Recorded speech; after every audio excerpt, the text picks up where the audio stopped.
Good morning, good morning. Hello, that's first one, huh? First one here.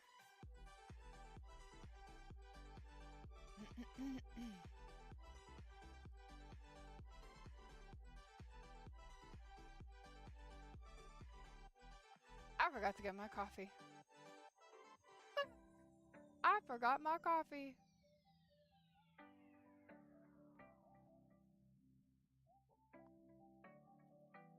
Guys probably don't want to be around when I don't have my coffee.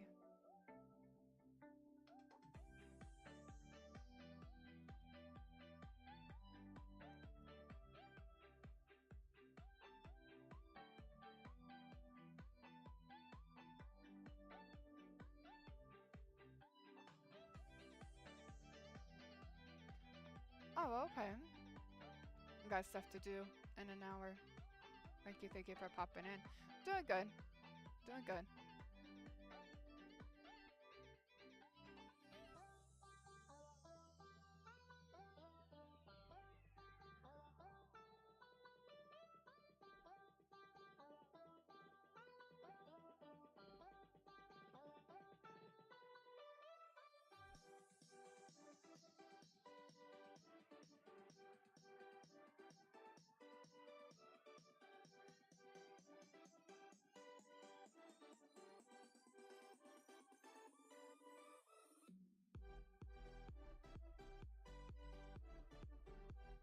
How are you doing though? Got a hair appointment or something in an hour, maybe?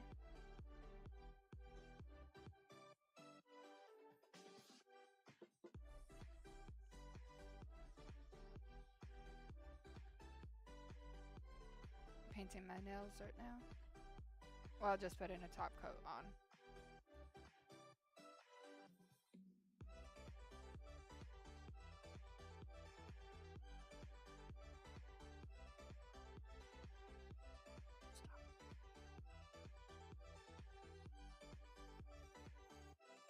Stop.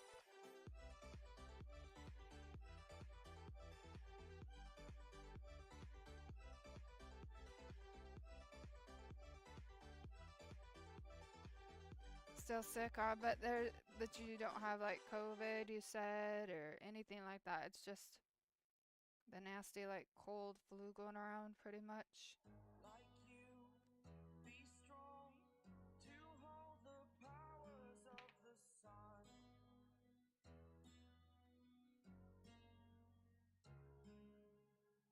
To dream, believe in strength. Now I'm the only one, only one.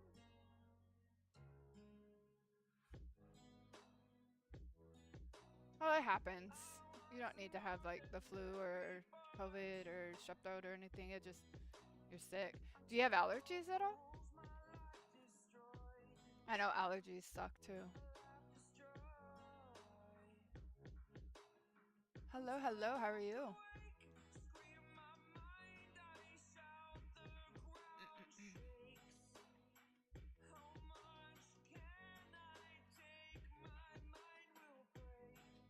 Exhausted? Why are you so exhausted?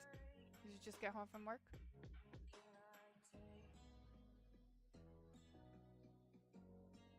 Can I be your superhero? Superhero.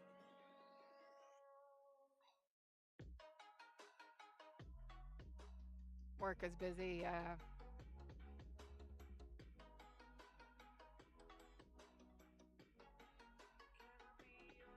Why is that? What do you do for work? Thank you. I appreciate that.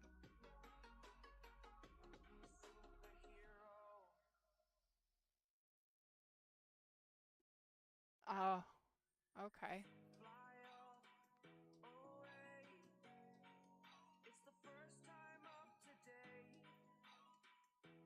I may have developed some,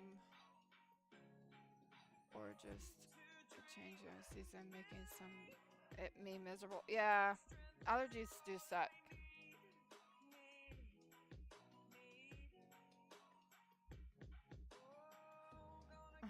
No, I'm good. Thank you. I need to get my coffee. That's what I need to do. Suggest an outfit for me. What outfit?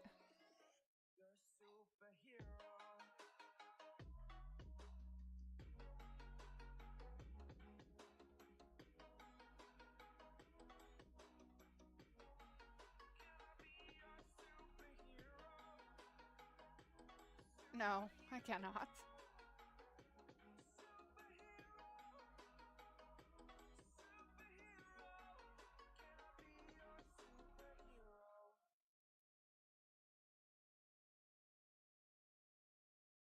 Oh, and why would you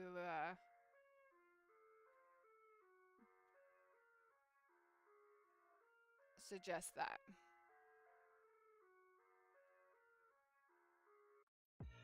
I live inside my own world of make-believe. Kids screaming in the cradles, profanities.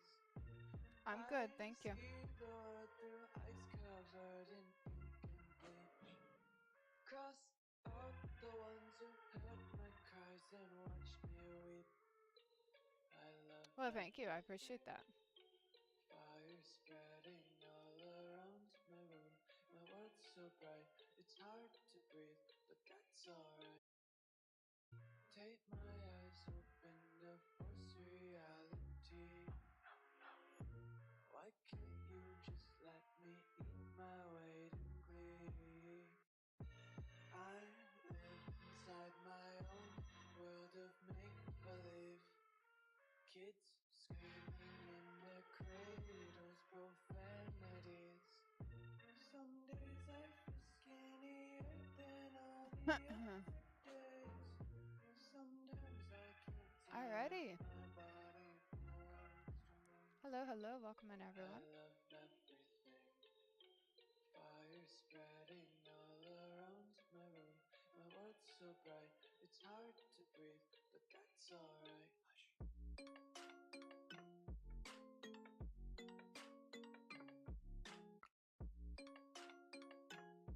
I don't have any of that.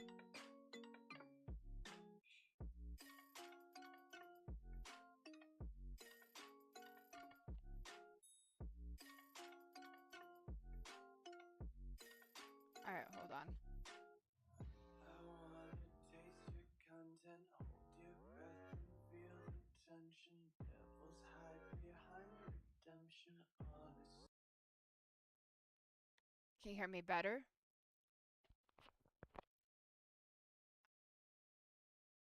Is that better? Okay.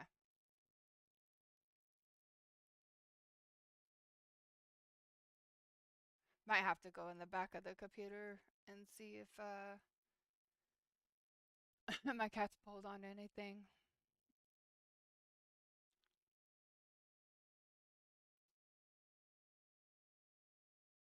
Because I think I turned the music down as low as it can go.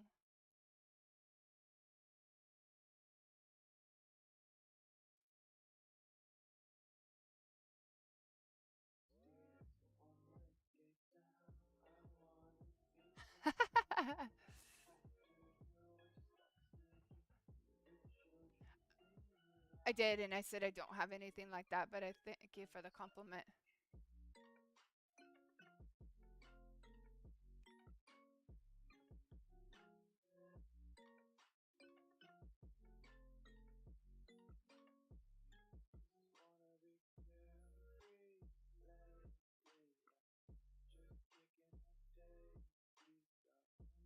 I don't know. I don't know why it's doing that.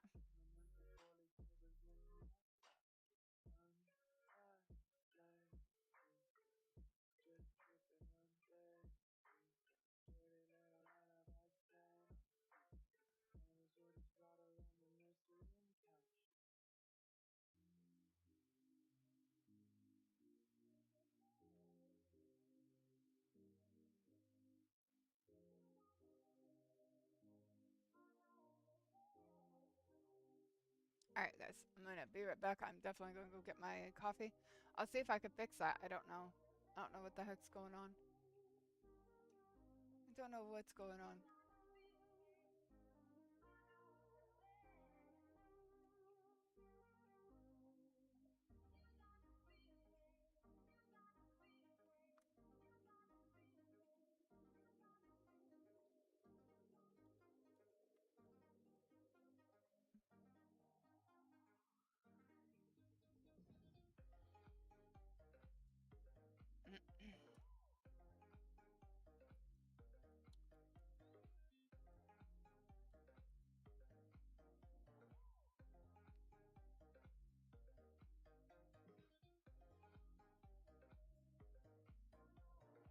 You have a challenge for me for one day? What's that?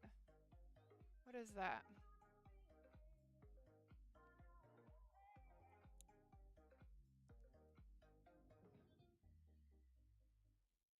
Maybe we'll put it into a like a chat challenge or something.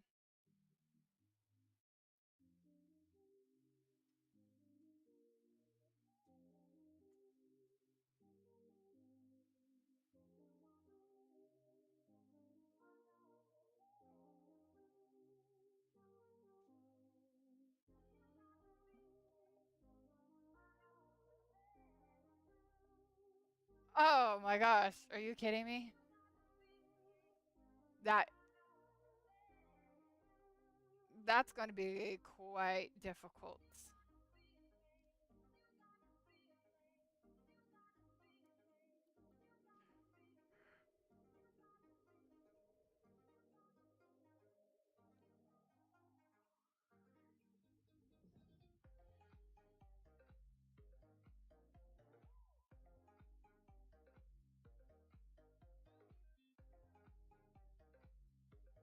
Yeah, you did say it was a challenge.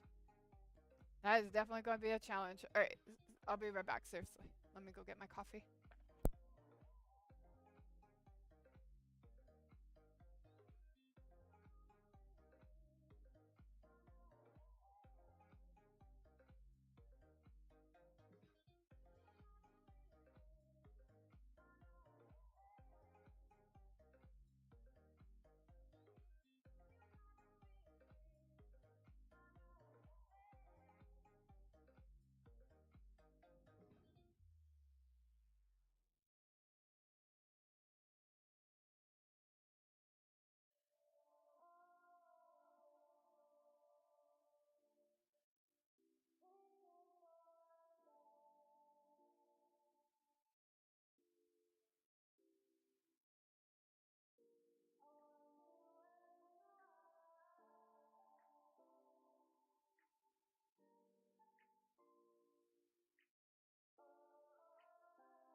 Alrighty, now that I have my coffee.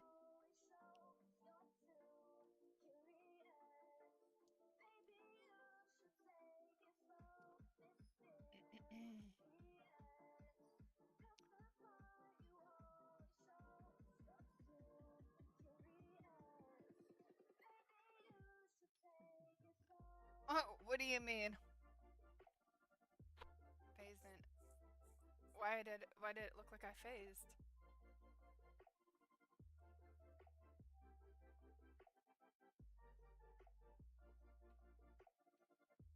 Oh, because of the way I came back?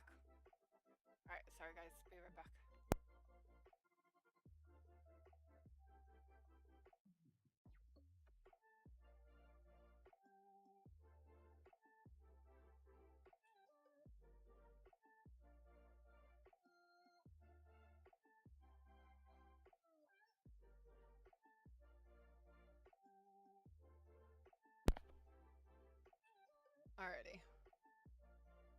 Oh, the way I just like moved right back in.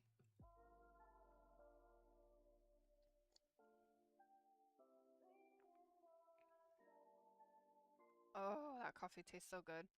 Can't believe I didn't make it until just now. I think because I was busy doing other stuff.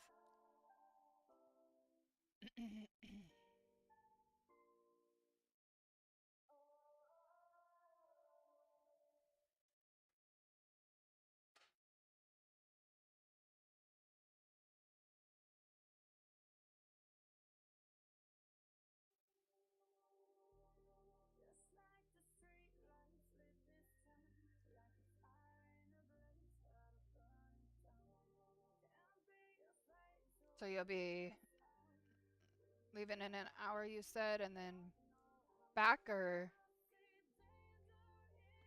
you have other plans? That's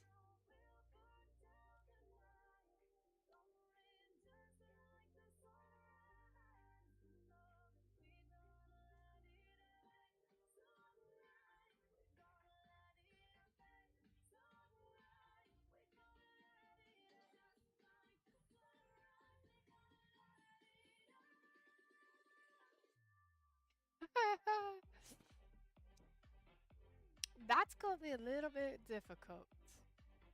I'm just saying, a little bit difficult, cause when I get scared and stuff, yeah, I don't work out very well. You know that.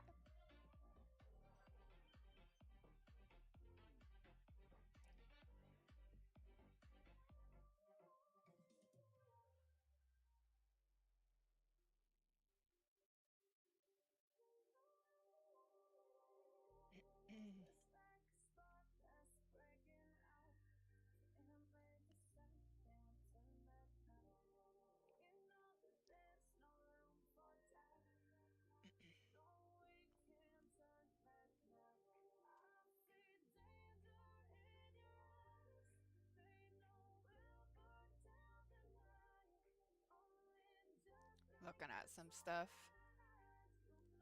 cause things were crashing yesterday, which was weird. Um, so looking into that. There's no punishment. I just want you to try it. Well, I understand that, but whew, I could give it a try. I didn't say it's gonna work, but I could give it a try.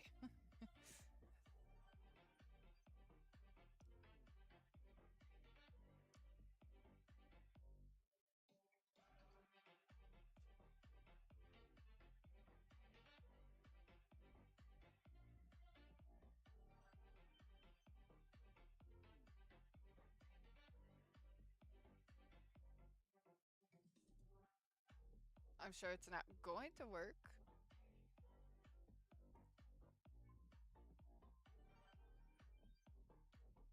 especially if someone like scares me.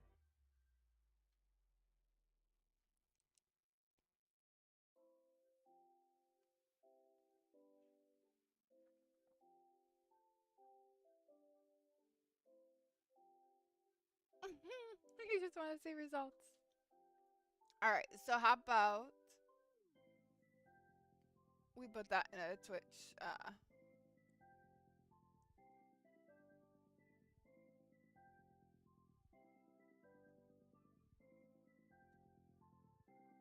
points?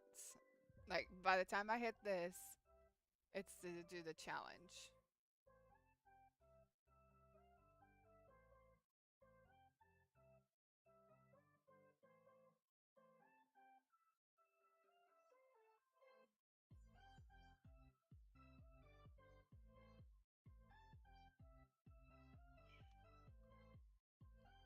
So create a challenge. We'll give this. What name do we want to put it?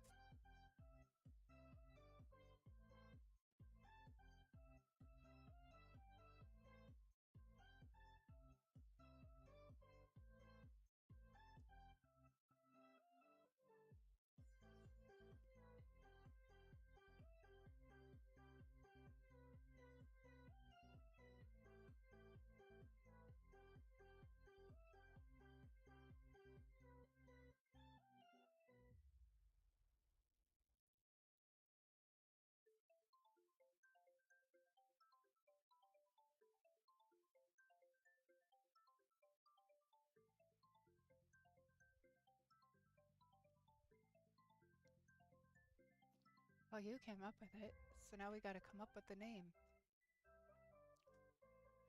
Um,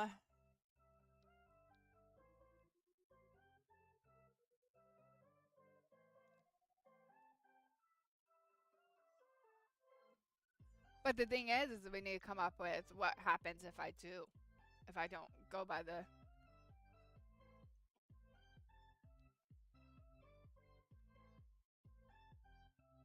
Okay, what are we gonna put? What would I have to do for the swear jar? What would the swear jar have to do?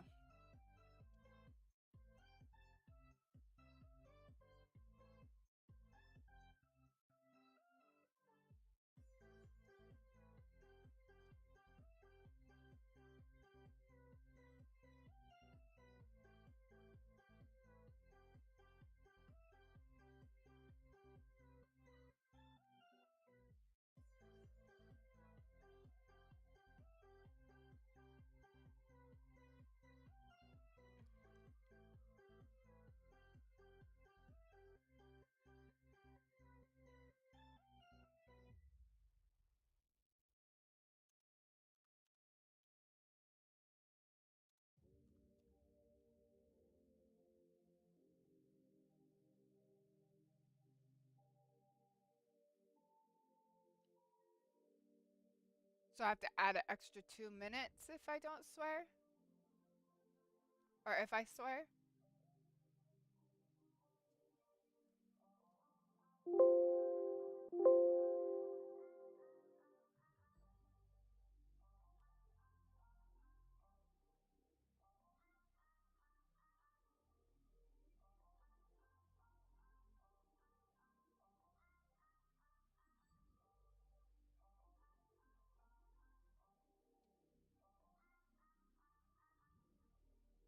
Mm, I think up to you on time because I don't want this to be unbreakable. But we need to figure out like adding 2 minutes, yeah, that's okay, but maybe something different. Like we need to think of it like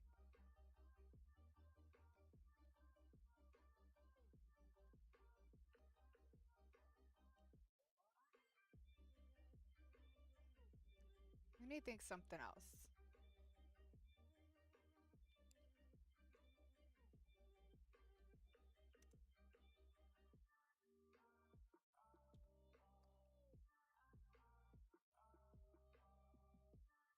You don't want me to so well that's kind of the point, I would think.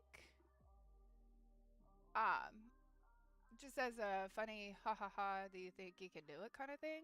Not to be like punishing like forever thing, but that's kind of what it is about. Like you're trying to you're trying to challenge me to not swear for an hour on stream. But if I do swear, what's gonna happen?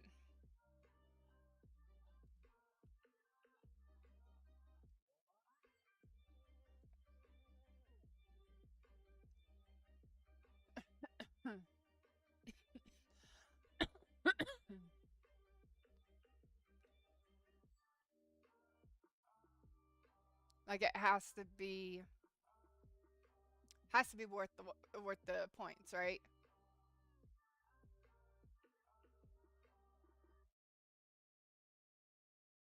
That's what it has to be. It has to be worth the points.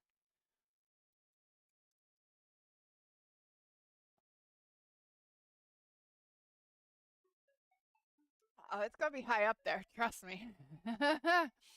It's gonna be high up there. Just because I can't swear. So I'll probably put it at 60,000 points. And I think with the points though, I think it goes to anything from you guys doing the emotes to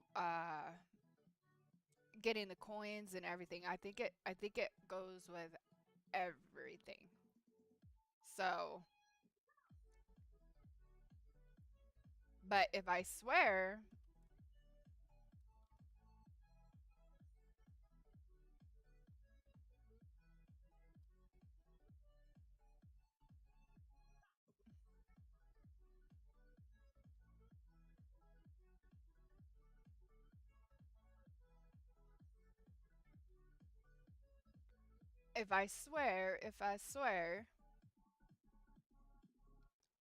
hmm,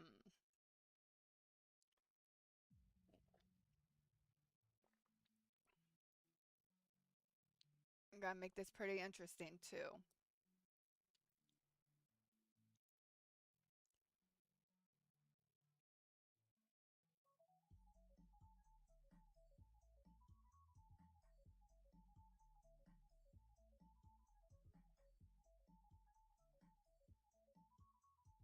Lemon juice? Oh my god.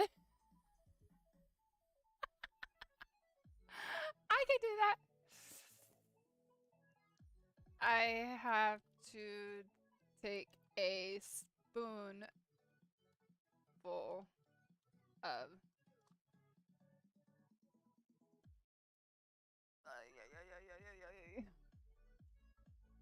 lemon juice. Okay. Yay. Um.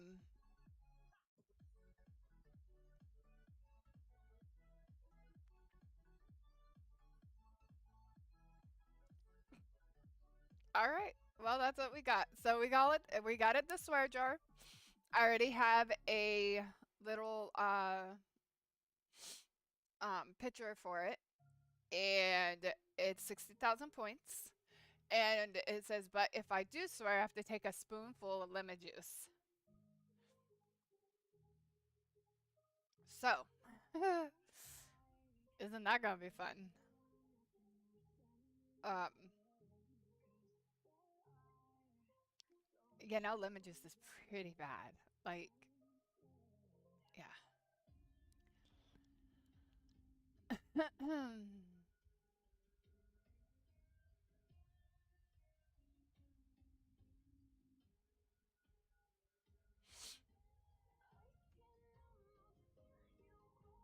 Oh, no. Okay. How many days do we want this for? The max is 30. How many days do we want to do this for? So if you guys don't get to those points, it don't count.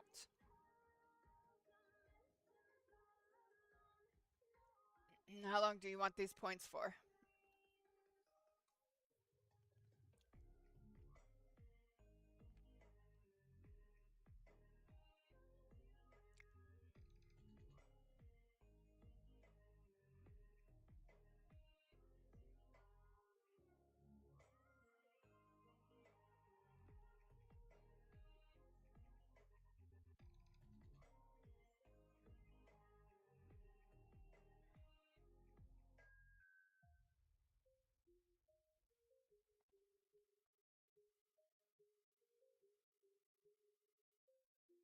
Oh, it's a poll. It's for everybody.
Okay, so we'll do it for 20 days. So, yeah, so what it is it's not just you that has to do it, it's the whole, it's everybody that comes in. Um, that does all of the thing, and they'll see it too. So we did it for 20 days, 60,000 points. I'm creating it now.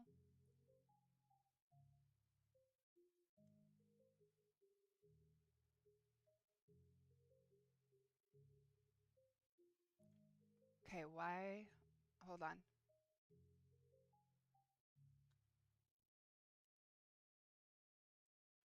It did something. I don't know how it was an error.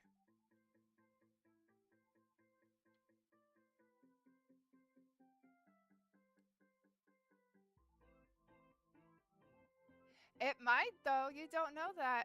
You don't know that.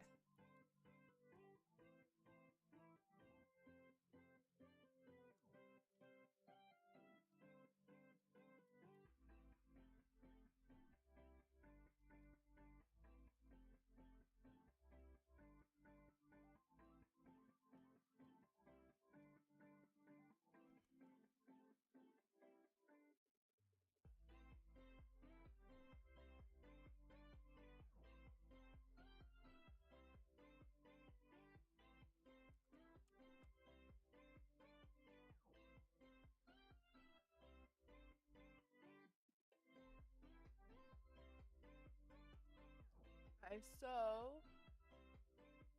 let's put it at reasonable.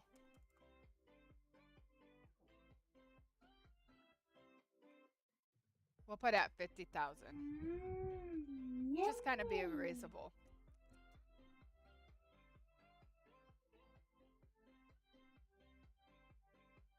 How does that already exist?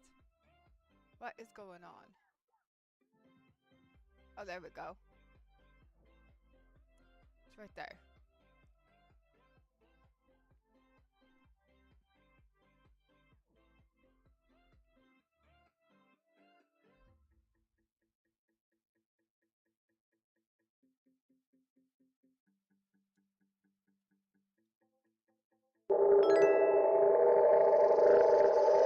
Thank you, thank you.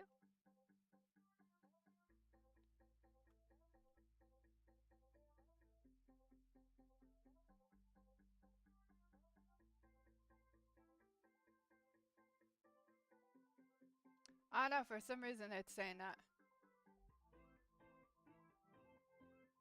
Oh, well, for sure. Hello, Fritz! You too, you too. Thank you so much. Welcome in. Oh, I will. I'll have it clipped for the swear jar. If you guys make it, I'll have it clipped.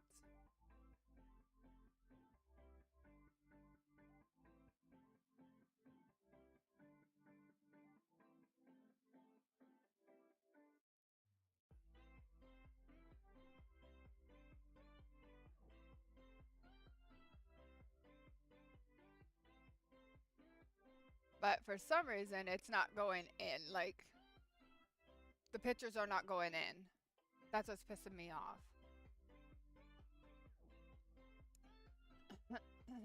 Why are the pictures not going in?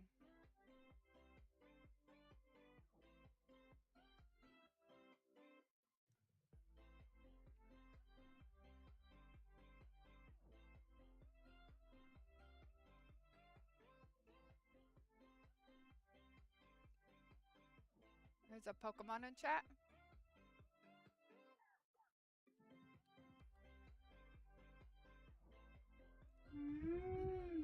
Yummy. Thank you, thank you. Hello, Jessica Gaming. Hello, Claw. How are you? Welcome in, guys. Welcome in. All right, the pictures are just pissing me off right now. Like, are really pissing me off.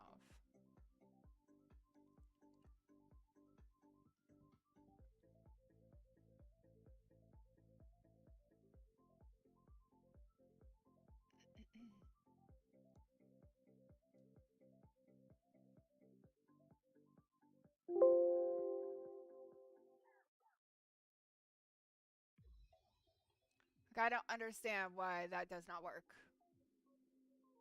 The fuck is its problem?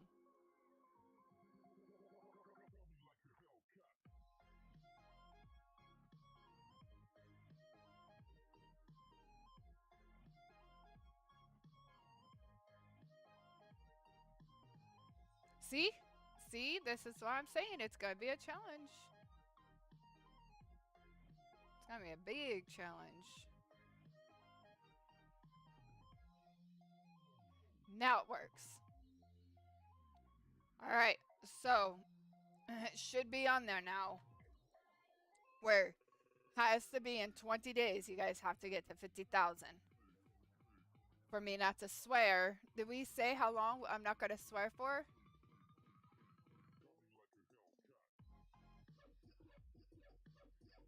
Can't swear.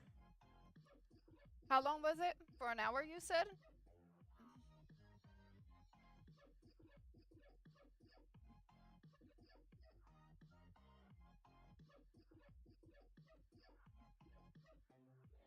Okay, can't swear for an hour, but if I do, I have to take a spoonful of lemon juice.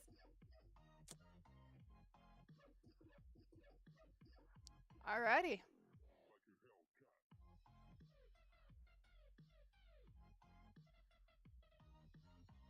That is all done now.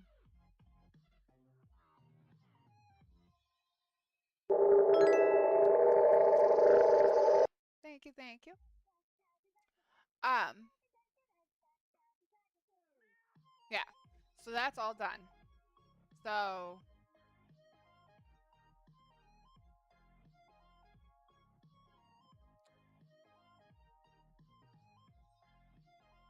and we did 50,000. Just to kind of, because it says I can only go up to 100,000, it says. So I'll put it like right in the middle.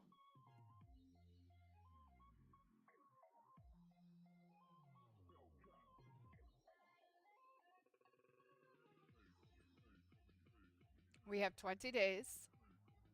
So you guys have 20 days to match that no swear thing.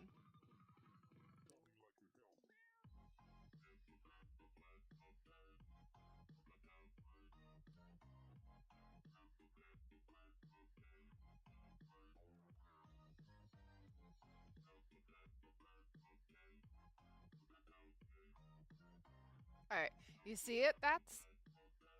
I just put it together.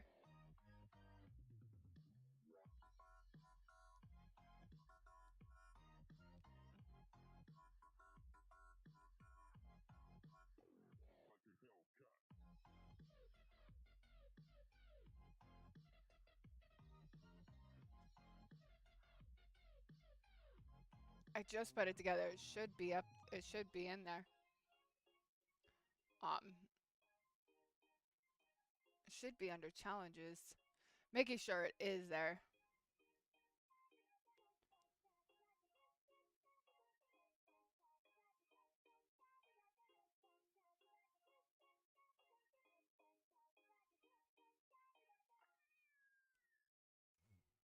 Alrighty. There you go.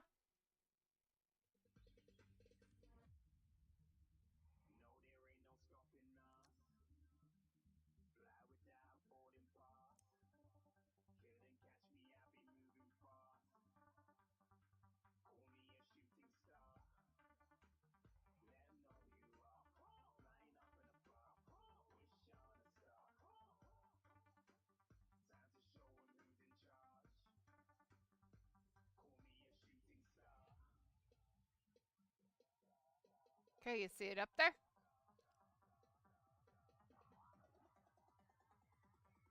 I started the community challenge.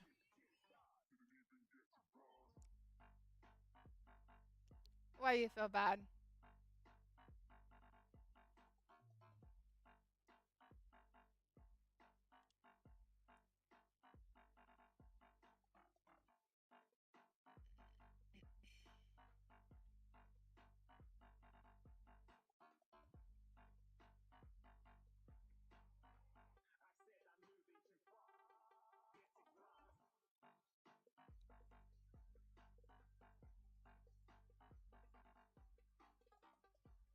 Why you feel bad? What's up?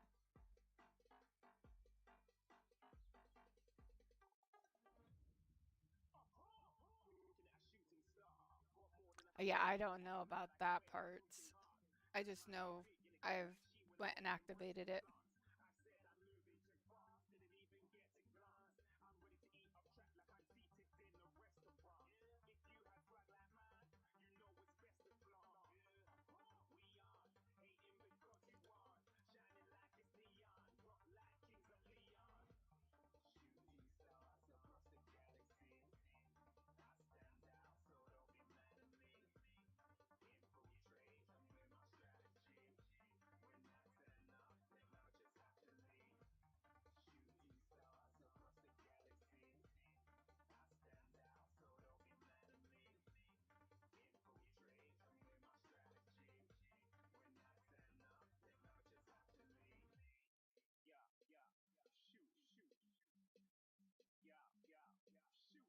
Part of me is happy that you're accepting the challenge, but the other is like, oh no, the limit.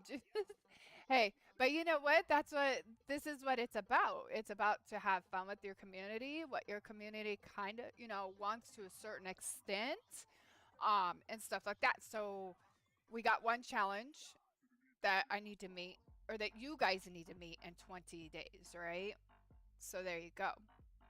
And then we could come up with some more challenges and have some more fun on the stream and stuff like that. That's what it's all about. So,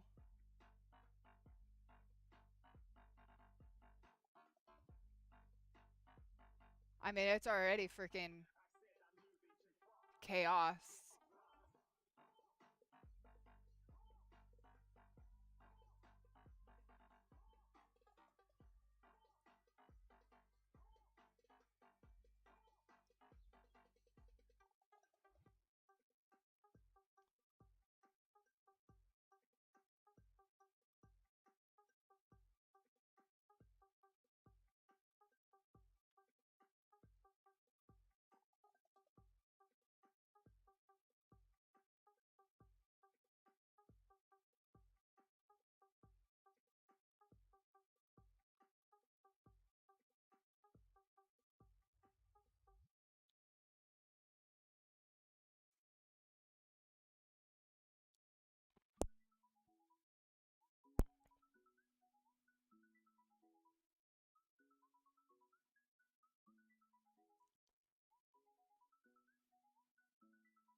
Like, a lot of people are doing the like bean boozle stuff, and I looked into that,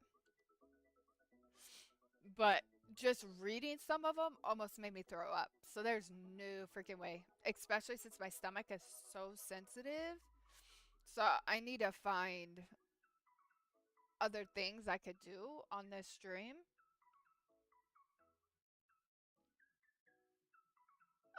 That's okay. You don't have to worry about that. It's completely up to you because you like drinking it, but you know what? It's a challenge. And it's a fun challenge. So I better get all my swearing in case you guys do hit that mark, right? It's supposed to be a fun challenge. Not one that you need to like be worried about, or, be like, "Oh, I feel bad." Don't feel bad. It's a challenge. It's supposed to be.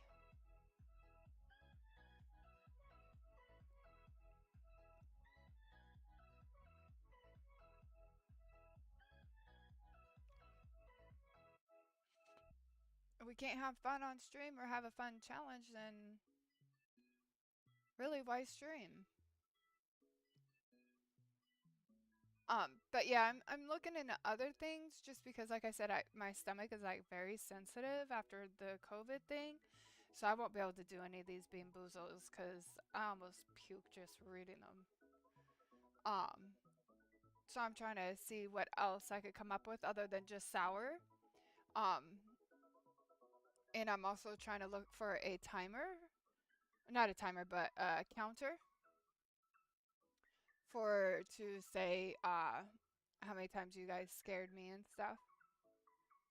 So I'm also doing that. I love you too. I love you too. But in doing challenges are it's fun because it challenges me too. So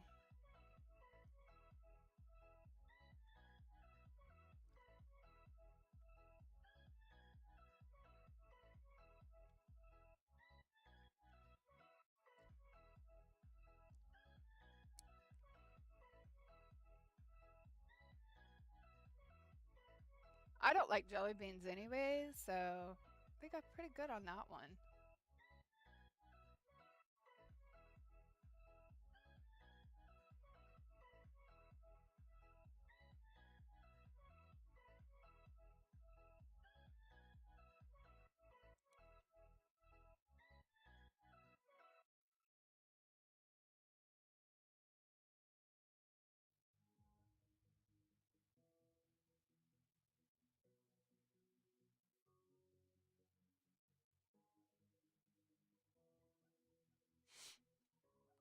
And high, spicy and I don't get along. Like we just don't get along.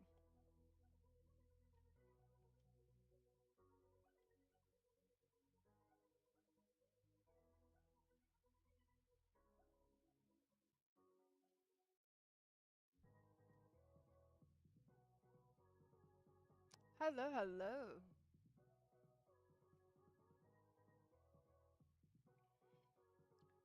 How are you, Bob?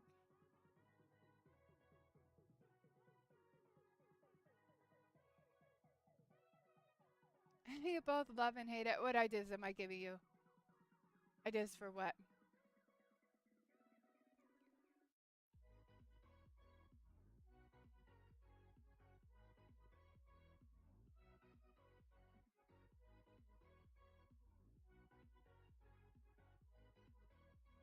What ideas am I giving you? More challenge stuff? Hey, that's awesome. Like I said,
alrighty. So, some of the dicks for crates I come to find out do not work. I don't know which ones. Um,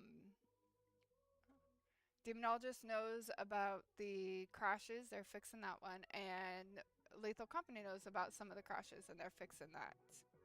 So, great. Sounds great. Sounds like an awesome thing. So maybe we just need to sit here and talk about challenges and what we could do and how we can.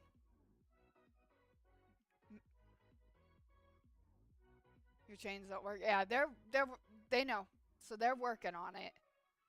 Um, which is good because we need them to work on it, of course. Uh, so maybe I just sit here and I just talk about challenges and see what we could do for the channel. You know what I mean?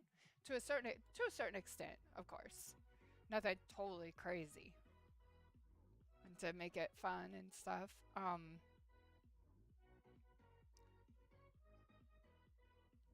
And make it where you know I have people coming back because I love it when people come back and have fun with me. Like crowd control. Does anybody have a problem with crowd control, or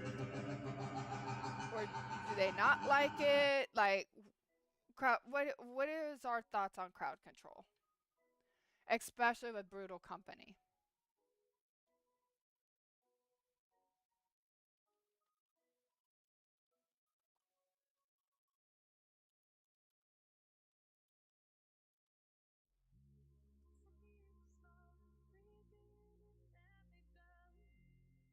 Hello, Red Axe. How are you?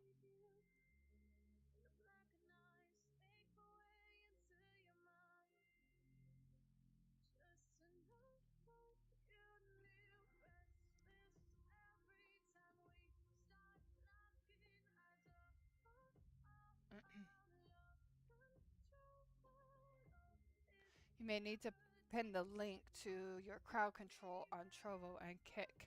I do pin it on Kick. Um, I definitely will try to pin it on Trovo.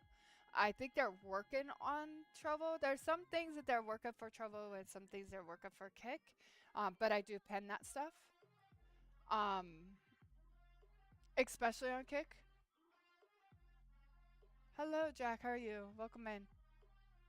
So, um, I want to keep the craziness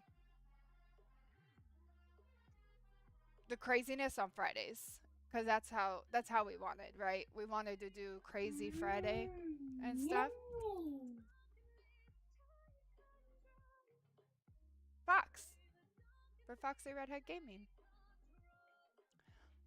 Um, so yeah, it's definitely want to keep mostly probably crowd control and Dixper and the like really crazy shit on Fridays because it's supposed to be crazy Friday, right?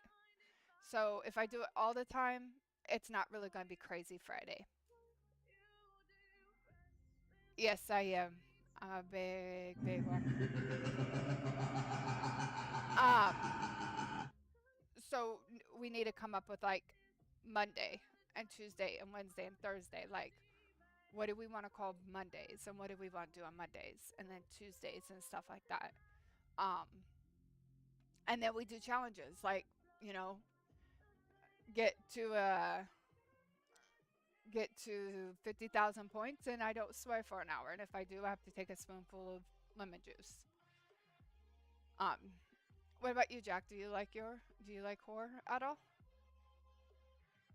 Um, so yeah, and then like maybe do I need a chill day. Okay. So you what are you thinking about a chill day? Just like a 7 days to die kind of thing?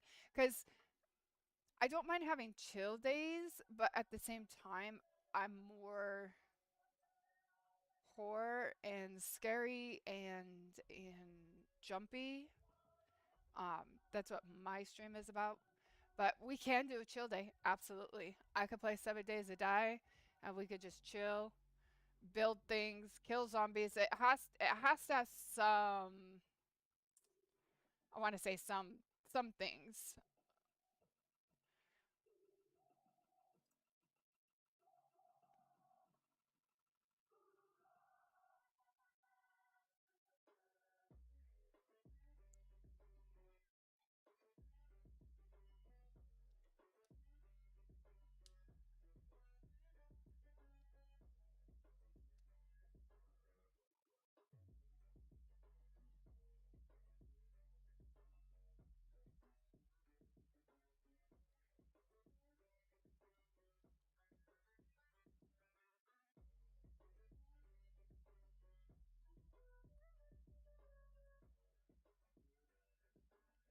You're thinking Power World for chill days, okay?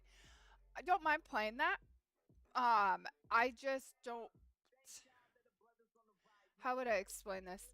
It's not fun playing by yourself as much as it is playing with other people. And I have a server that says Foxy for people to come in.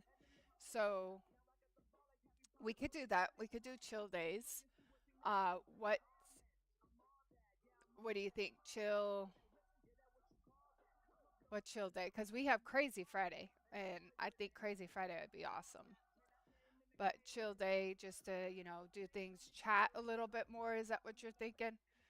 Um, while we're just doing some like gathering and stuff.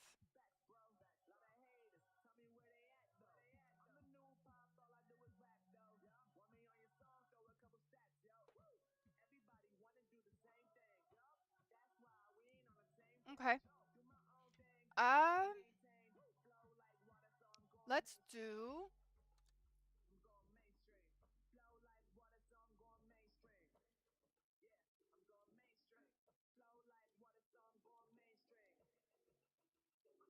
Let's do. Let's do chill Thursday. So it's chill before it's craziness.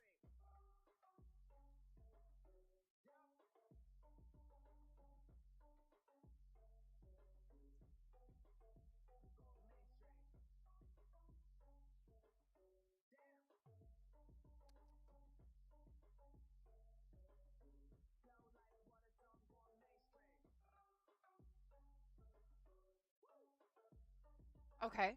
So we got chill Thursday, crazy Friday. What else do we want to do? So chill Thursday.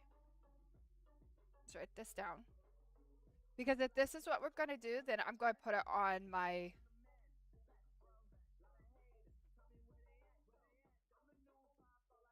schedule, so that way, um, okay, I'll just use a marker.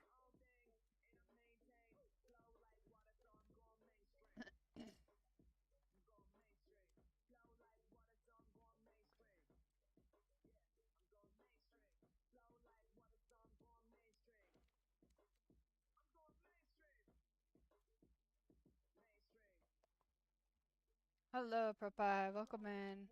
We are doing chill Thursdays. We're coming up with days that we can. Thank you, thank you.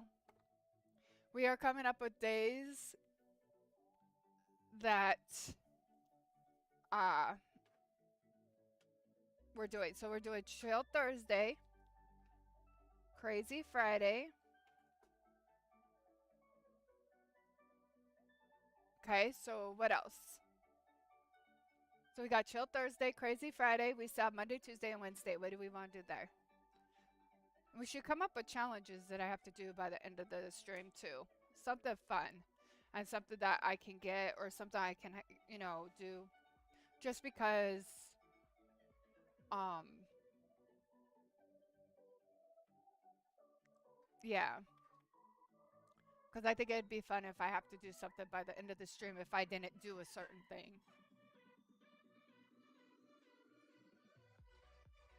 or by the end of the week if I didn't do something. You know what I mean?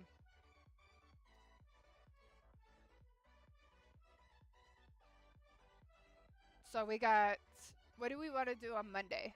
What's Mondays? We could do, I could do funny memes and we could do,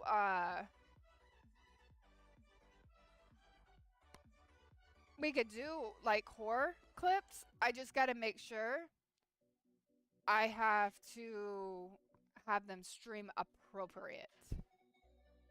So, um, do we want to do that on maybe Wednesday where we do funny memes or horror clips? So Wednesday will be clips. Just make sure that they're stream appropriate.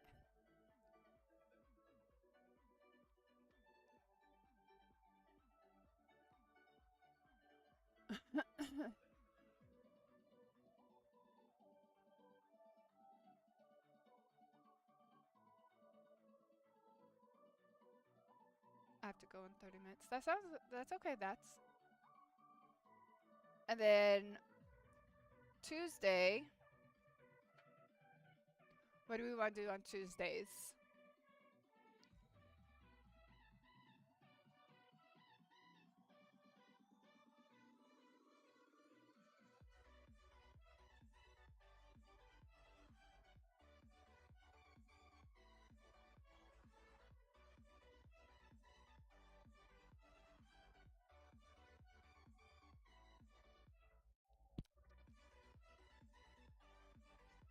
What sounds good to you guys?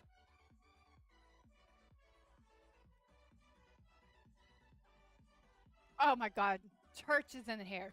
Of course she would have contribute. Hello, Church. Welcome in. And thank you for the scare.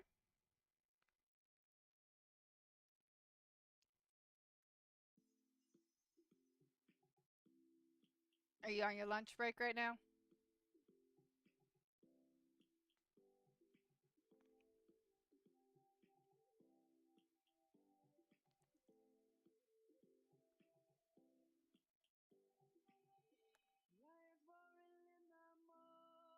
Day off. Oh, yay! What are you doing on your day off?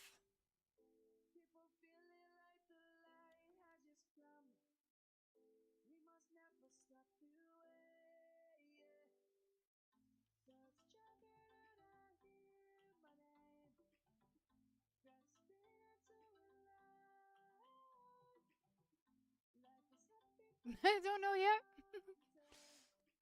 We're coming up with things to do for the week. Like, what does everybody want?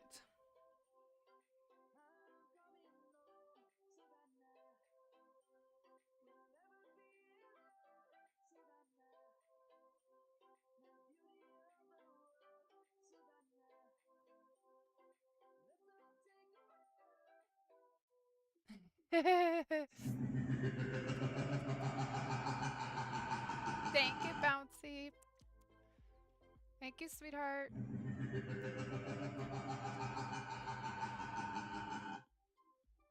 Thank you, sweetheart. Thank you, thank you.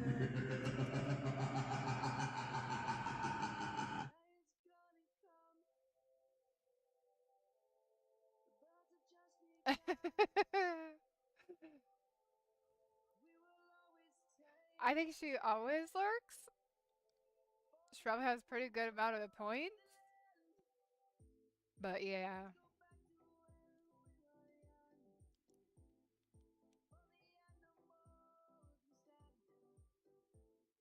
I think you can only do a certain amount of points every day. So it doesn't get hit by just like one or two people automatically.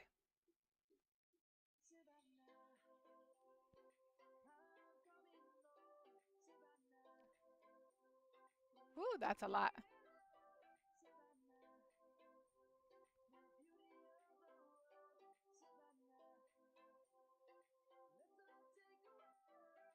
Yeah, okay. That's what I thought.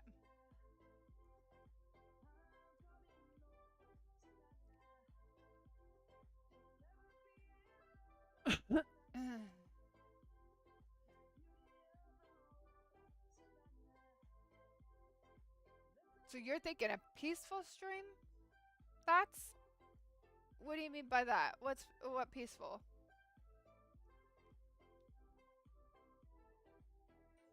What do you want to do that's peaceful?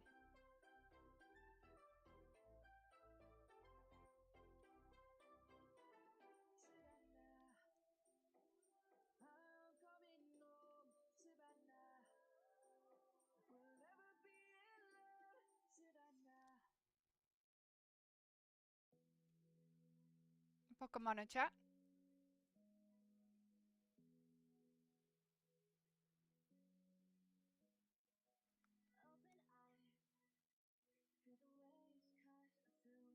Hello, hello. Welcome in, guys.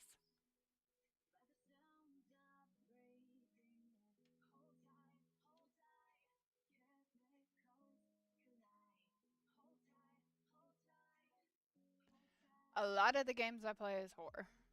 Um, a lot of them. Uh,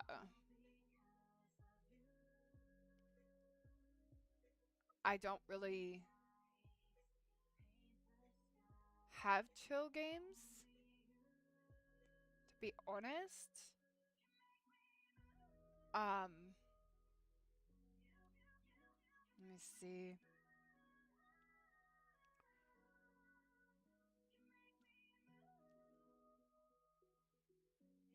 Yay, back from meds. uh, yeah, to be honest, I really don't have chill games because I'm more horror and jumpy and stuff. Um,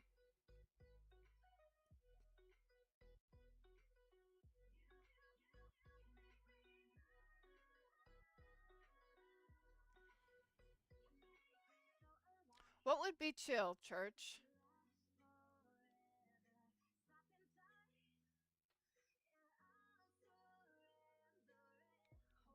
If we do a Tuesday chill day, what would it be?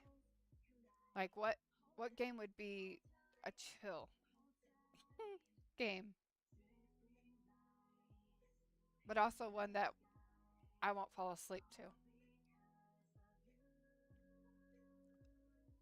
I guess that's my thing too. All right. Especially things that we've already, the things that we play.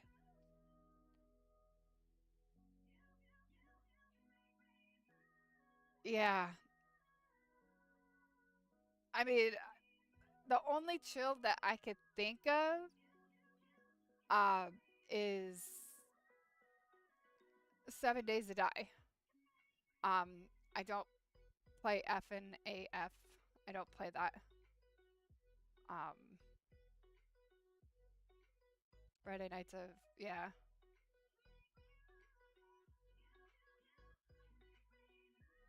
Okay, what music games? Explain that one.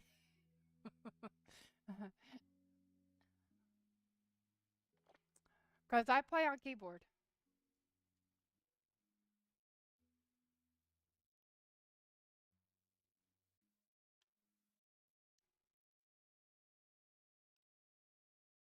I mean, I guess.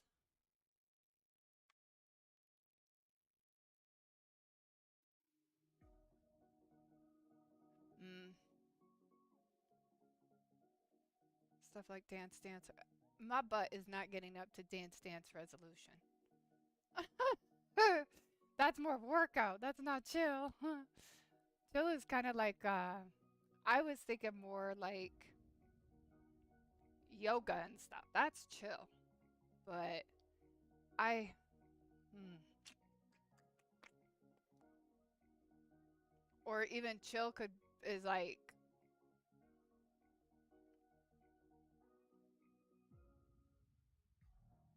um is Dead by Daylight. I mean, that's pretty chill. It can get crazy once in a while, but that's pretty chill. Um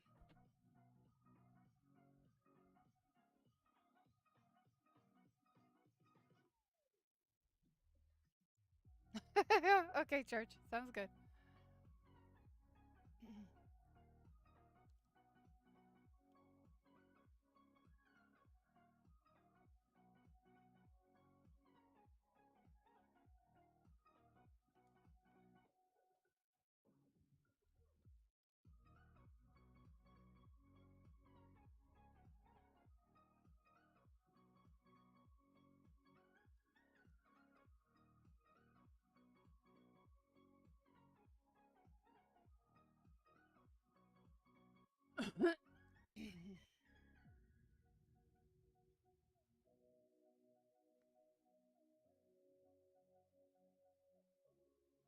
I mean,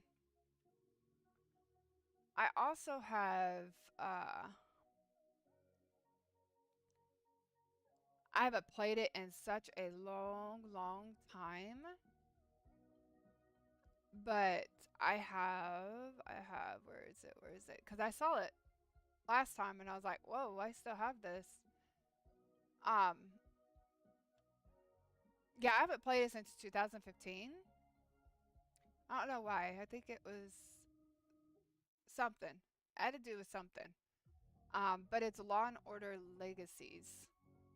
I guess I can download that again and we could play that. That would be more solving crime and stuff like that. We could see how that works.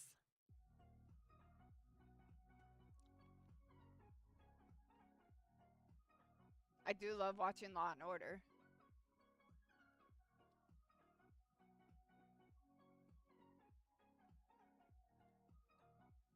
So something like that.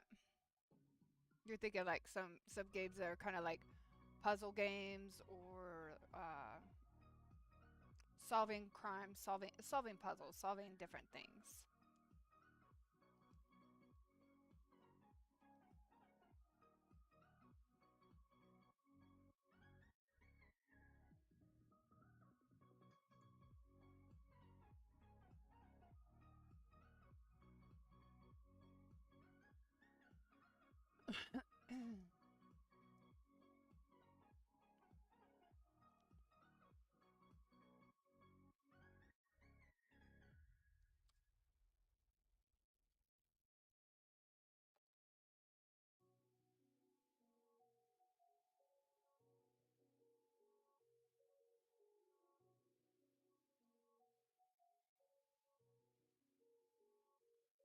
Let's look up puzzles. Cause I just I mean I have puzzles. I have what else do I have? It's a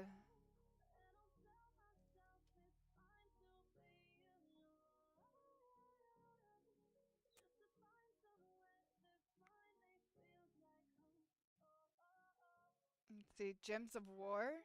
Like you take your gems and you match them and stuff, and then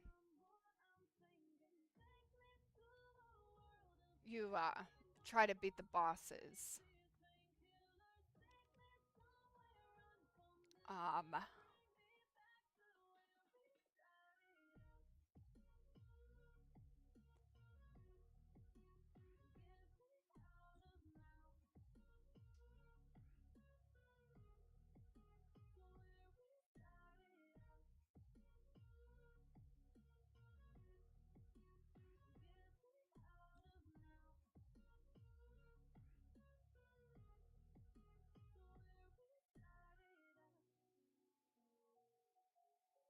I can look in that, see what it is. I mean, I am pretty picky on my games.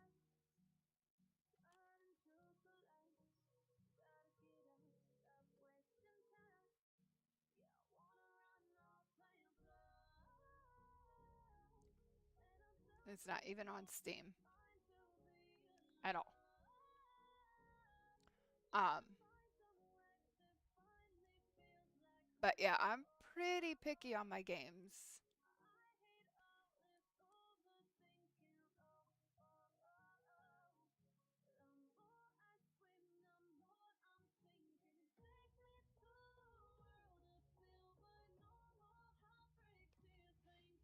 But yeah, that one is not. That one is not on Steam.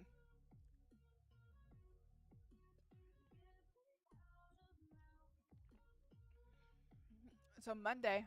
Hello, Fritz. So then Mondays will be like.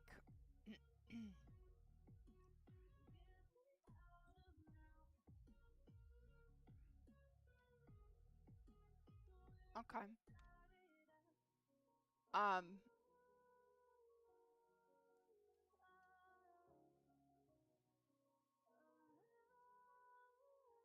So Mondays we will do like pretty much any game. Could be Dead by Daylight, Lethal, um, Texas, because I have Texas Chainsaw Massacre as a killer.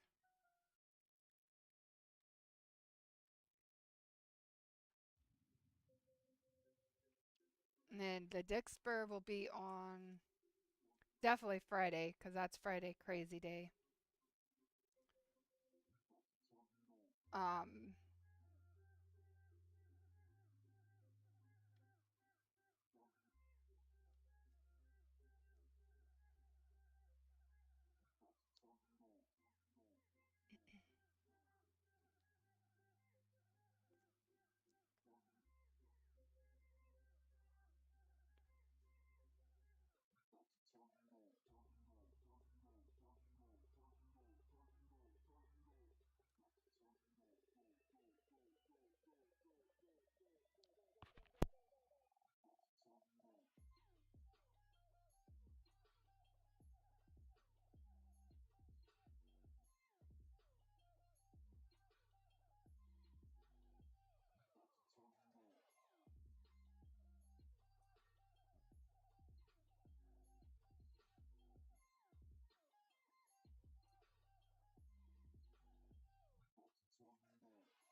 Sounds good.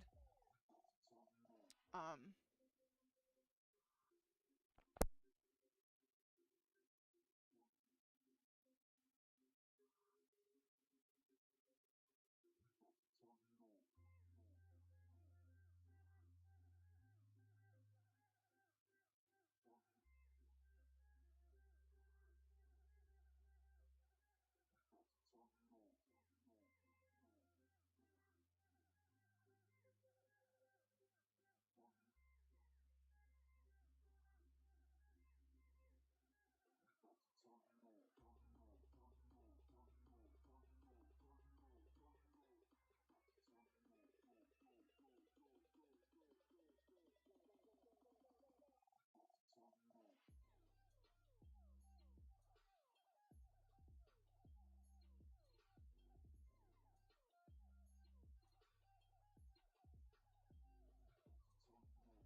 okay.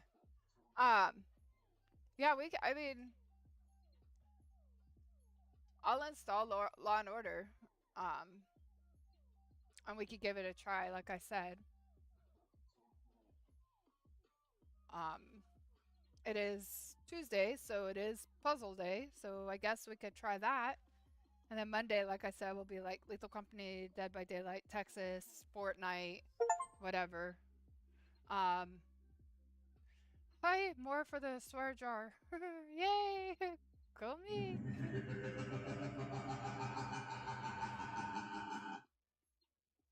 um, so we could look into it, give it a try. Like I said, it's been a while since I've played it. It's been since like 2015. Um, I don't think I got too far. I don't even know what I did, honestly. So,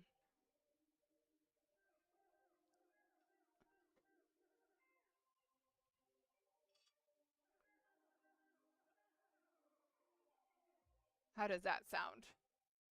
Something that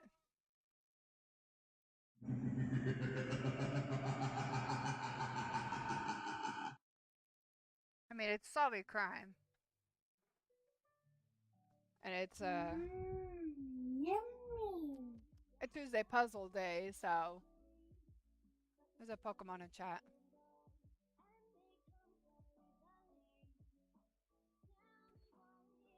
and then the chat can help me like solve it too, of course.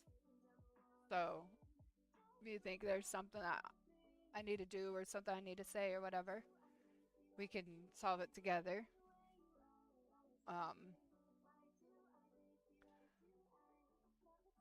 because to be honest with you, I'm kind of with thank you. I'm kind of with Church on that one. I don't know any chill games, and I don't really play chill games. I'll look into the one that you're showing me. Um,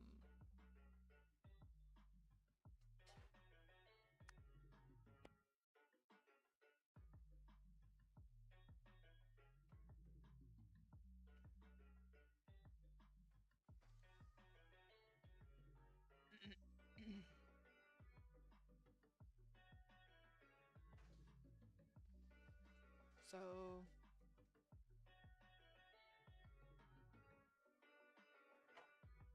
it's chiller than what I play. Okay.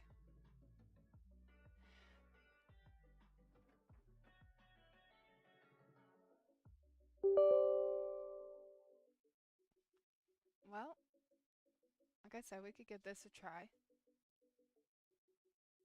And if it don't work, it don't work. No big deal. It just won't be something we play.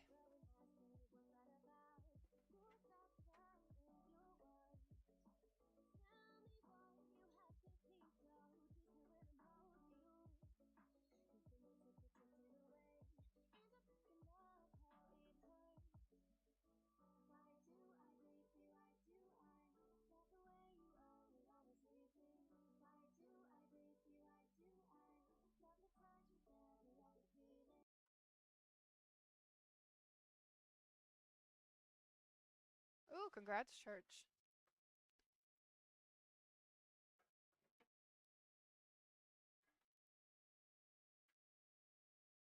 I'll look at it before I show it on stream for sure. Just because I don't want to be like, oh yeah, I can show it on stream and then I can't.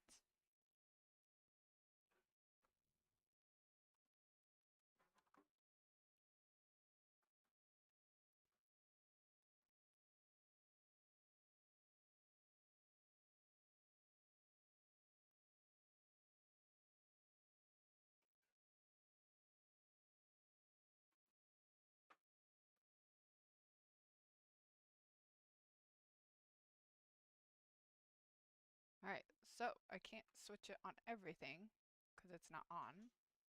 But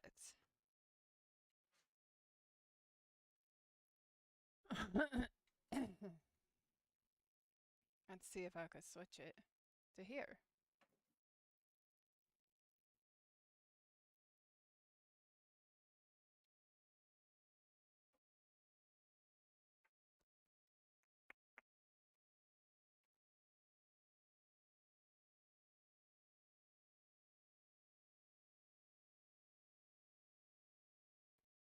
Oh boy, it's not even on here.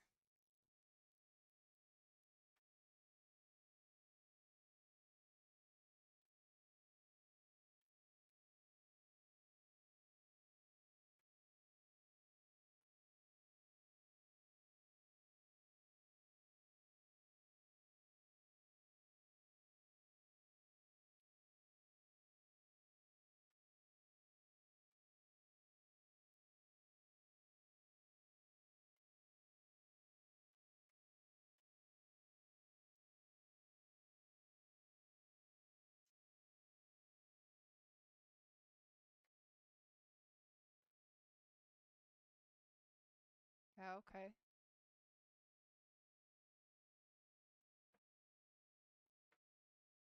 Hello, Red Axe. Welcome in.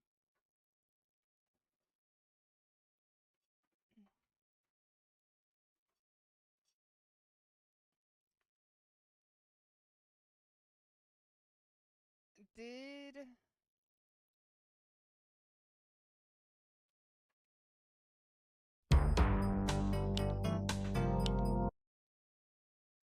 Oh, that went right through, didn't it? Nice. I saw that.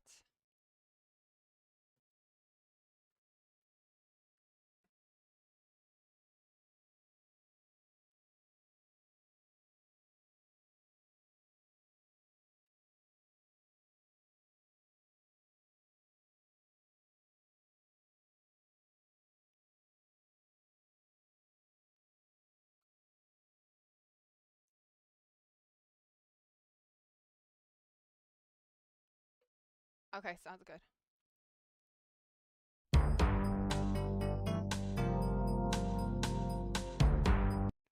Okay, this is not working the way I want it to.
Alrighty. Wheel. I don't know why it's not working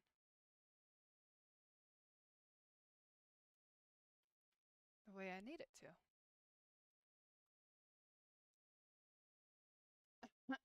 Thought you guys could see it.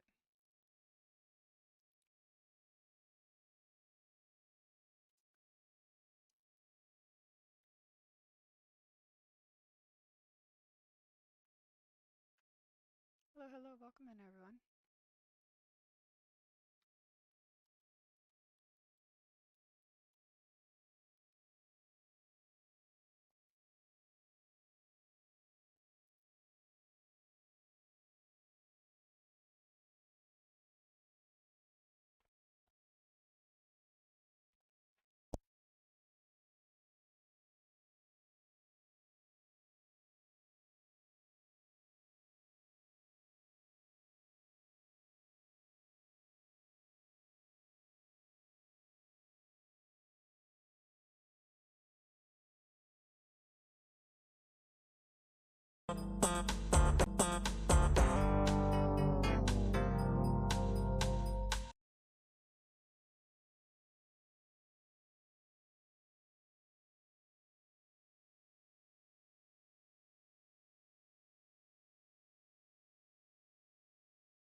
All right, let's see. Episode 1, Revenge.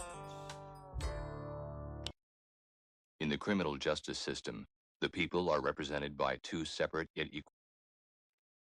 equally important groups. The police And welcome back, Gamer Nation. SKS here with another episode of Law and Order. The hell? who investigate crime, and the district attorneys who Will you stop? prosecute the offenders. These are their stories.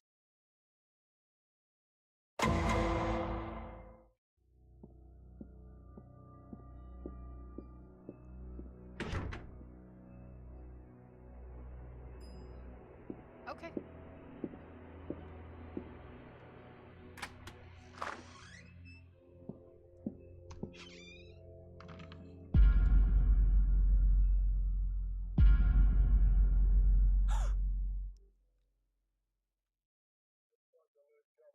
Welcome back to New York, Ray. Ray Curtis from the 2-7, homicide. This is my case. Mine too, now. Olivia Benson, SVU. SVU? Yeah, I got a call the victim showed signs of sexual assault. Your lieutenant said you guys were a little short-handed and my partner is on leave. So I'm here to assist. Yeah, department cutbacks. Everybody wants more cops, nobody wants to pay more taxes. And now we're down one more taxpayer. Who is she? Name tag says Rachel. Judging from the uniform, she was one of the housekeeping staff. Well, up until a few hours ago. I guess someone didn't like the mint on their pillow. Wow.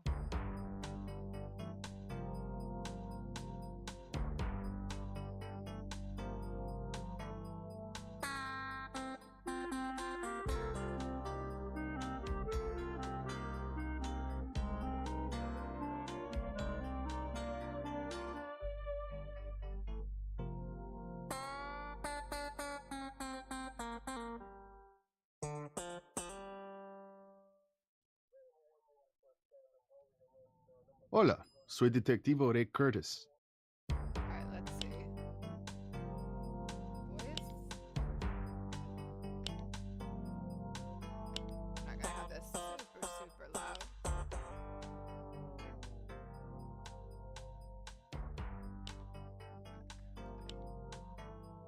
Really?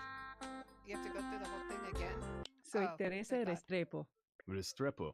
Is that Colombian? Yes, how'd you know? The neighbors across the hall when I was growing up. They made the best patacones. I get hungry just remembering. I need to ask you a few questions. You okay to talk? Yes, believe it or not, I've seen worse. Okay, so ID the victim. Let's start with an easy one. Can you tell me the victim's name? Maybe it's hard to remember. So many girls working here. Everybody always coming and going. I just learned to read the name tags like everyone else. Well, could you try? For me? Sure, you got nice eyes. Let's see. It wasn't Latina. Ah, it was Rachel, I think. Do you believe her? Well, her name was Rachel because it said on her name tag, for every question you answer correctly, you will earn a star. The corner shows how many stars you. The corner shows how many stars you've earned during this part of the investigation, along with how many stars you need to earn to ace the interview. The number of stars you earn throughout the episode will determine your detective ranking. You can earn bonus stars by being the diligent investigator.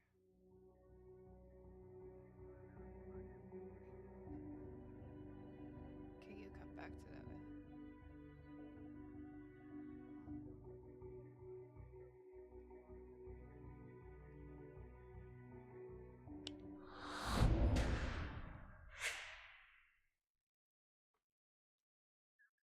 Her statement confirms name tag Detective Benson found on the body, so we know Teresa is telling the truth.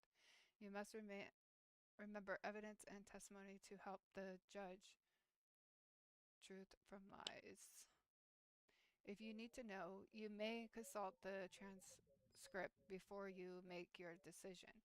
Icon will appear in the upper left corner when transcript is available. Great. Thanks, Teresa. New topics can unlock as you get a witness to talk more and they reveal new information. New topics have been revealed.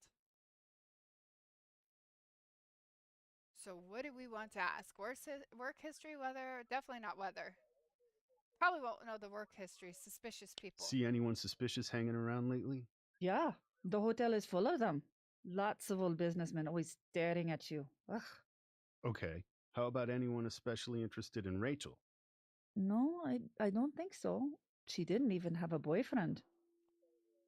Rachel didn't have a boyfriend. Statements like these will come in handy later. They are record in the transcript, so you can refer to them later. Okay. How long has she worked here? No say, she was pretty new. Started last month, maybe? She have any trouble with anyone? Welcome on the Trouble? chat. No, not her. She was nice, quiet, polite. Actually, no, never mind. What were you gonna say? Well, she just never really seemed like one of us, like she had something else going on.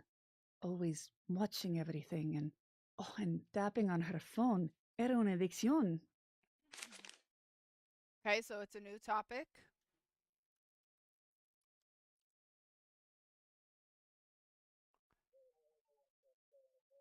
We're going to do phone. You say she liked to use her phone. For what? You think she was earning a little extra money? What, like John's? Are you asking, did I think she was a whore detective? I don't think so. But who knows? It would explain a lot. Anything else about the phone? She was always texting. Always. She also did some weird stuff. She took pictures of the rooms and even some guests. For a while, I actually thought she might be a cop. Where would the phone be now? Probably nearby. She always kept it close. One last thing, Teresa. It would help us if we knew the last place Rachel might have been. Do you know which room she would have been cleaning? That's the weird thing. Today was her day off. She shouldn't even be here. So what was she doing all dressed up for work? You're a detective. You figured it out, guapo. Okay, so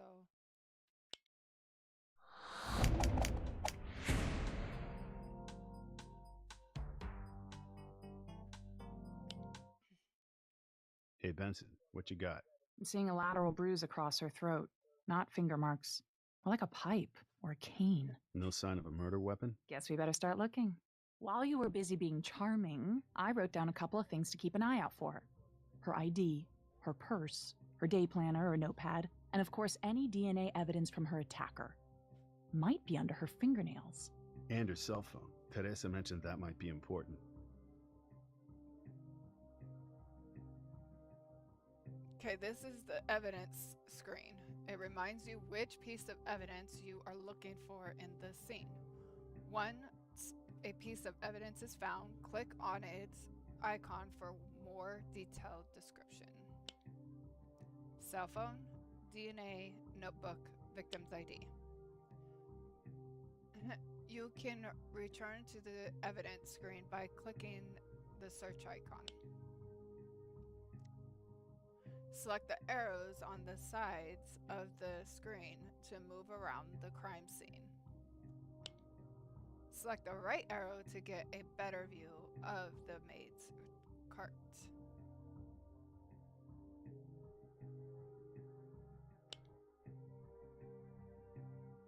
If you see something, circle it with the mouse. Okay, so let's see. Oh, look at her cell phone. Try drawing a circle on the screen to, okay. There's her cell phone. Some evidence might be partially hidden. Find and circle the dirty, crumbled towel on the cart to find what's hidden underneath. So this one. Lovely circle. The counter represents how many guesses it should take you to find all the evidence. Earn bonus points by discovering everything before the counter reaches 0. Continue searching for evidence by circling items of interest in the room. Okay, so we've got the cell phone. Okay, good. We got our cell phone.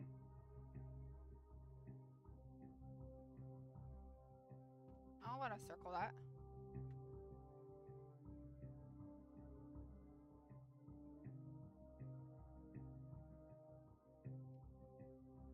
Okay, so DNA.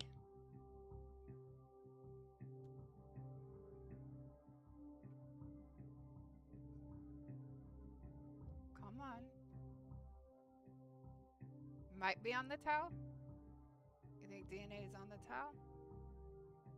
Probably not, because the circle is not working.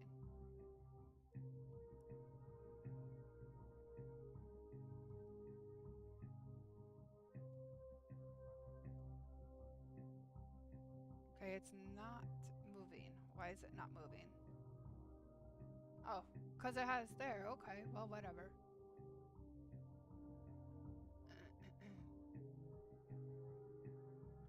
We got her nails, remember? Broken fingernail. She scratched them up pretty bad, I bet. Some kind of debris under there. Better get a swab for Right. DNA. They got these little things that I didn't even see there, so. Okay, swab for DNA, so.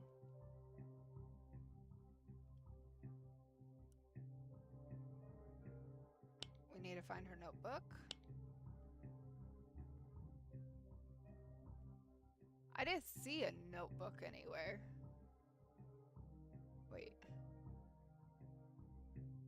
No, that's not a notebook.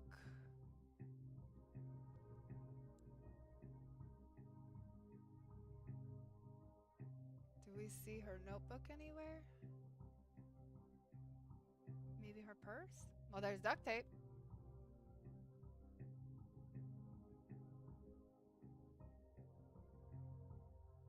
I see an ID. I don't see a notebook, though.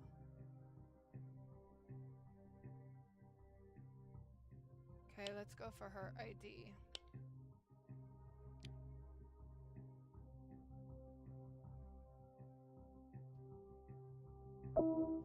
Rachel Trevino, 27 years old, lives at 600 East 5th Street.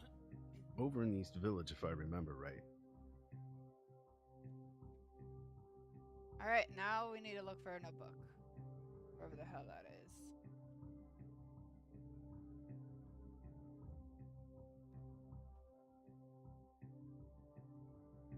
want to say, why the hell is the purse here? Wait. No, that's not a notebook.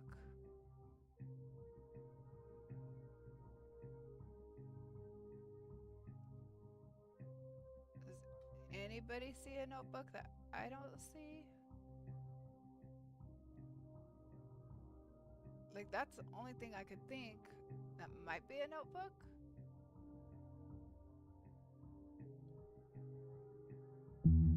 Nope.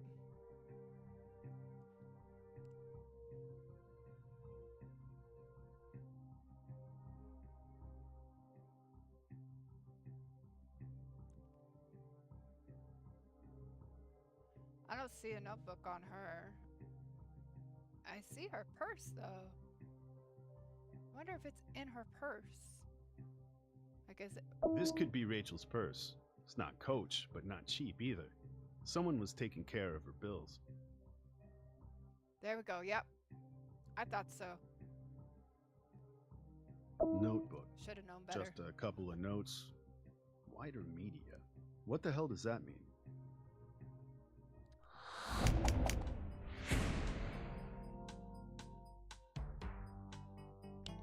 She's got a couple of voicemails. Let me see. Yep, sounds like she was meeting somebody here. Okay, this is evidence. Let's get back to the precinct and give it to CSU. Why not just listen to him now? I better follow procedure on this one. Such a Boy Scout. Hey, if we solve this case, I finally get my murder merit badge. Come on, I'll drive.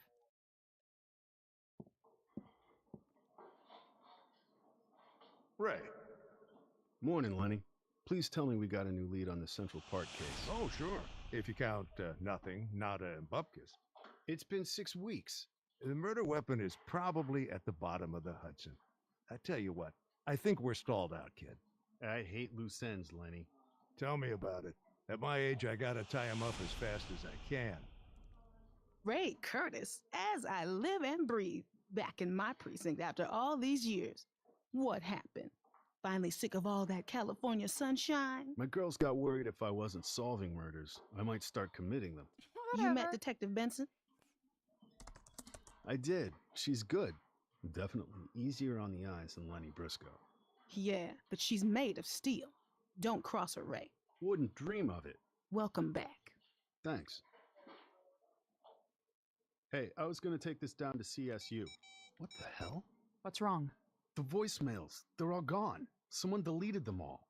And odds are it wasn't our victim. Looks like her carrier is Mercury Wireless. Pete Shanahan down in Fraud told me they've had some problems with security recently. Oh. Mercury Wireless Company policy is pretty clear. I can talk to you up to a certain point, but if we go over, I have to involve corporate counsel. They've instructed me to answer your questions and give you access to any relevant data. Understood. Thanks for your time.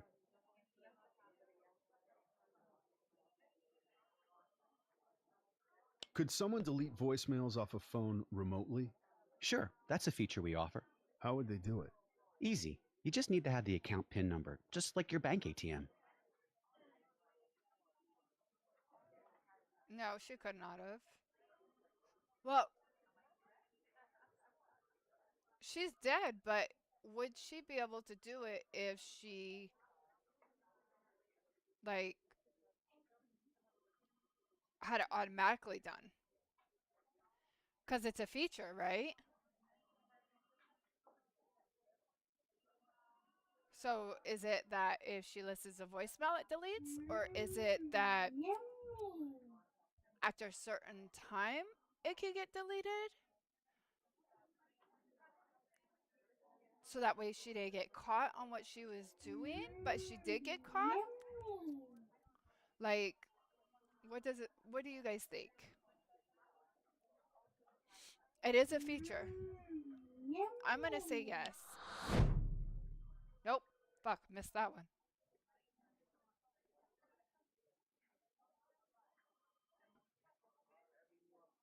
I don't believe you. Why would I lie about something like that?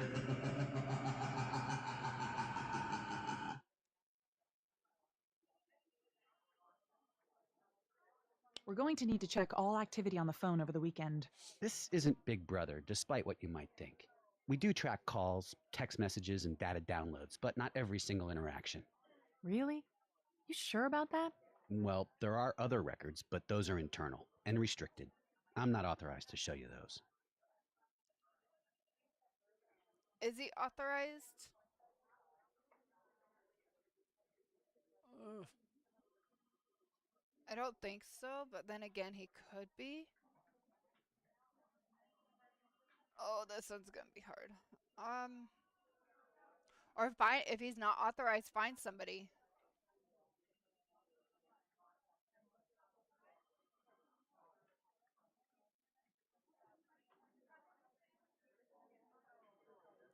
Right? That's what I'm thinking. Like they didn't come in with a warrant; they just asked questions. Somebody hit no. Nope. He was authorized. Who I'm had not doing so access well. to Rachel Trevino's voicemails? According to our account record, only Miss Trevino. There's no one else listed here. The only other persons with authorized access are myself, our customer representative team, and a few independent technical Yeah. contractors.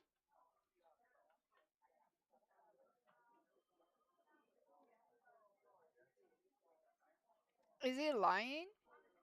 I don't think so. Because he said himself and a few independent contractors. Hello, hi bird. No, we're not doing so well on this one.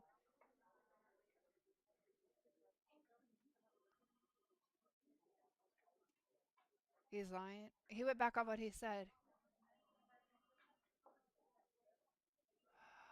He did, didn't he? But he said he was authorized to give him the information. Well, that's. No, he's not lying. I don't believe you.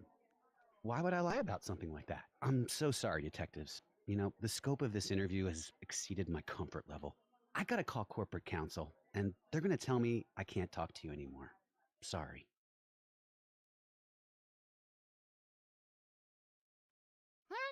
Better restart that again.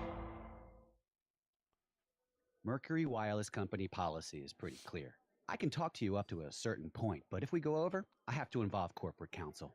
They've instructed me to answer your questions and give you access to any relevant data. Understood. Pokemon in chat. Thanks for your time. Totally screwed that one up.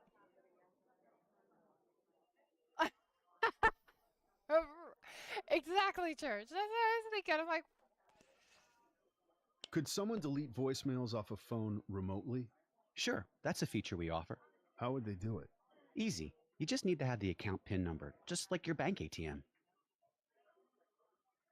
so no, she couldn't. Correct. But that's the thing. If he said it's a feature, isn't it something that's what I'm not understanding. I was thinking more like it was a feature. If you listen to a voicemail, it could be deleted, or because he tried to listen to the voicemail, remember, or after a certain extent, it could be deleted. That's what I was thinking. I wasn't thinking her personally deleting it. It was a feature. So can you automatically do it, or is it one of those that you have to do by yourself? And obviously, it's something you have to do by yourself.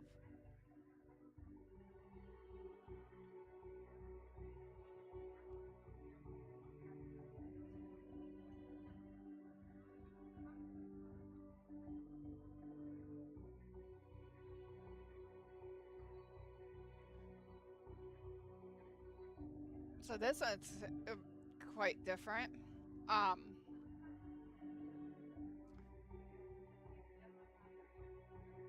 Teresa said that Rachel only uses her phone to take pictures. Miss Gary is probably lying. She was already dead. Curtis had her phone the entire time.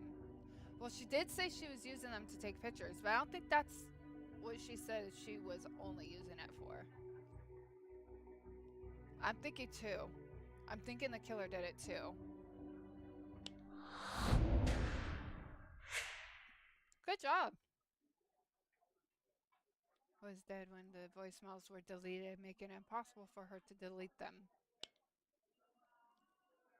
So now we want to do um maybe who has access Who had first before access the to Rachel records. Trevino's voicemails?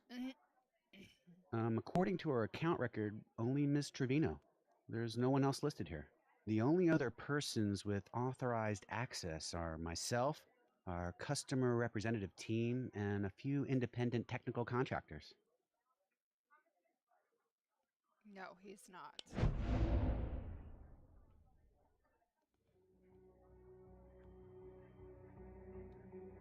Oh, here it is, though.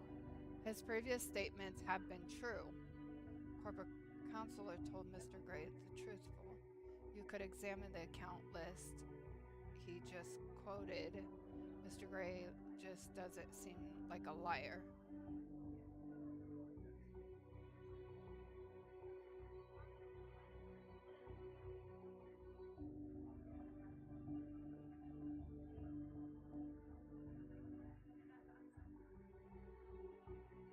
Right?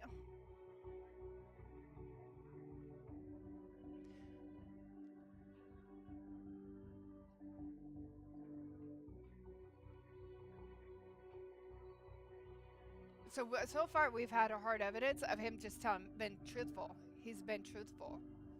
I don't know if he would let us examine the account right now.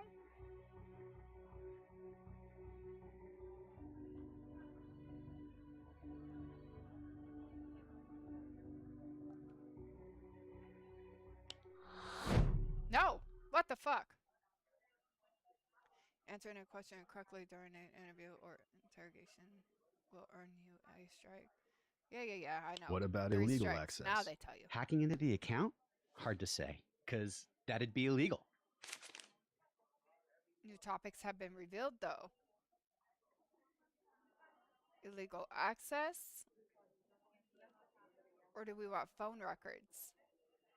We don't care about the job calls, I don't think.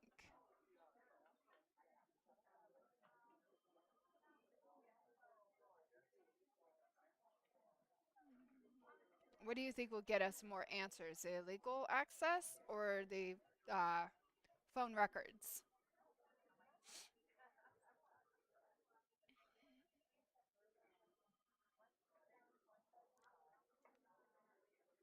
Because he just said that would be illegal.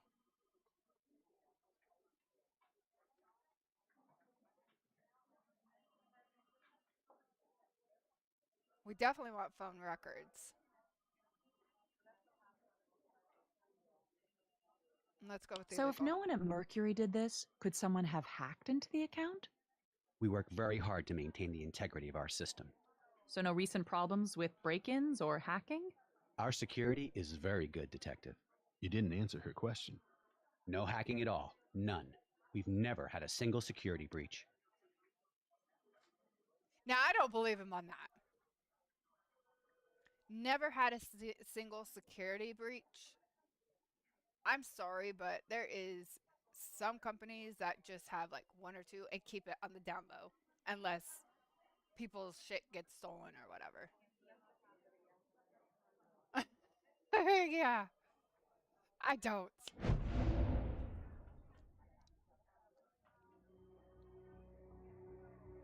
Who said there was reports of a break-ins?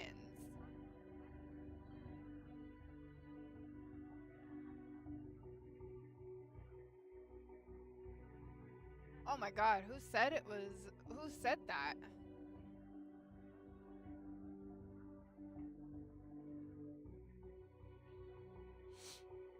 Wasn't it Lenny that said it?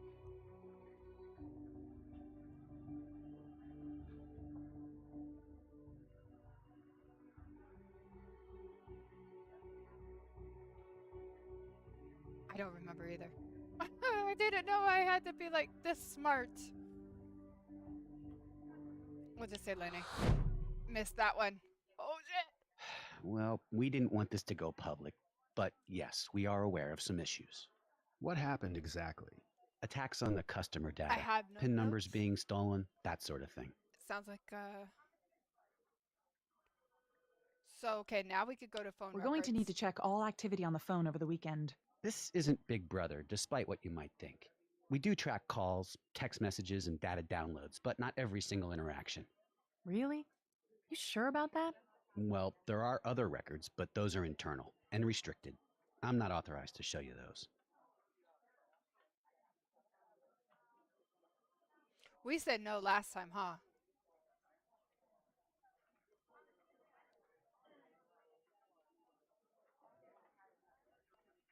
I'm gonna have to get a freaking piece of paper. Because he is authorized. I think we said no because I said that he needed to get somebody. Yeah.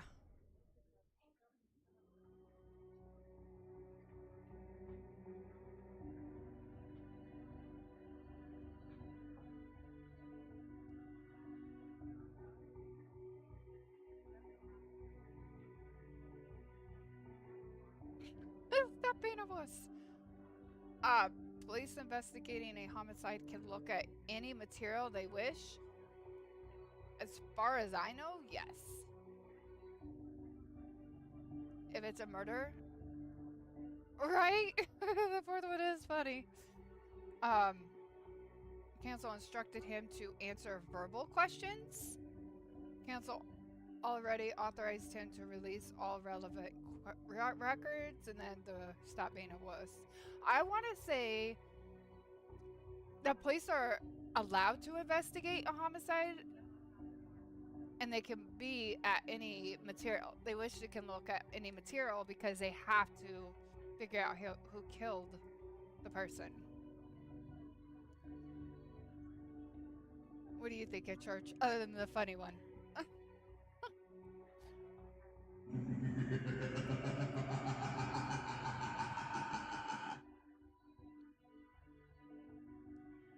Or do you think they had to talk to, well, yeah, they would have to talk to their counsel first because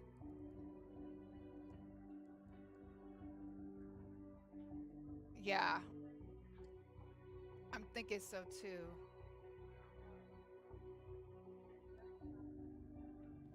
Because I want to say the police are allowed to take anything and investigate anything they wish to on a murder case. I want to say that. But it could be the council already authorized. Hello, gaming. Authorized him to give him any records at any time. I'm gonna go with the first one, and that was wrong.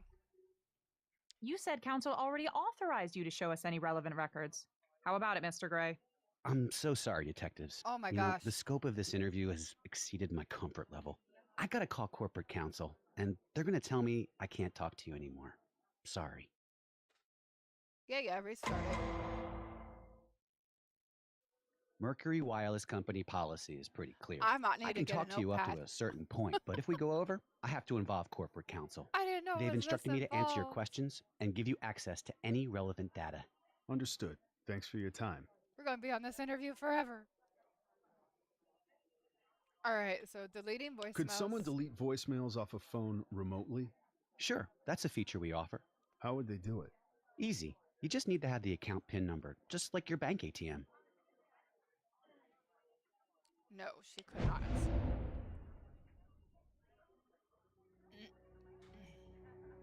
Congrats, guys.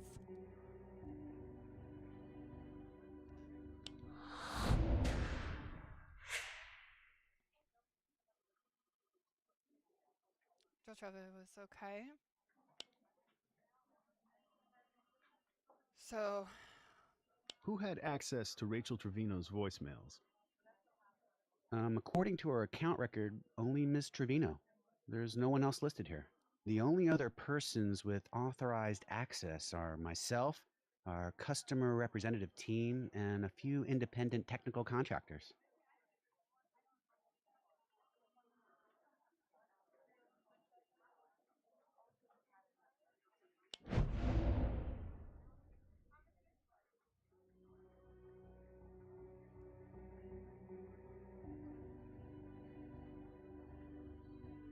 we put his previous statements have been true, huh?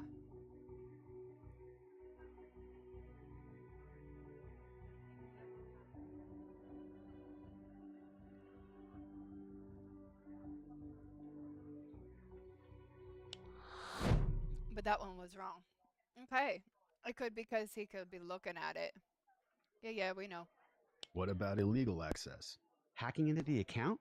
Hard to say, because that'd be illegal. Yeah.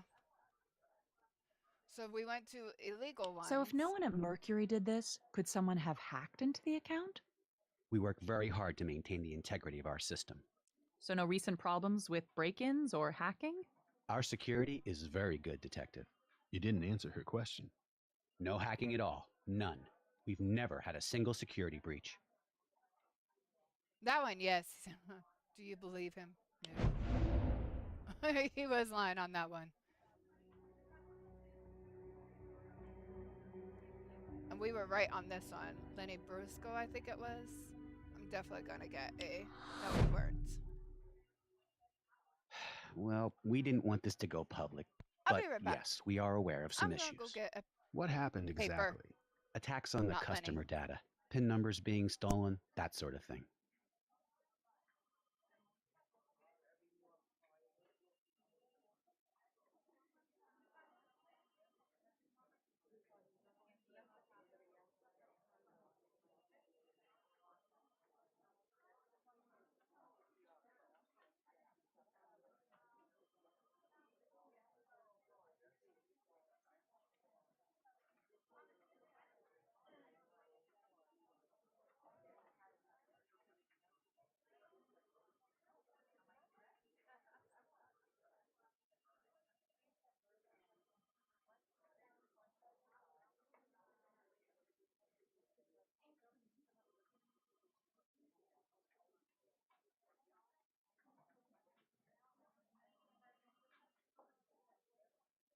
We're going to need to check all activity on the phone over the weekend. This isn't Big Brother, despite what you might think. We do track calls, text messages, and data downloads, but not every single interaction. Really? You sure about that? Well, there are other records, but those are internal and restricted. I'm not authorized to show you those.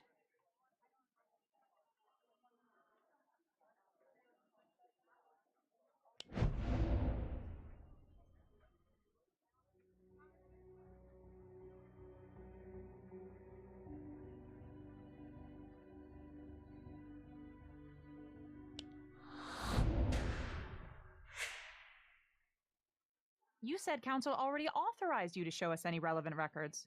How about it, Mr. Gray?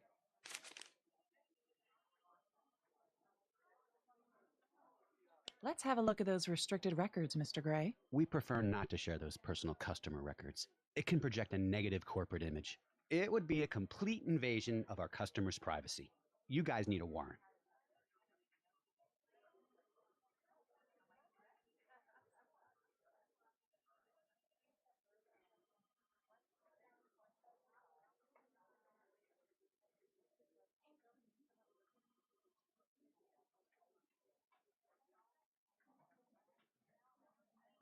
Oops. Of course. I was saying, if council gave us permission to see everything, do we really need to come back on a warrant? So do we want to challenge him on this? Or do we want to say, no, we won't challenge him, we'll come back on a warrant? I let them, I honestly think we should challenge him. Right. So should we challenge him? Council already told him to give us everything. But now he doesn't want to give us certain things? And he's going to throw a warrant out there?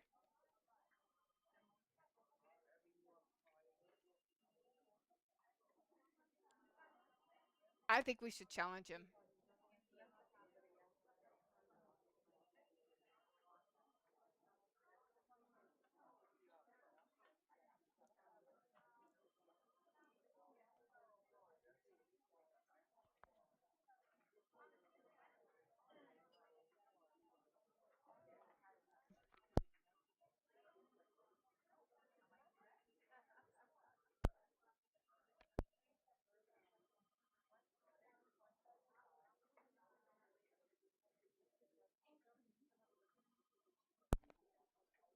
Challenge him? Okay. I'll be right back. Our food is at the door. Hold on.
Alright, let's challenge him.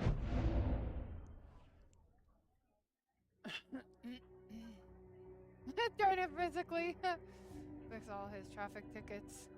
Write a good note.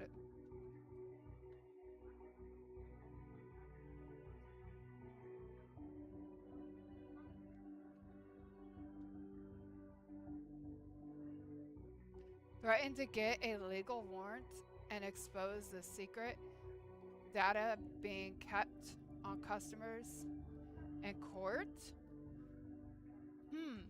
Definitely not the traffic tickets. Who cares? And get out of free? No. It would be that one.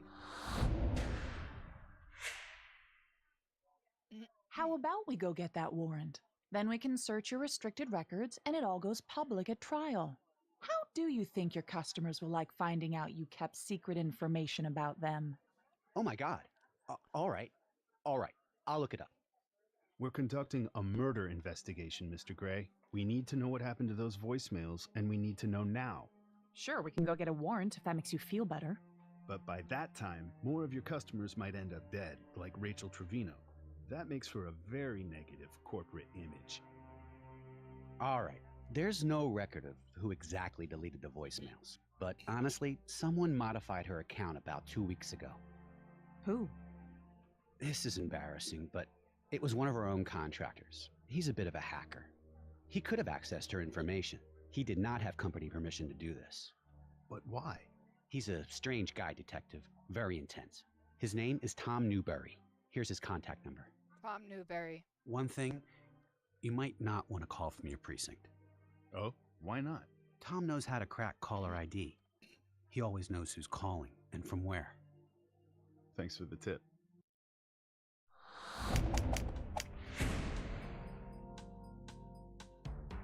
Alright. So we got some of that right. Weird place for an interview, Curtis. Witness requested we meet here. He thinks it's all a big game. I get the impression he's young. His mom answered the phone when I first called. Speaking of games, good cop or bad cop? Bad cop, definitely. Suits me.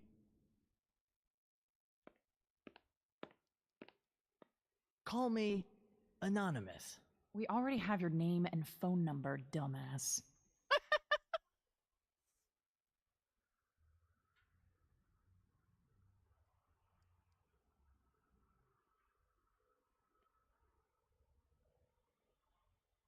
Did you know Rachel Trevino? She mentioned your name on her blog. She did? Oh my God, really? What'd she say about me?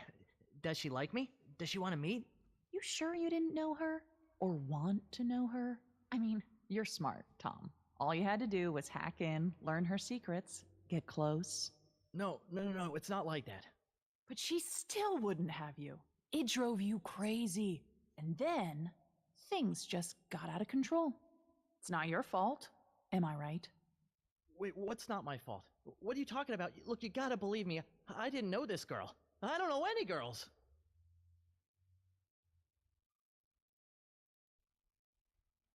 Ooh, do we believe him? Well, no, because he says he doesn't know any girls.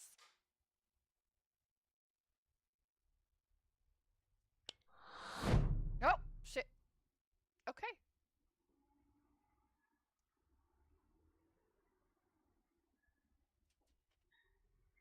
What's So, FTP? Tom, how many FTPs do you have? Where'd you learn that word? You're using that word wrong. FTPs. Do you have them? Someone taught you a computer word and you're using it wrong. Just stop.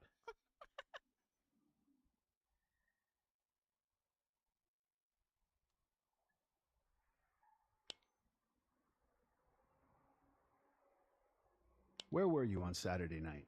Everywhere. Tom, we can go downtown right now if that's how you want to play it. Sorry, I was online, on a raid. Anyone corroborate this? About 20 warriors in my guild. Let me rephrase. Did anyone real see you? Yeah, my mom. I live with her. She was there the whole time. Plausible alibi? Yeah, it's plausible.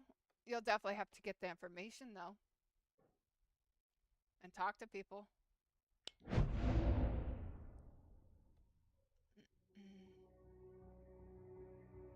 A mother would never lie to protect her son. That's some bullshit.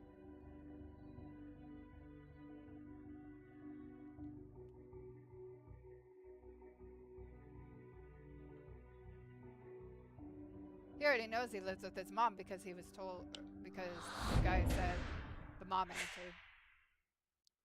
Yeah, I talked to your mom on the phone already. She know you're out this late? Hilarious. Play good cop?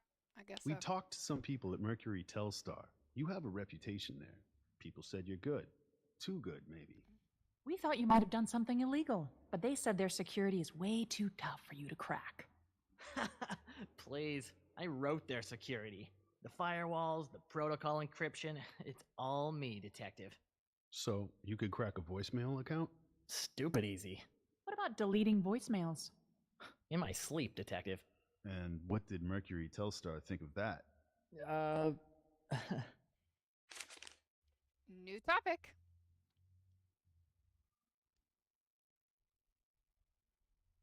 Ooh.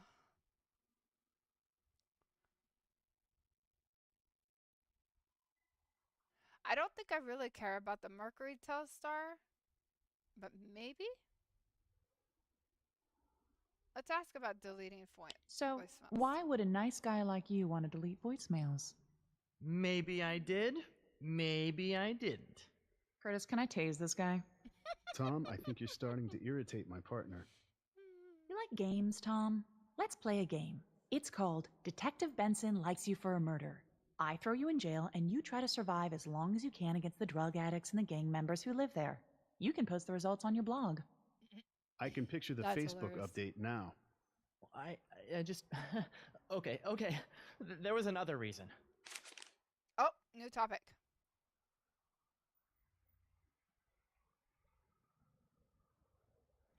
More What is interested this another reason? Well, I was paid to access the account, of course. By who? I don't want to say. You better say. Or do we need to call your mom and tell her you're running a hacking ring out of her basement? Oh, Jesus, no. Look, don't get her involved. That woman has enough problems. These people are powerful. Names. We need names.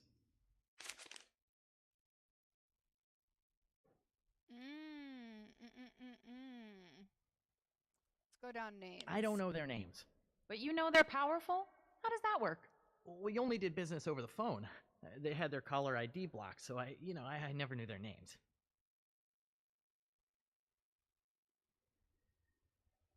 No, because they said that. Yeah.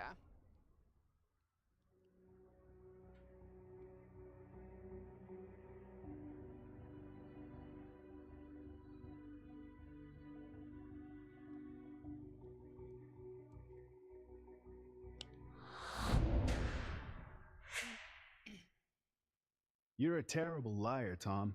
Your old boss told us you know how to crack caller ID codes. Mm-hmm. You know those names, and you're going to tell us one way or another. Oh. All right. Why would your old company accuse you of hacking? Mercury Telstar hates me. They'll accuse me of anything. I'm a rogue anarchist activist. Those accounts are my playground. And you hacked Rachel Trevino's. I don't know. No. No. Why are you asking? Your old company seems to think you did, and you apparently possess the skills. No, I don't. Look, for instance, I couldn't have gotten through their firewall, right? No way. The protocol encryption alone is just way beyond my skill. Nope, because he said he did it.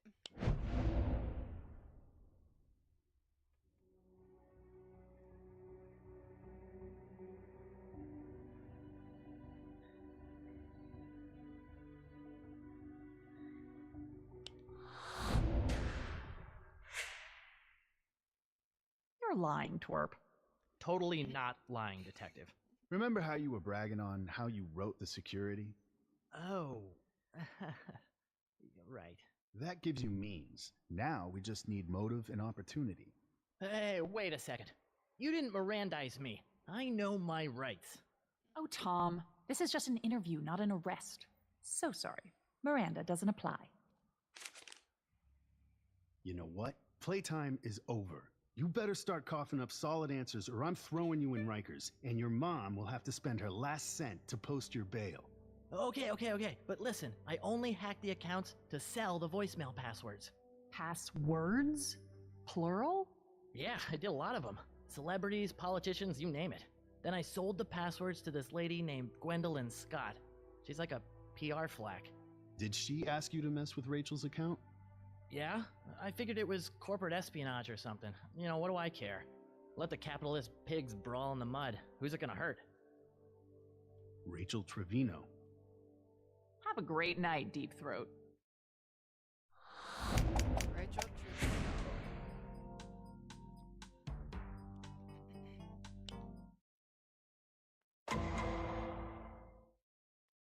We're going to start by what we call defining your moment. Gwendolyn Scott? Yes. I'm Detective Ray Curtis. This is Detective Benson. We need to talk to you for a minute. So sorry, I'm busy. Pokemon in chat.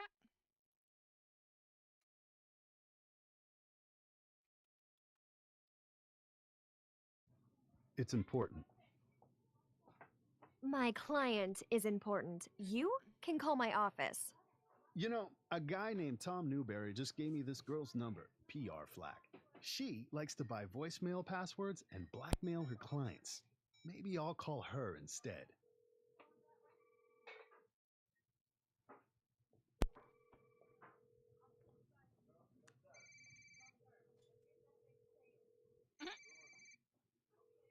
$5 minutes.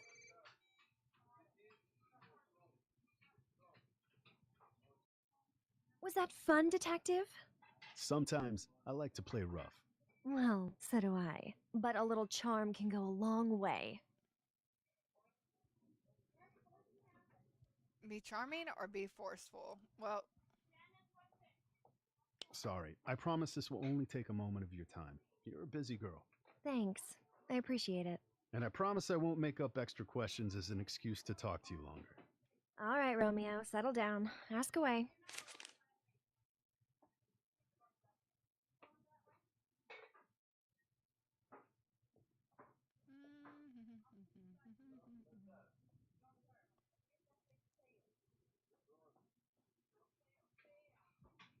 Does the name Rachel Trevino mean anything to you? No, should it? She was murdered last night. We found her body at the Parkview Regency. Oh, poor girl. As if life isn't tough enough for housekeeping.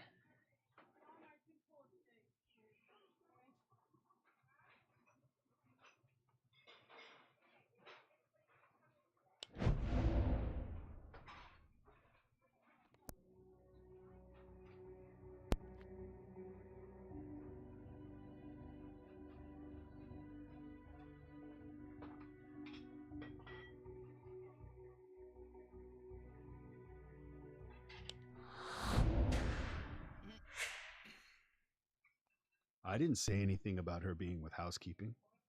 I must have read it in the paper. Nothing's been released to the papers yet. It must have been gossip. You know how these things get around, Detective.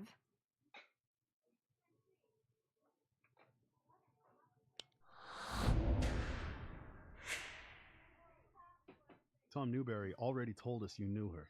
Oh, that Rachel. Of course. My mistake. I can be such an airhead. Do you know Tom Newberry? No.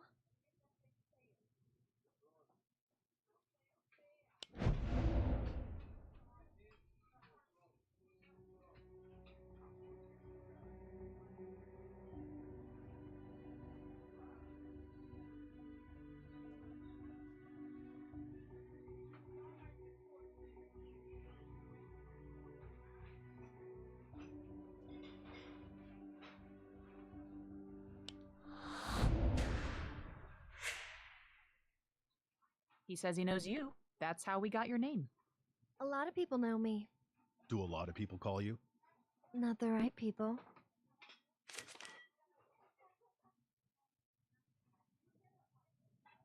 So if I look up your phone records and Tom Newberry called you, and you talked to him more than once, now, Would I be crazy to think you're lying to me?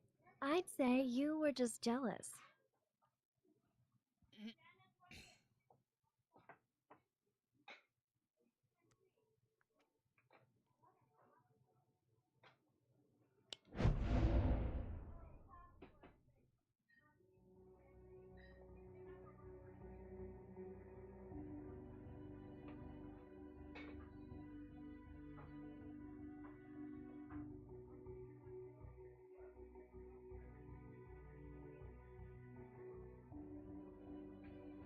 Well, she hasn't really answered anything truthfully, but he did say she was difficult.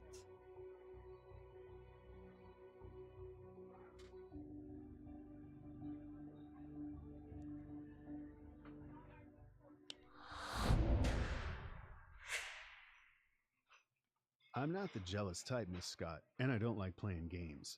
You knew him. Fine. Yes, we did business. I paid him for insider information. You paid Tom for what exactly? Passwords. I paid Tom for access to voicemail accounts. So you could delete Rachel Trevino's voicemails? Look, I really shouldn't say. Did you want to keep her quiet? Miss Scott, were you involved in her murder? No, I did delete Rachel's voicemails, yes, but I did it for someone else, on someone else's orders. Understand?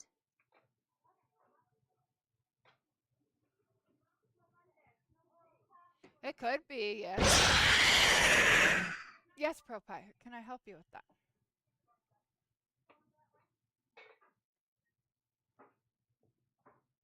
Mm.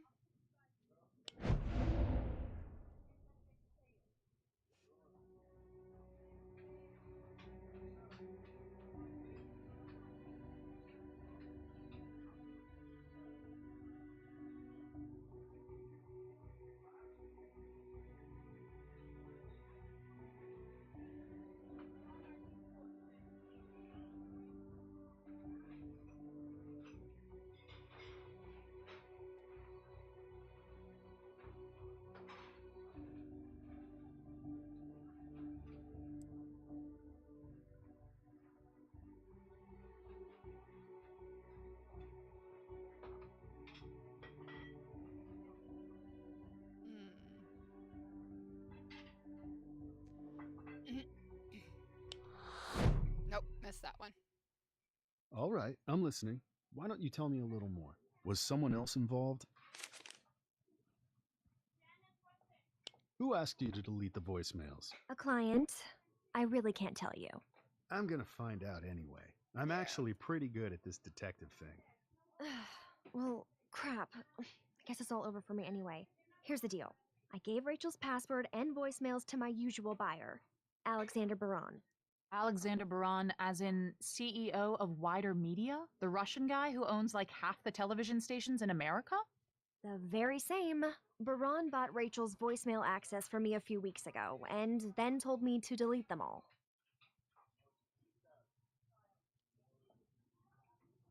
Do you believe her? Yeah, actually I do. Because she came up with the name and everything.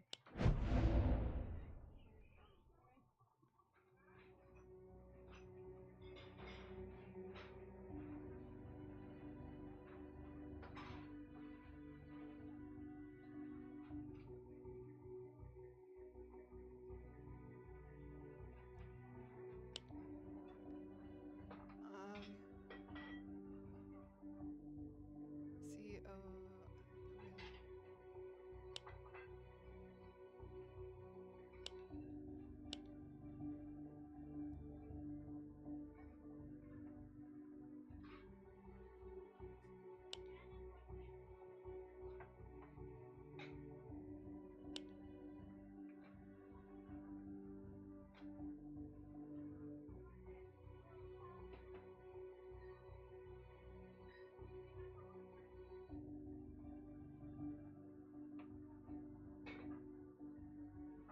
Okay, so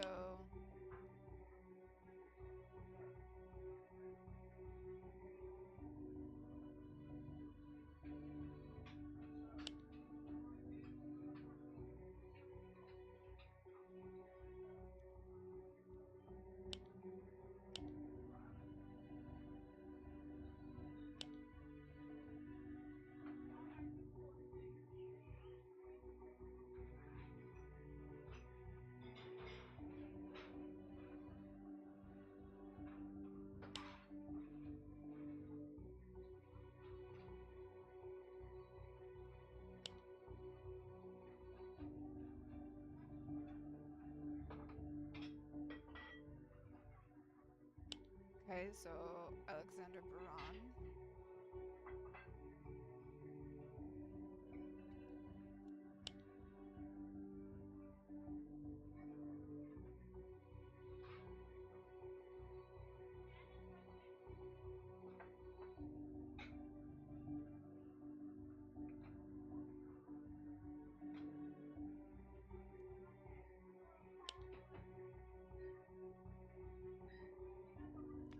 I think he was named in her notebook, wasn't he? I didn't see that saying that in her notebook. Or was it her phone?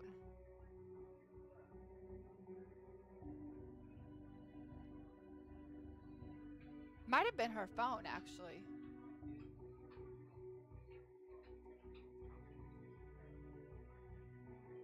Can't remember either. That was at the beginning. Like, let's go back again. Detective growing. Vincent, sexual. Oh, here we go. I can go down. Cell phone. Teresa mentioned that it might be important.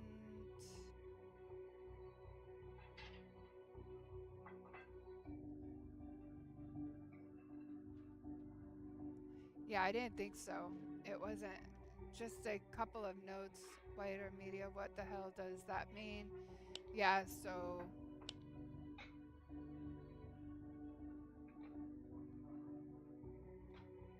it definitely was not her notebook because it was just wider media.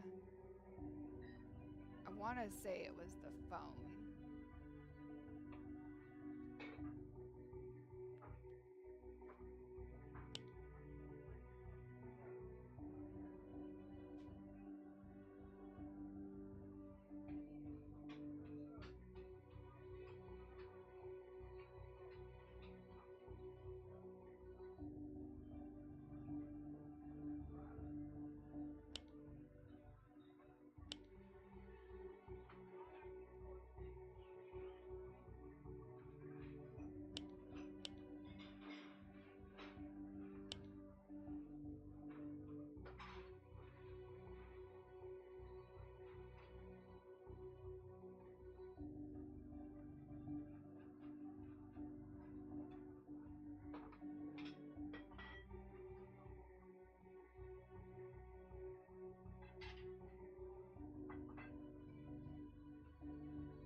Nope, it was not her phone. Miss Scott, why was Alexander Baran interested in Rachel Trevino?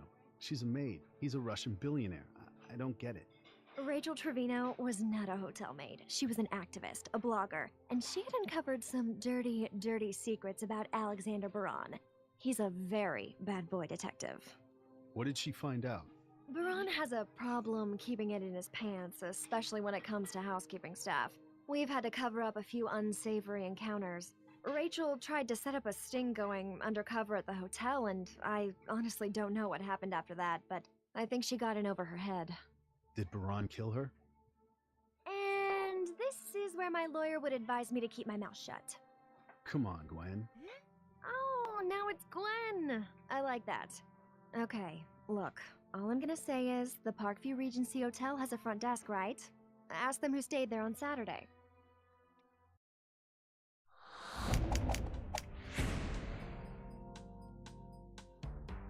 Okay.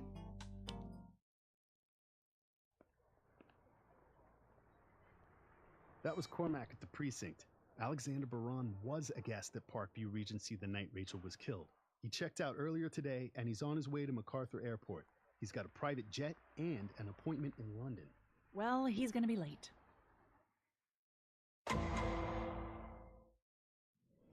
Mr. Baran!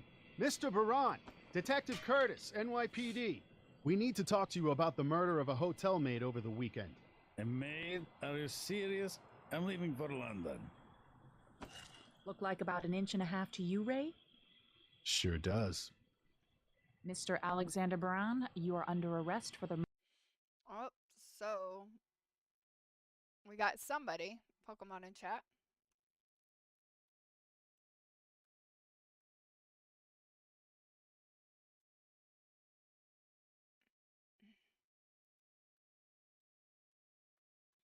Murder of Rachel Trevino. You have the right to remain silent.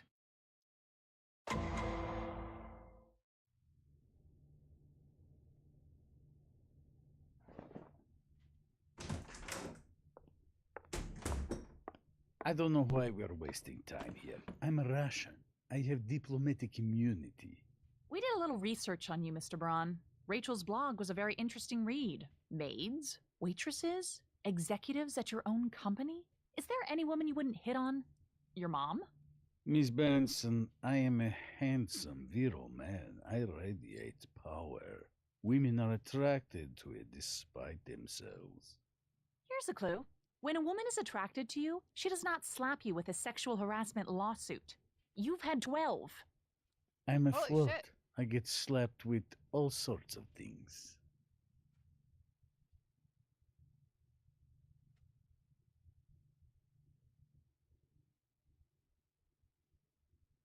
Did you know Rachel Trevino? No. We have DNA evidence that says you did. What kind of evidence? A rape kit. You don't know what you're talking about. It was completely consensual. So you do know her? You cops think you have it all figured out. Guess what? We were lovers.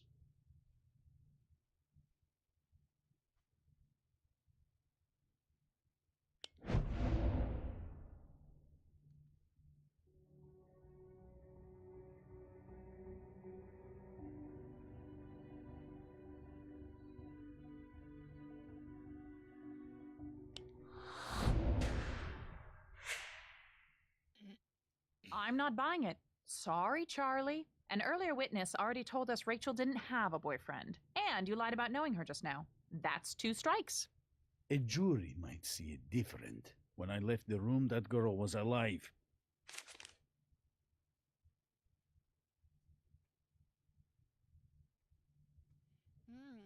Okay.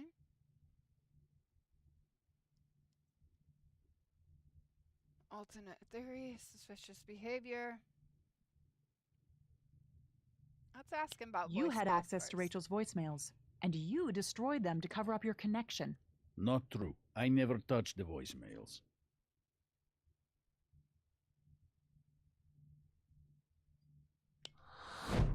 Oh, okay. So he Rachel knew didn't. all about you. She was gathering evidence about you, about unreported assaults. I wouldn't know anything about that. I never even heard these voicemails you're so very concerned about.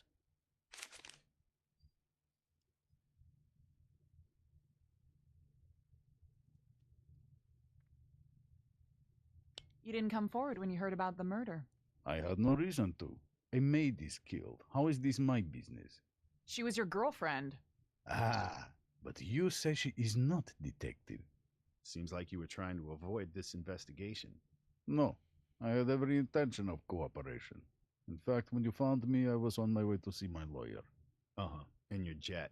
He's on vacation in Florida.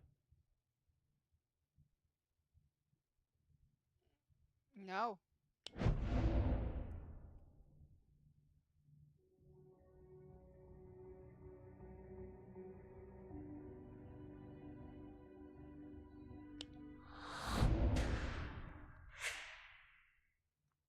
You said you were headed to London. It's just a hop, skip, and a jump to Moscow from there, and then you'd be out of our reach.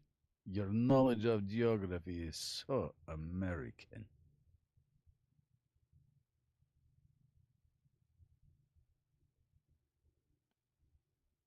So let's say, maybe this girl, Rachel, maybe she liked it a little rough, and you obliged. Consenting adults, right? Sure, completely consenting. And the cane could have been involved. Could have been. Ooh.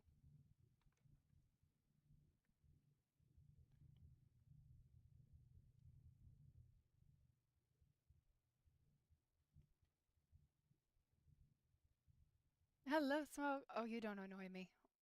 We are playing Law and Order. So, trying to. Tell me how the cane fits into this scenario. Was it an accident? I'm sure it must have been. Did she ask you to use it? Yes, she asked me to do it. It was her idea. She liked that kind of thing, I guess. Like I said, it was all consensual. This girl was kinky. She saw my cane. She wanted to try it. She was an adult. So you admit it? No. No.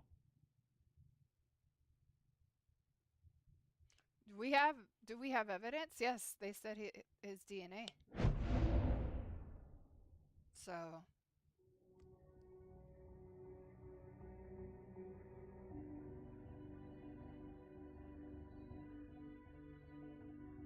Thank you, thank you. The cane he was carrying in the hotel room for the weekend, yeah.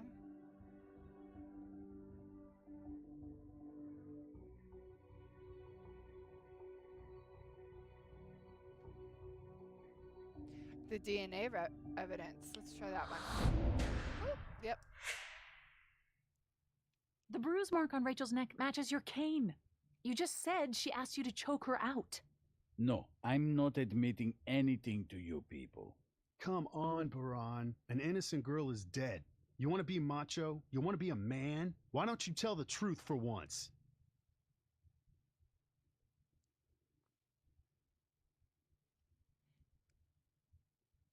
You know, killing the witness to a crime gets you an automatic upgrade to murder 1.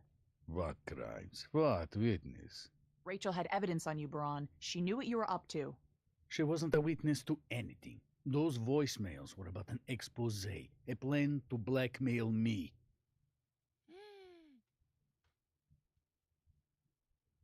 Didn't he say he didn't listen to voicemails?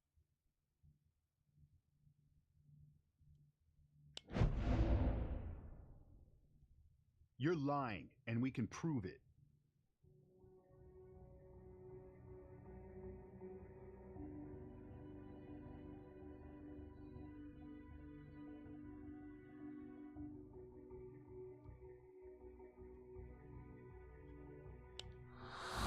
He did. He denied it earlier.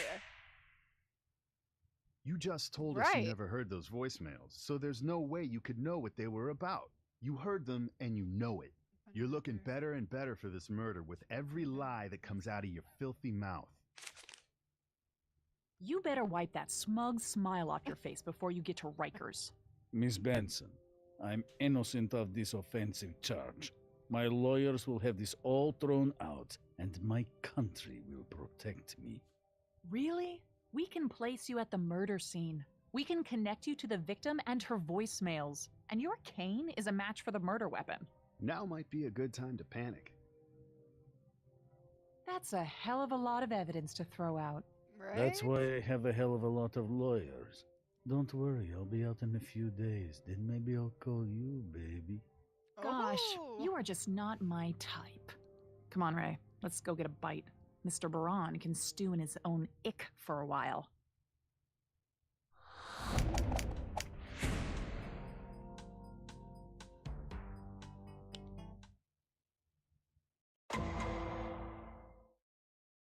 The district attorney's office takes a dim view of rape and murder in our city, Mr. Baran.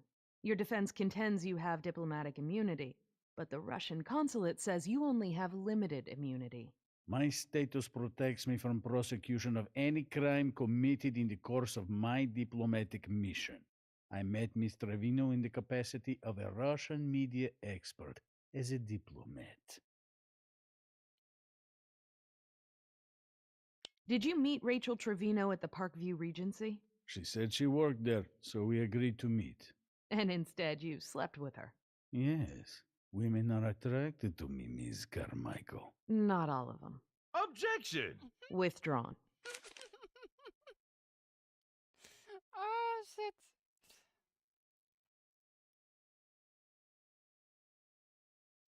Mm. The cane you carry matches the bruise on Ms. Trevino's neck.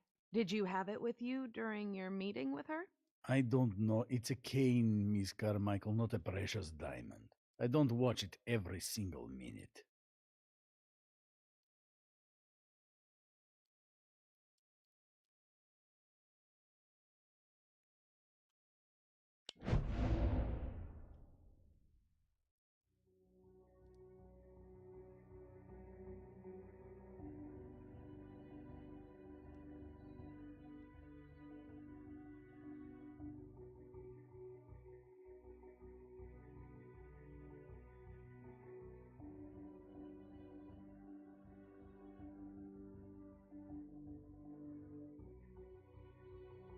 Ooh. Let's go back. Because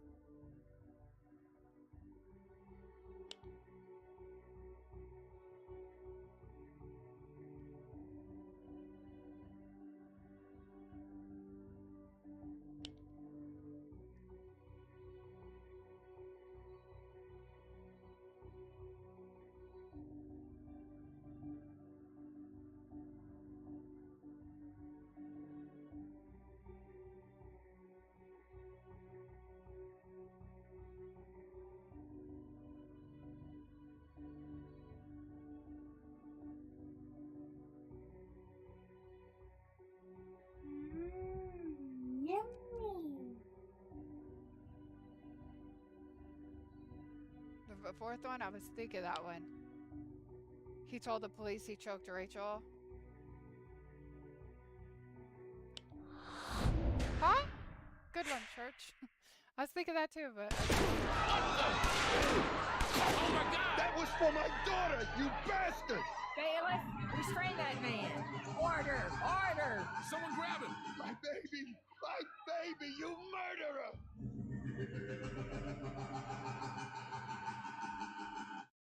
Alright, well. That didn't Judgment work Day. out. Hero dad gets revenge. Taking care of business. Father does what court cannot. American justice. The headlines go on. The people love this guy. Chavez Trevino. He killed the smug bastard who killed his daughter. Of course they love him. How the hell did he get a gun into the courtroom? Right, This is going to get Church, you messy just said- quick. I say we charge him with voluntary manslaughter and let it go. Abby? You know what keeps me up at night? What if his Yeah, I aim was know. off? Just slightly. I wouldn't even be here to answer your question, Jack. You're right. I'm not setting a precedent for street justice in our courtrooms, There's despite usually what metal the people detectors. think they want. Prove it was premeditated. Hit him with murder one. You got it, boss. Now we have to go after the father. Which sucks. How does your client plead, Ms. Mullins? Not guilty. Be advised, we're going to mount a diminished capacity defense. The defendant is a Gulf War vet who suffers from chronic post-traumatic stress disorder. We will show that Mr. Trevino was under extreme emotional distress at the time of the shooting and is therefore not eligible for murder one. Any issues, counselor? None, Your Honor. Defense has briefed us already. This doesn't change anything. We're moving ahead with murder one. Focus on the premeditation.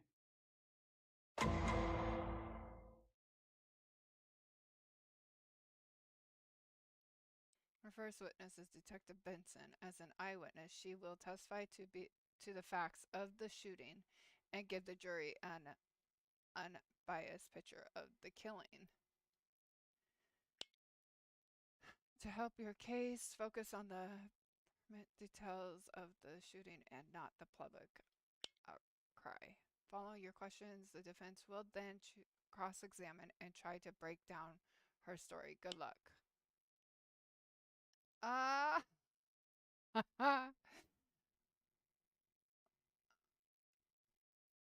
Well, we have to.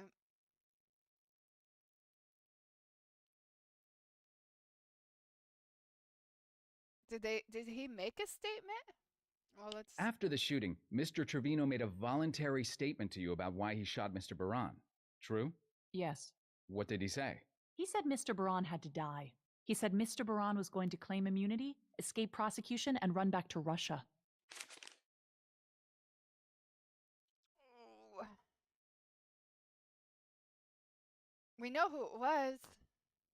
What else did he say? He said the courts were weak, powerless. He said the only justice he wanted was a death sentence. So, his motive was less about avenging his daughter's murder and more about exacting the type of justice he wanted to see. Objection. Withdrawn. Ay, Pokemon in chat. I don't like this. Cause, like... Yeah, I don't like this. Watch the scales of justice meter to see whether the jury is siding with you or the defense. Perform well in court and the scales will tip in your favor. Perform poorly and the scales will favor the defense. Hello, Jersey. And further, the scales are tipped in your favor, the more likely the jury to convict. It also gives you more power when it comes time to plea. Occasionally, I will aim jab at the defense, can score points with the jury, even though you have to withdraw it. Can you tell us definitively who shot Alexander Baran? Without a doubt, the defendant, Chavez Trevino, shot him. I looked to see Mr. Trevino standing up with a smoking gun in his hand. Literally. And can you identify him for the court? Sitting right there. That's your shooter.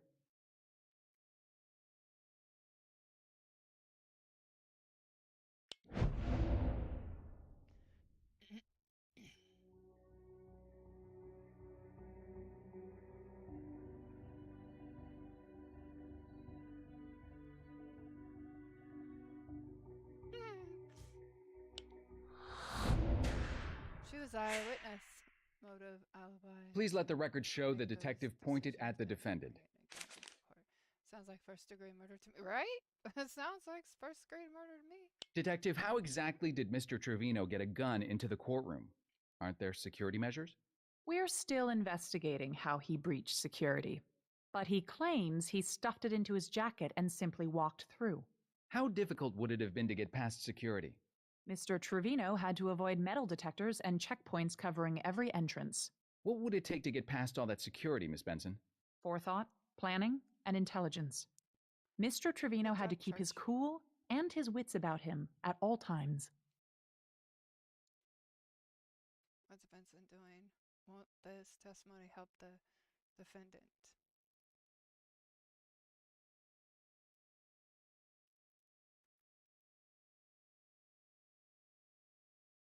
I don't think it would help the defendant.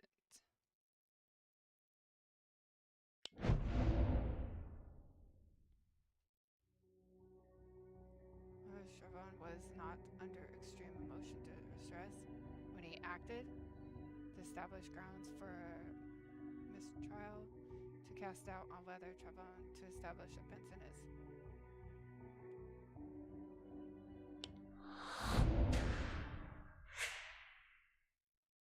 Actions inconsistent with someone under emotional distress. In my view, yes. Is there any doubt as to the circumstances of the shooting, Detective? None. Mr. Trevino shot the defendant in front of witnesses and admitted to the murder afterward. I wish every case was as simple. Thank you, Detective. Right? Your Honor, the people rest. No further questions for this witness. Nice.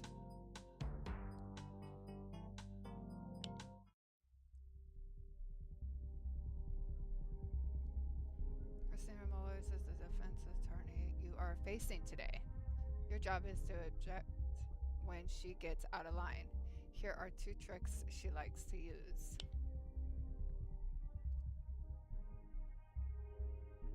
She will discuss comments as questions, such as, are you really supposed to believe this lie?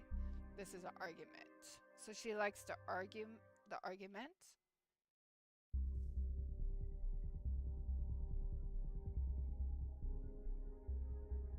And then she will also insult your witness by calling him a low life or a criminal. This is okay. So, badgering.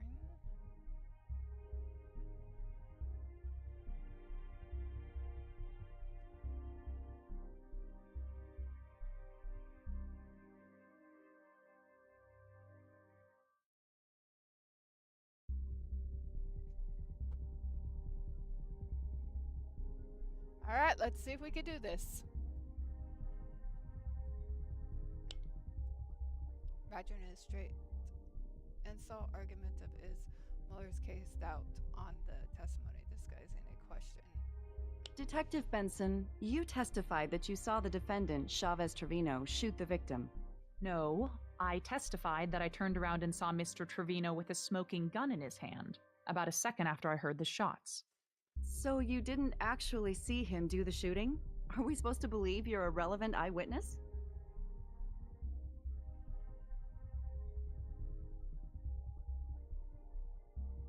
Objection.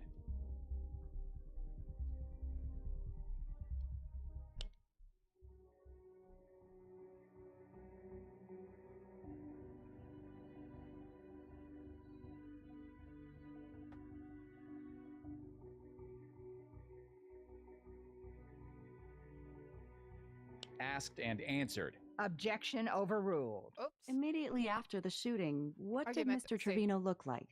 I I should don't have watched follow what you. said. Was he hurt? He was in possession of himself.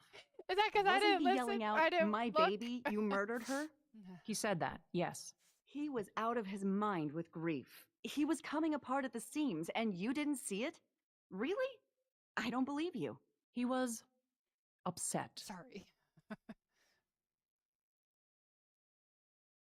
Objection. Okay, church, I won't touch anything. That's being more argumentative. Right. So...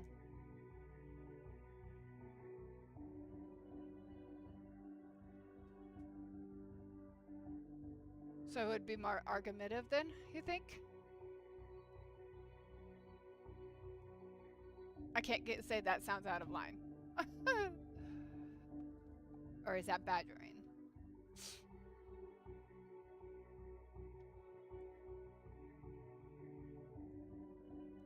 This one's tougher, right?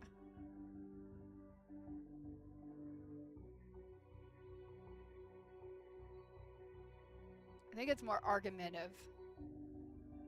Transcript for this one? Okay. So...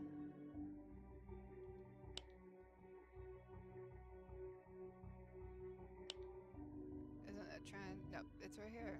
Okay, so... Is... Sort of show...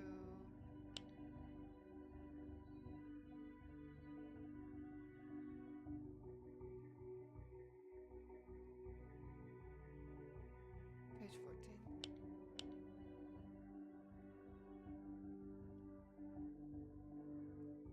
He was out of his mind with grief. He was coming apart at the seams, and you didn't see it? Really? I don't believe you.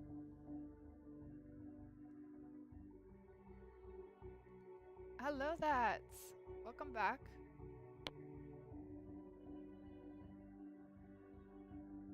Wouldn't that be more argumentative? Yeah.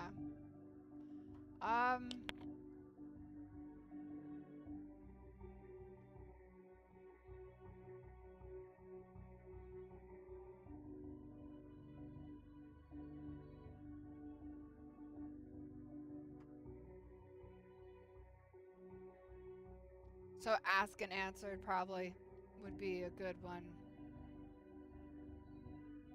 Cause she's not really badgering. She's not saying low life or anything else. Argumentative is lie, I believe this. Asked and answered. Objection overruled.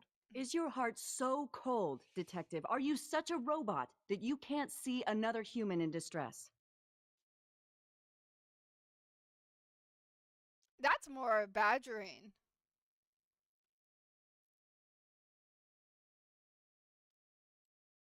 Objection. Yeah. Badgering. Sustained. Ms. Mullins, enough with the rhetoric. Let's try this one more time. Was my client, Chavez Trevino, visibly shaken and distressed following the shooting? Yes. Did he appear rational, calm? No. Was his behavior at that moment consistent with a person in severe emotional distress? Yes. So, despite any forethought or planning he might have shown previously, the defendant was clearly in distress when he fired his weapon. True? True? Yes. Thank you. That's all for this witness, Your Honor. Shit. I lost 40. Do we want to replay that scene just to, like, get a good feel for it? What do you guys think?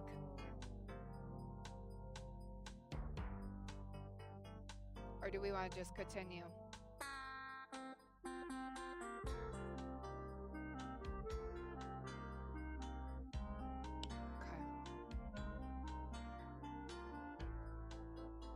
Yeah, let's try for a better score.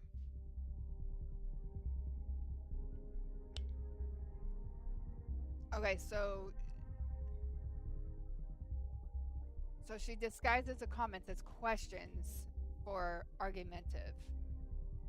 And then she insults them for badgering.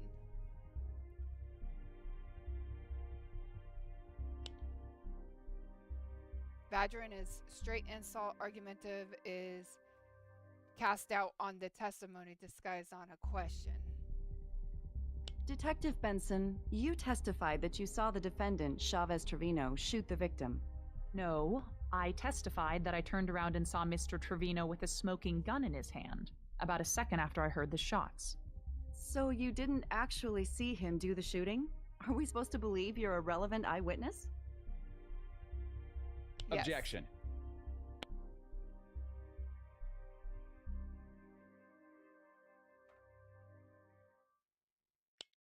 This one's argumentative.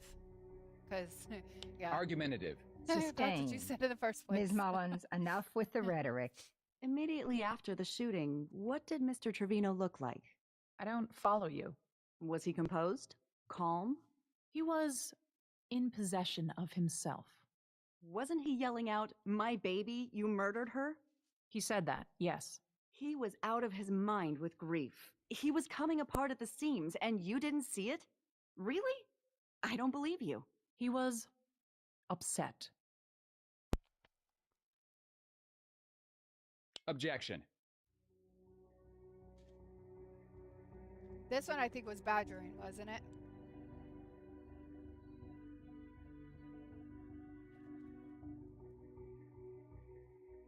Because we did ask and answered, because it could have been either one.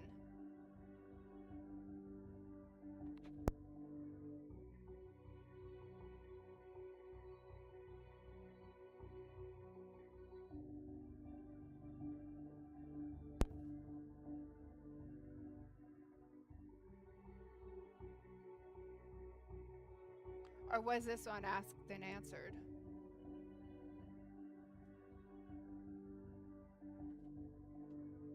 No, because she didn't. Let's do badgering, because we did ask and answered, and it was like, nope, not right. Badgering. Objection overruled. Nope. Is your heart so cold, Detective? Are you such a robot that you can't see another human in distress? Objection. Yeah, this is badgering for sure. Badgering.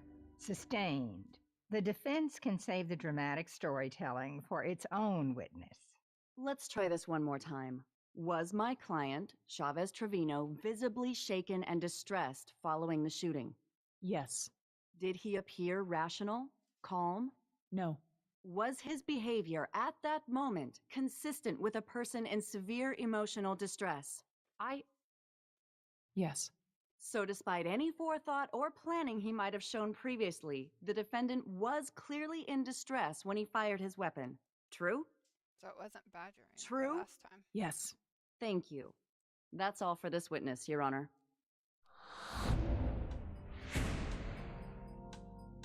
Well, we won. We're ahead. I'll wait.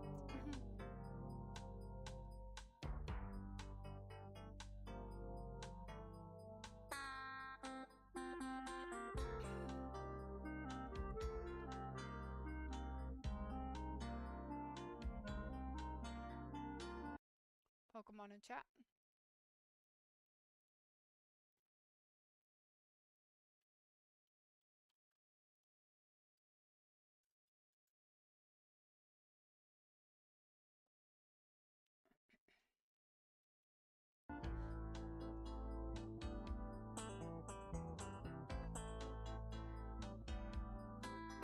Alright, just let me know when I'm back. When you're back, church.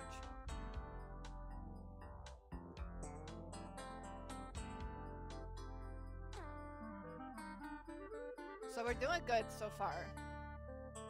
They're siding with us. Okay. I just got a message from Cormac. You know the gun we took off Chov Trevino? Yeah. It's a ballistics match to the one used in the preppy joggers murder. The joggers? The two kids who got killed in the park? That was in the 90s. It was 1998. Me and Lenny Briscoe caught the case, but we ran out of leads and were never able to close it. We got pulled off, actually, and burned the old man's ass pretty good. Oh, tough break. But, well, then how did Trevino get it? Yeah, good question, Detective. This case has been on my mind since I got back. Then this falls in my lap. I feel like I owe it to Lenny. Ray, any way I can help out, I'm in. Thanks. Oh. So is it his first time killing? Or did he buy a gun illegally?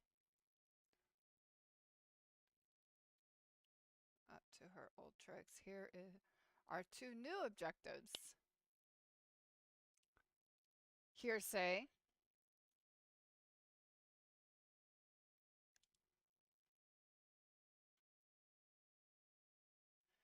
Okay, someone that's not in court, of course.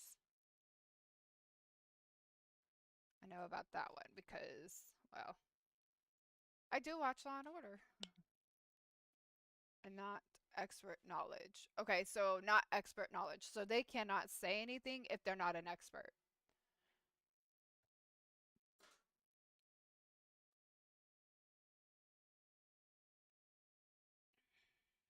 Which makes sense because if you don't know what the hell you're saying, don't say it. Hello, Smoke.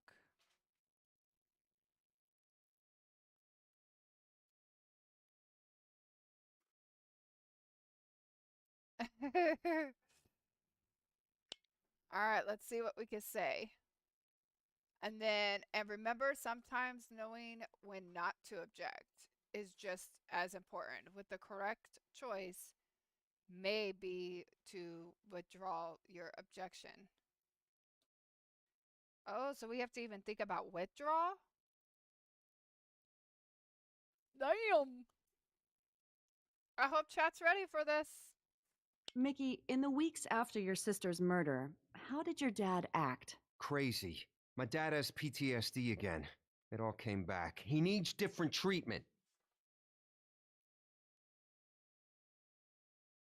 Would you like to object to this? Not really, because he says he needs treatment, but he didn't say what treatment. And we want to hear, well, shit. If we don't object it, we hear it. It might go to the other one of them saying that he needs meds and that's what he didn't take. Or do we want to hear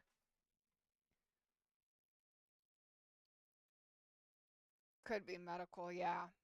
Because he doesn't know if he needs treatment or not unless he's a doctor. So Objection. Yes.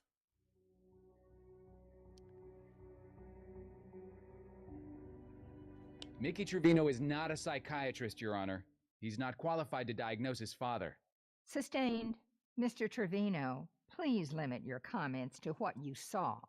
Tell us the There we behavior go. you observed. Good job, Church. He couldn't control his temper. He would like yell when the phone rang or like if a dog was barking 2 miles away. I didn't know what to do. When Rachel was killed, I expected him to be really sad or depressed, but not, not angry. And this behavior, had you ever seen it before? No, but my sister did. Yes, we need to object because Objection. his sister ain't here. It's all hearsay. Hearsay. Regrettably, the witness's sister is deceased and can't testify to the truth of this statement. Sustained. The jury will disregard that last remark. When? After he got home from the Gulf War, 1991. Pop had his troubles with the law. A felony assault charge, some other bullshit, some other nonsense. Ooh, would we like to object to this, or do we want to listen? We might want to listen because remember, they said that that gun is for another case.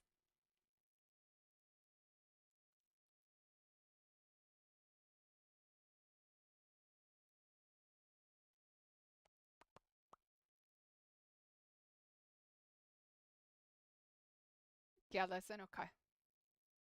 Did you think he would hurt anyone? My uncle said he was getting dangerous.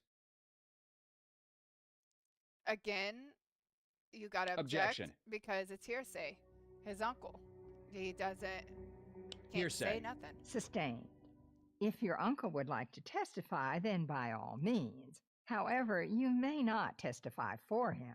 Do you think your father was in his right mind when he shot Alexander Baran? No.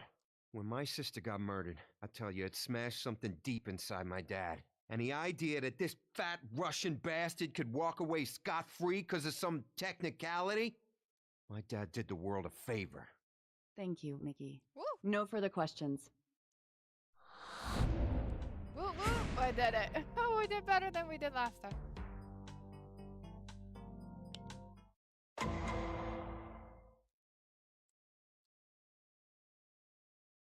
All right, so now your turn.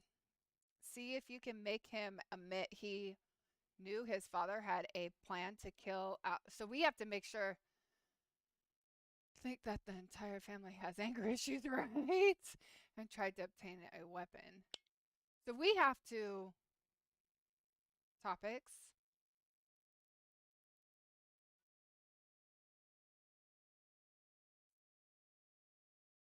Oy.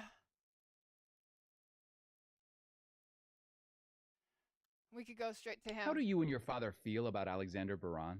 How do we feel? Are you freaking serious? Easy, Mr. Trevino.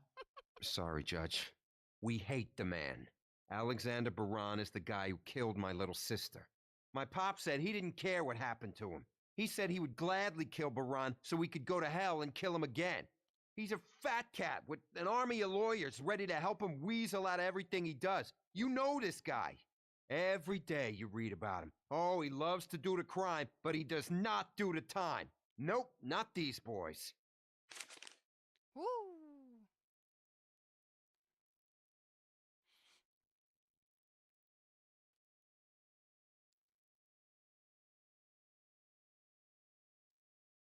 Did you ever hear your father threaten to kill Baran? Hurt? Yes. Kill? No. Can he prove that he's lying? Did he just say he wanted to... Let's go back. Because didn't he just say that?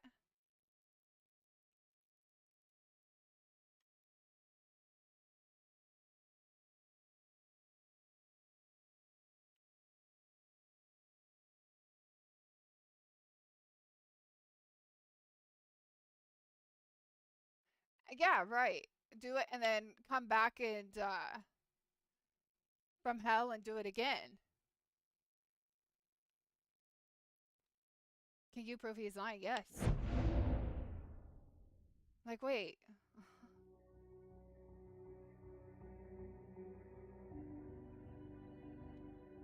Mickey stated his father said he planned to kill Baran. Mickey stated his father said he would gladly kill. He said gladly, wouldn't he? Yep, You were right. That's not true.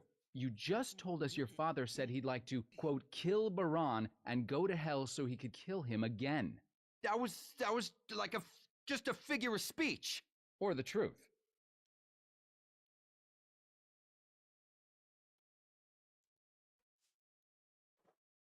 Did your father try to buy a gun a week before the attack? Yeah, I guess. Did you try to help sign for it? Yeah, so what? Your father was convicted of felony assault in 1992. He's not allowed to have a gun. Did you know about his conviction? Nah, I didn't know nothing about that. Man's got a right to defend himself. Actually, when he's a convicted felon, he doesn't.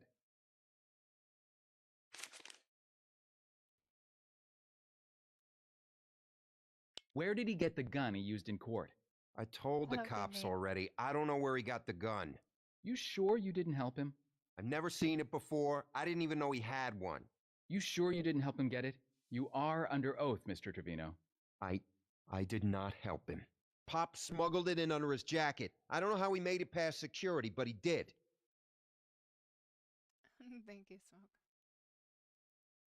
Can he prove that he's lying? Well, didn't he just say he was trying to...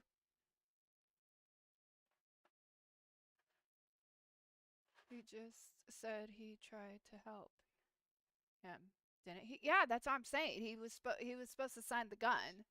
Like he just said he was supposed to sign the gun. No. Why didn't you get help for your dad? He seemed rational. So he was in control?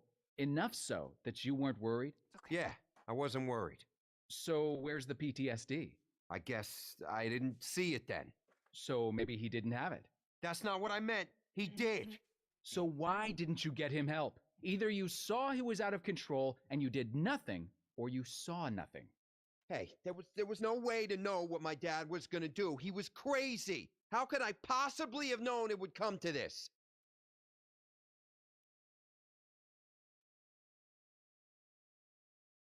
Yeah, he could know his behavior. Yeah, because he was out of control. He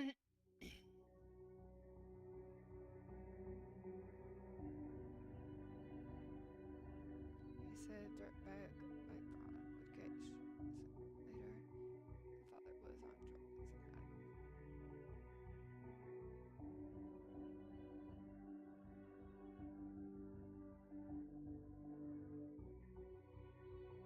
It was this one, I think. The dirtbag. The second one. He said he knew his father tried to buy a gun and he warned to kill. Good one. What did I say? They said a couple He of already things. had a felony assault in his past. He tried to illegally buy a gun, and he told you he wanted Baran dead. If that was my old man, I'd have been a little worried. You want us to believe your dad just snapped. You say he hated Alexander Baran, knew in his heart Baran was guilty. He tried to buy a gun but couldn't, so he found one some other way. Then he smuggled it through security, stayed cool until he had a fair shot, and fired an accurate pattern right into his intended victim. Now, Mickey, does that really sound like someone who just suddenly snapped? Objection! Withdrawn. None of this would have happened if people acted right. Rachel writes a nasty blog and this guy Baran kills her. My dad's going out of his mind and his doctor goes on frickin' vacation. Vacation, can you imagine? It ain't right. Everybody fails us and we gotta suffer for it. No further questions for this witness, Your Honor. Well, we obviously know that it was premeditated. Like, he bought the gun. He wanted to kill him. He said he should. Held him back. Do it again. Like, wasn't that he was crazy? Vince is going to go intrude some new tricks. So it's time to brush up on your objection and then learn new ones. Oh, great. You remember her hearsay? Yep. And remember also no expert knowledge, right? Here's a new one, speculation. When a witness speculates about what might have happened, hypothetically. So speculation. Okay.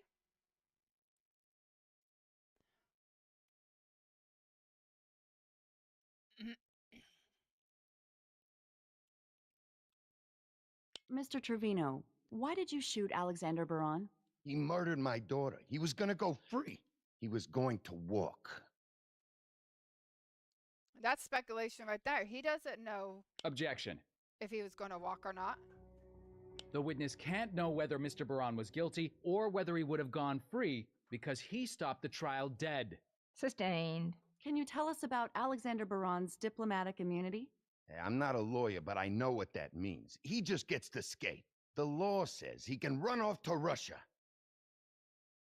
Okay, again, that's speculation because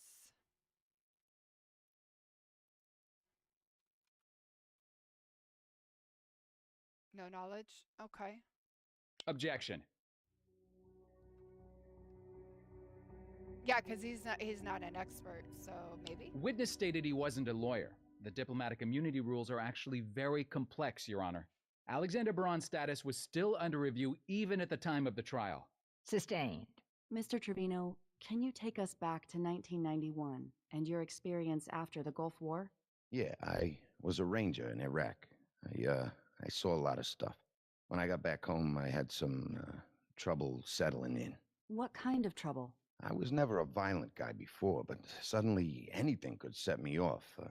I fought all the time. I couldn't sleep. My wife divorced me. I wanted to die.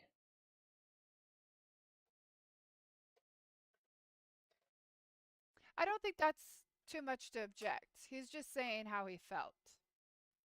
I think he should just keep going. What do you guys think?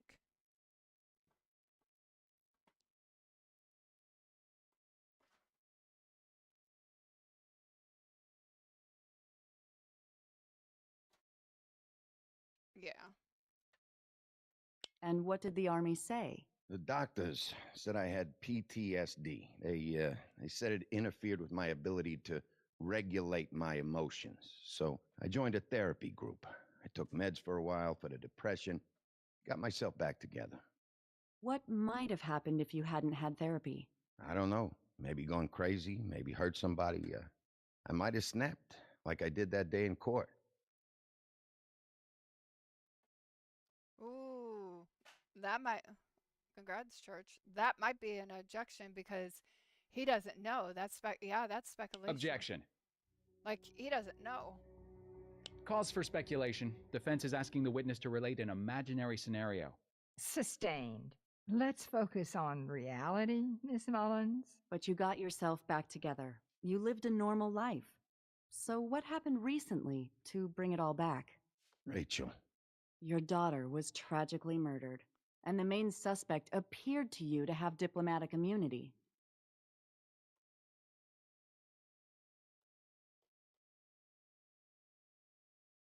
Objection.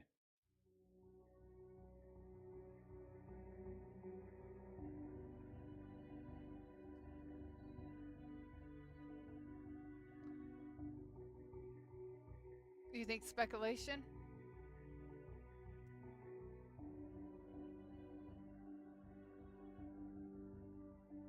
That I know that was tough.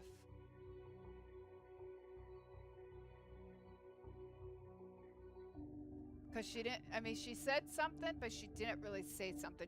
So do we want to withdraw it? Right. We'll do speculation. Speculation. Overruled. Nope. Defense is well within its rights to use words like suspect and appears in relation to the victim. There you go. She was my beautiful baby girl. He had no right. How could this happen in the 21st century in America? An innocent girl gets killed. The cops pin the blame on this scumbag, and still. He might walk away. As a man, as a father, I couldn't let that happen. She looked to me to protect her.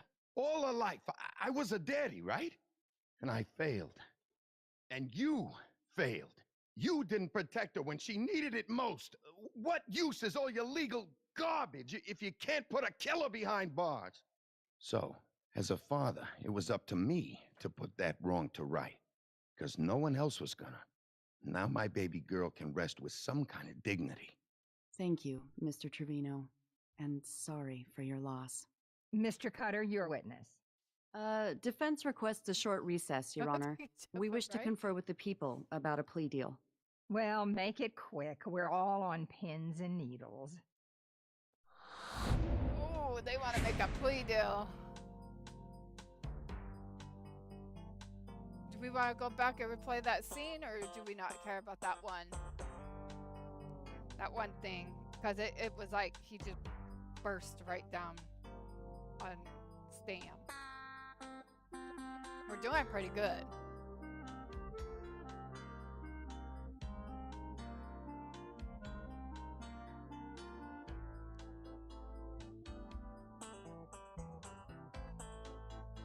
Okay. That we will do.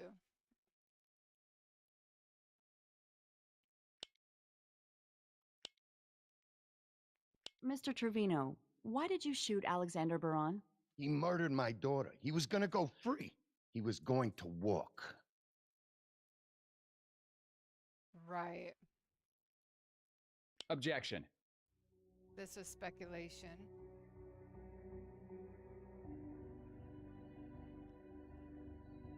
We could go back to it. The witness can't know whether Mr. Baran was guilty or whether he would have gone free because he stopped the trial dead. Because the other one was pretty tough. Can you tell us about Alexander Baran's diplomatic immunity? Hey, I'm not a lawyer, but I know what that means. He just gets to skate. The law says he can run off to Russia. Objection. This was no expert knowledge, right? Yeah. Witness stated he wasn't a lawyer. The diplomatic immunity rules are actually very complex, Your Honor. Alexander Baran's status was still under review even at the time of the trial. Sustained. Mr. Trevino, can you take us back to 1991 and your experience after the Gulf War? Yeah, I was a ranger in Iraq. I saw a lot of stuff. When I got back home, I had some trouble settling in. What kind of trouble? I was never a violent guy before, but suddenly anything could set me off. I fought all the time. I couldn't sleep. My wife divorced me. I wanted to die. This one we just let him go because he's just telling his story. And what did the Army say? The doctors said I had PTSD. They said it interfered with my ability to regulate my emotions. So I joined a therapy group. I took meds for a while for the depression, got myself back together. What might have happened if you hadn't had therapy? I don't know. Maybe gone crazy, maybe hurt somebody. I might have snapped like I did that day in court.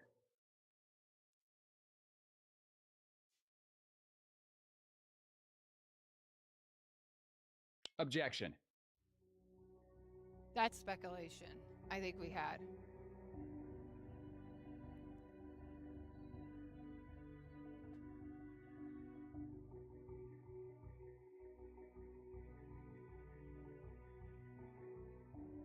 Cause for speculation. Defense is asking the witness to relate an imaginary scenario. Sustained. Let's focus on reality, Miss Mullins. But you got yourself back together. You lived a normal life. So what happened recently to bring it all back? Rachel. Your daughter was tragically murdered, and the main suspect appeared to you to have diplomatic immunity.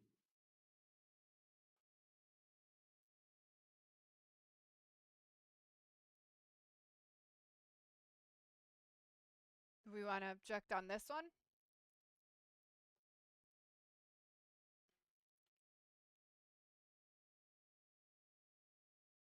She was my beautiful baby girl. He had no right.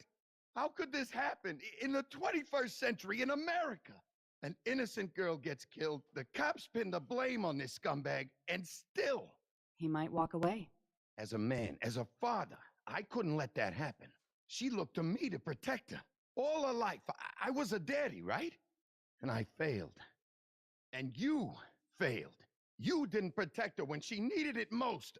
What use is all your legal garbage if you can't put a killer behind bars? So, as a father, it was up to me to put that wrong to right. Because no one else was gonna. Now my baby girl can rest with some kind of dignity. Thank you, Mr. Trevino, and sorry for your loss. Mr. Cutter, your witness. Defense requests a short recess, Your Honor. We wish to confer with the people about a plea deal. Well, make it quick. We're all on pins and needles. All right. So we're going to continue to see what the plea deal is. Mike, Abby, let's not let a grieving father go to jail for the rest of his life. Can we talk deal? Depends. What are you offering, Christina? 1 year in county plus probation. You give us the time. He doesn't belong in jail. You're kidding, right? He's a killer. I got the bloodstains on my jacket to prove it. Here's our counteroffer.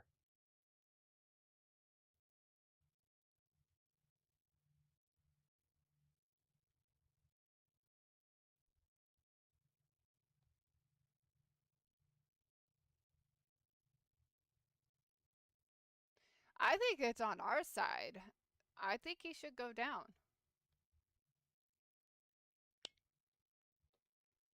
Or if the scales of justice don't favor you, the defense is likely to reject your offer.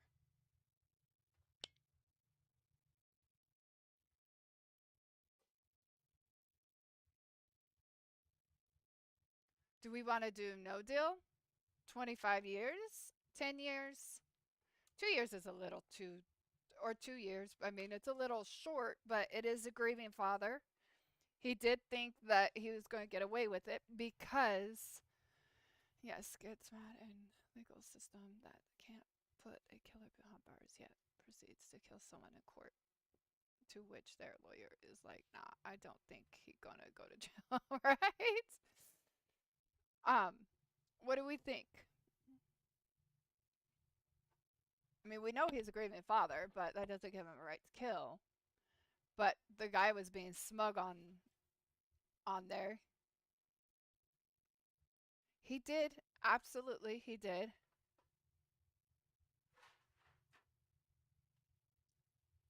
Okay, Propi says 25 years, church.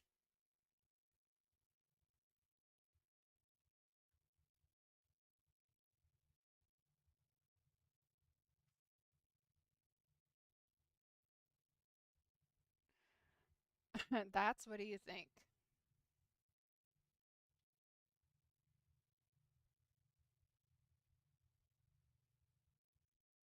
He put a lot of lives in danger. He didn't care who was in the courtroom, that's for sure. The detective, the lawyer, nothing.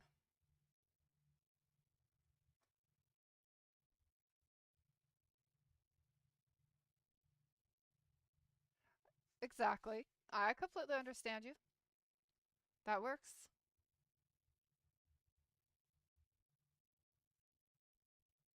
Is church still thinking 25? Yeah. Murder 2, 25 years, but with the possibility of parole at 15. If you're the good person you say you are, then it shouldn't be a problem. You got yourself a deal, Mike. We'll have the papers drawn up. The people have agreed to a plea and a sentence for the defendant, Your Honor. Then I thank the jury for their service. Counsel, I will see you at the sentencing hearing on Monday. Mr. Cutter, Miss Carmichael, I just wanted to say thank you for the deal. I know what I did was wrong, but Rachel was a beautiful person. She was smart. She was going places. She wanted to help the world, make it a better place. But this bastard just walked into her life and ended it all. And you walked into a courtroom and ended his life. Why can't the law protect us? Yep. From who? Exactly. Alexander Baran? Or you? Ray. Yeah, we could have probably Thought you'd be out having a drink. And Nah. they would. Well, hello, Demon. Trying to tie the gun to Trevino? And coming up cold. I wish Lanny was still around. He was good at this kind of thing. Well, this ought to cheer you up. Turns out Mickey Trevino is an HVAC contractor for the city. Okay. That's true. Guess where he did a midnight repair 24 hours before the Alexander Baran trial? Superior Court. He snuck the gun into an air duct. Shall we go have a word with him? Hello, hello.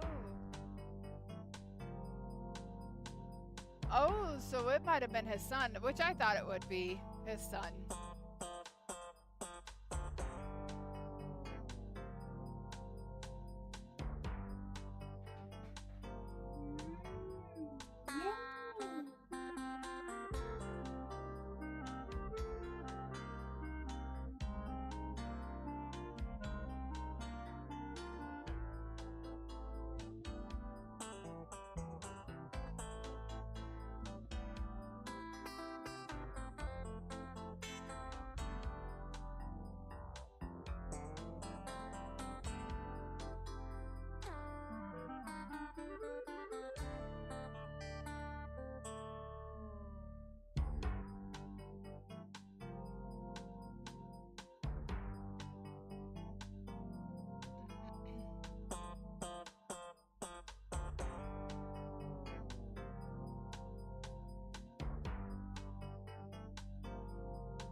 So, Foxy, how did you come up with that? That's did it. We're going to try and do community challenges every, well, this one's for 20 days, but maybe every like week or every other week. I think that's all we have. Oh my god. Let's see.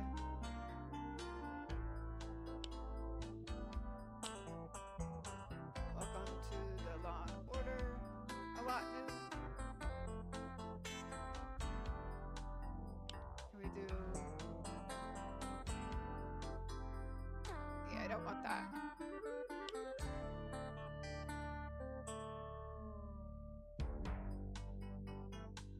I don't think there's a new episode. Or we could try.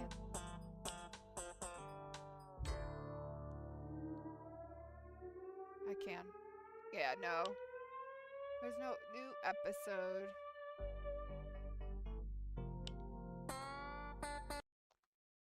So, that one was quite interesting. But I knew exactly when they said that, or when that son was getting mad, I was pretty sure it was a son.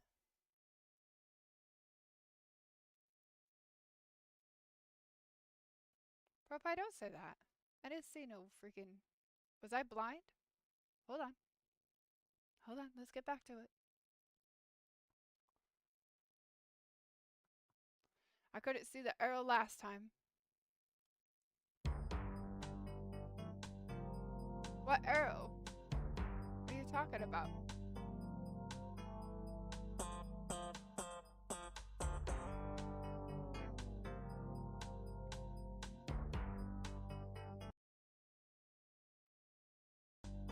Poor Foxy? What arrow? This is my arrow.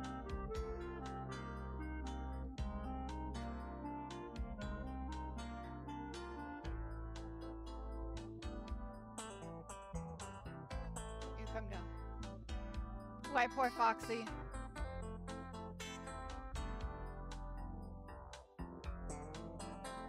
You can extend it if it doesn't get filled. Yeah, I can. I can. She said sure.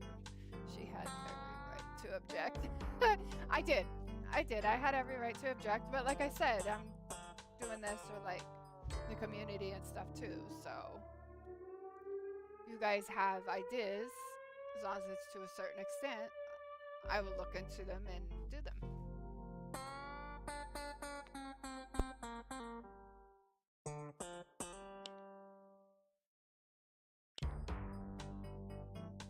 Here we go. Home to the roost. In the criminal justice system, the people are represented by two separate yet equally important groups: the police who investigate crime and the district attorneys who prosecute the offenders. These are their stories.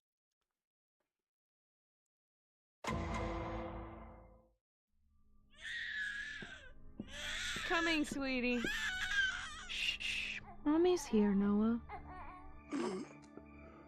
I was gonna say there better not be nothing that happened with the baby. I'd be done with this one quickly. Neil? That you?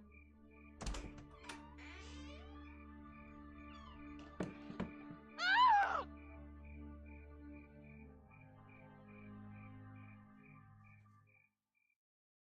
Did you see anything when you opened the door? Anybody on the street? A car? No, nothing at all. At first I thought it was some kind of prank, but then I looked down and saw Neil. Okay. Yeah, that's all the questions for now. Some prank. Yeah, well, sounds like he was a real cut-up.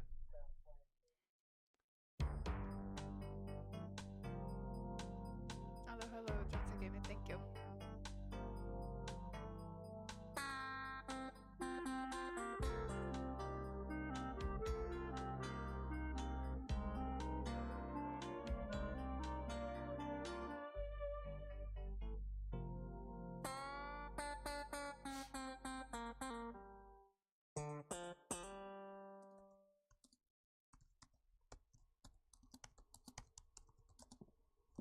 What's that, goulash? Get it out of here, Ray, for God's sake. What's the matter? Doesn't smell too bad to me. No, it smells too good. Julia's got me on a health food diet. She's got this crazy idea high blood pressure is a bad thing. Sounds like a real nut. I give it 3 weeks. The diet or Julia? Both.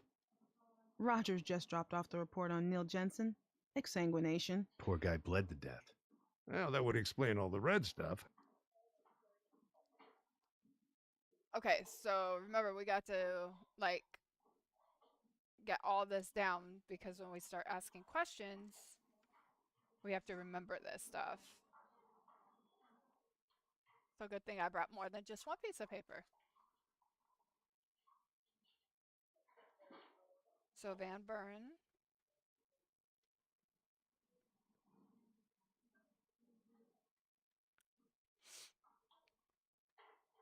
Supplied.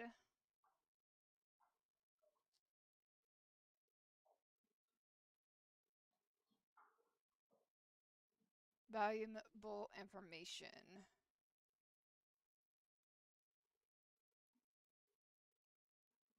About the case.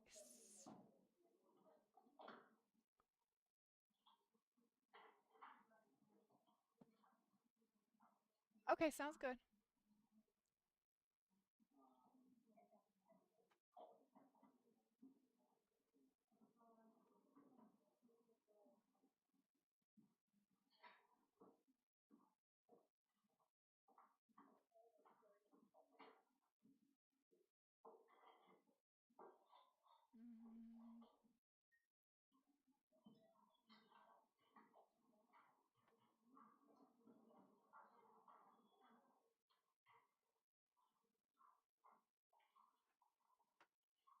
Okay.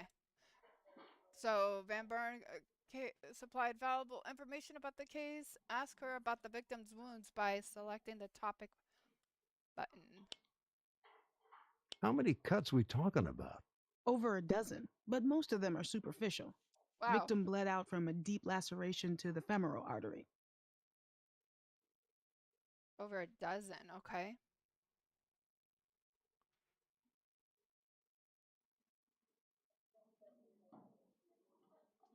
Does the wounds match the case of the death?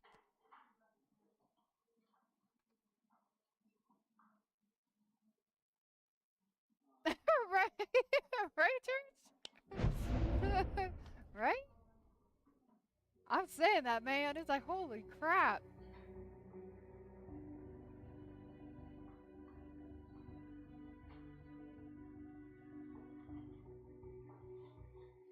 Right?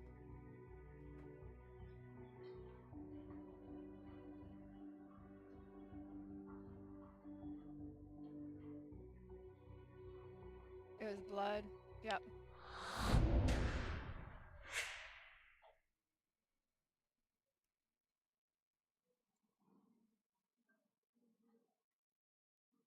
Okay, so he helped reveal more information about no. Okay.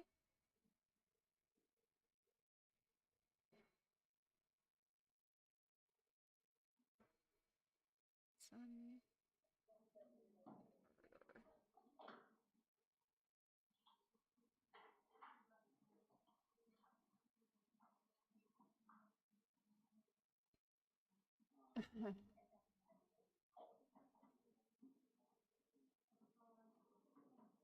Oh. And asked her about of the new topics.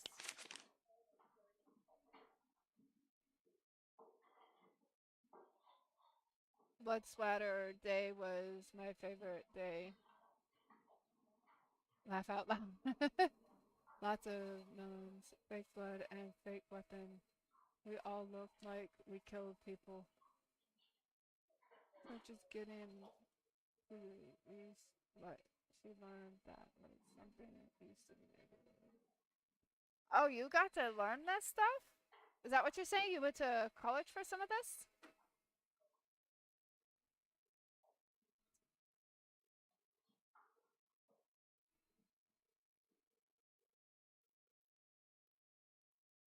Oh, wow. That is awesome. Were you wanting to be a detective, or were you wanting to do murder cases, or be in the lab, or what?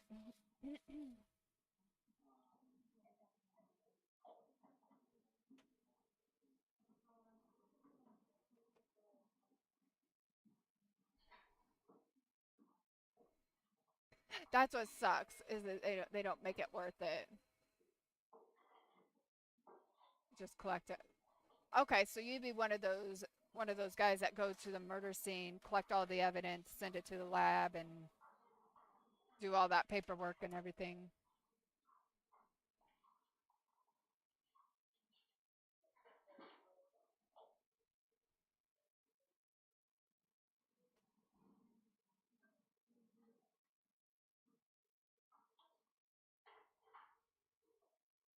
So these are probably the scenarios that you were going through, right?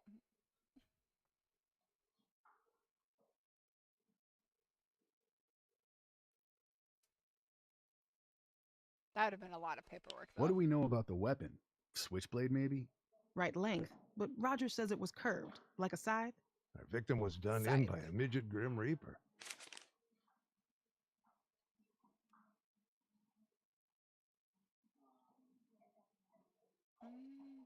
Physical Anything we can use to ID the perp? No fingerprints, but it appears some of the blood on Jensen's clothes wasn't his own. Our victim got in a few good jabs before he went down, huh? What does the lab have to say? Results aren't back yet. Any minute now. So someone else's blood. Time of death? 4:17 a.m. Apparently, the guy was still alive when his wife found him, but just barely. Blood trail leads down to the curb, then disappears. Well, at least he got to die at home. When did he get wounded? Around 2. Slow bleeder. Well, we've all got problems. Mark everything along with the guess. Our case was one unveiling by a gun. Oh wow. See, I've always been interested in this stuff. They actually have games out there at Walmart and stuff where you can actually pull out cards and get case and go through the case by itself. Find the bullet hole in the wall though, because the previous class blocked it with equipment. Oh, interesting.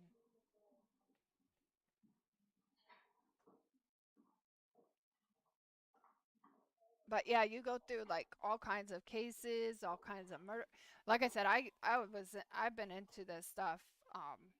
I was actually years ago was thinking about becoming a paralegal myself. That was years.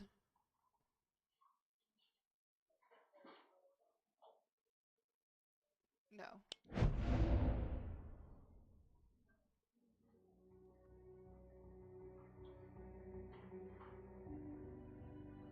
By a midget vampire? Seriously? That does not sound right. There's a Pokemon in chat.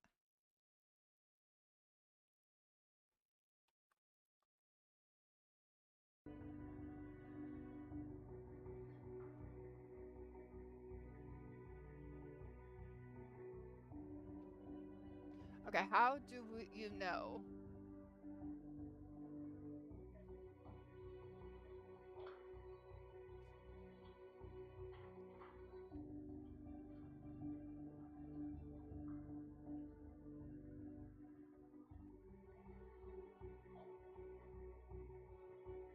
Didn't it take a little bit for him to bleed out? Yeah, slowly bleed.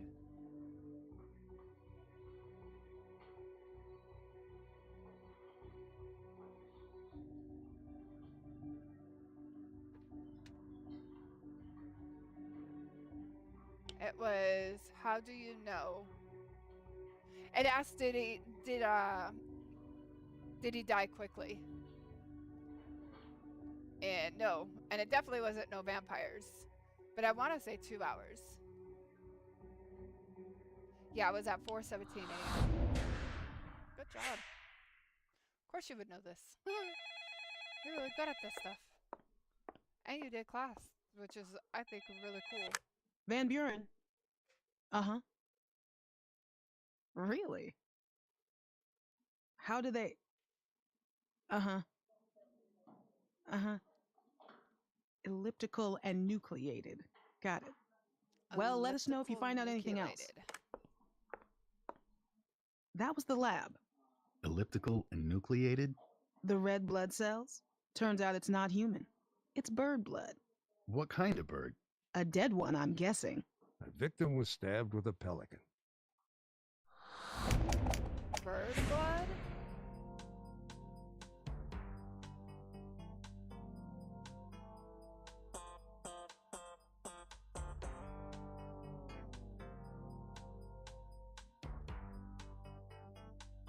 How do you even spell elliptical? I don't know what that is. Elliptical nubilated.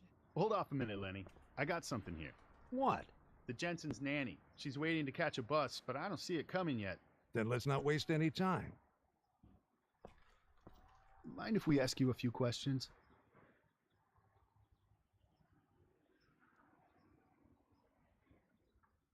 Did you know Neil Jensen very well? You mean, were we lovers? That wasn't where I was going. But since you brought the subject up... No, he was my employer, that's all. I liked him, though. We had a lot of good talks. He was interested in stuff, you know? Ideas. He was really interested when he found out I was a Wiccan. He liked to ask questions.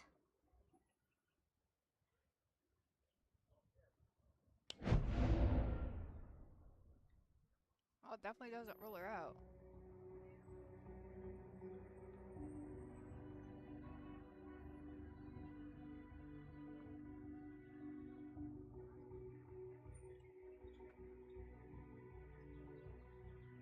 They didn't say they found a young woman's fingerprints, did they?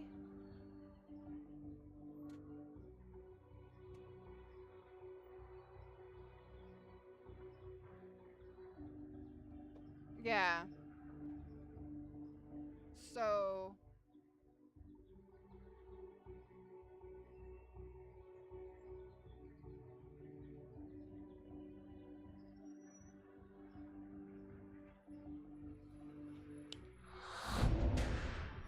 Yep.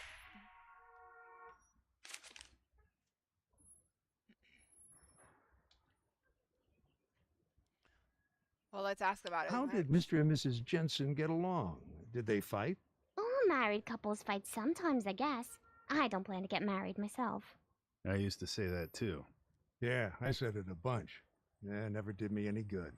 But not everybody fights in front of the nanny.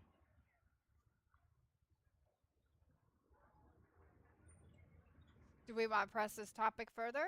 Or do we want to just keep asking her questions and not worry about it?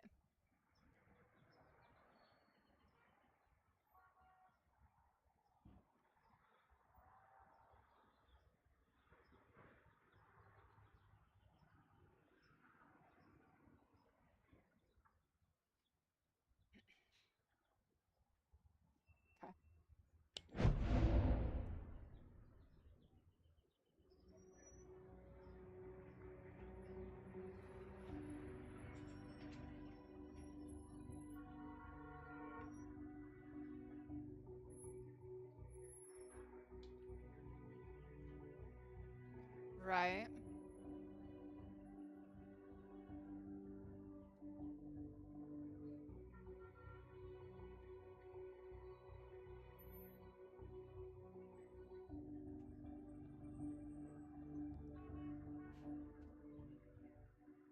That's what I was thinking too.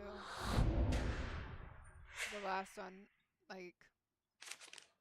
And what did she hear? Like, so we want to do the fighting. What did Mr. and Mrs. Jensen fight about when they fought? Not the usual. Money. I guess he was better at spending it than making it, and new babies cost a lot. He was pretty pissed when she cut off his allowance. Allowance? Ooh. How old was he, 12? Hey, don't tell her I told you that. I want the nice as it is. Yeah, there could be. Especially with money.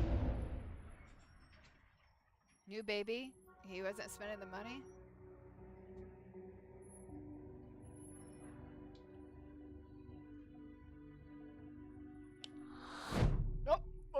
was tension, probably. Wiccans, don't they sometimes sacrifice animals? Pigeons? Chickens? No, we in the Wiccan community revere life in all its forms. God, people have such ignorant ideas. Nice going. Hey, not every hunch pans out.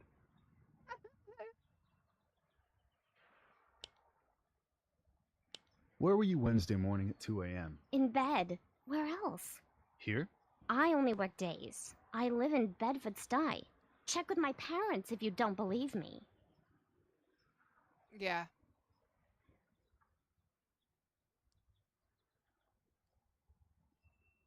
Possible? Yeah. Why? Yeah, it would be easy to confirm for sure because if she lives with her parents.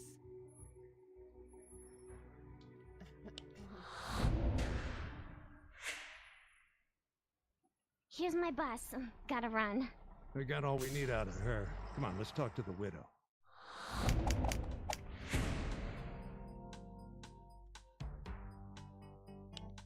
Now we gotta go talk to the widow. I'm sorry I wasn't much help to you last night. We quite understand, Mrs. Jensen. You've been through a terrible shock. Please call me Ellie.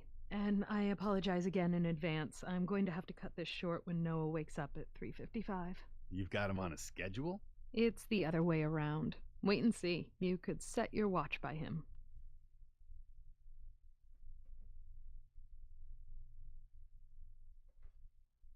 Let's do his history. Anything you can tell me about your husband's background?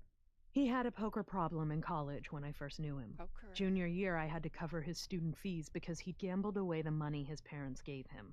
Of course, that was 15 years ago, but I worried maybe he was falling back into old habits.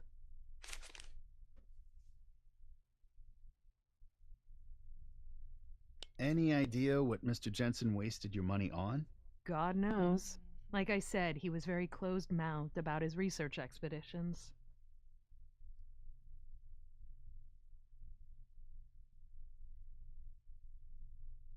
Research.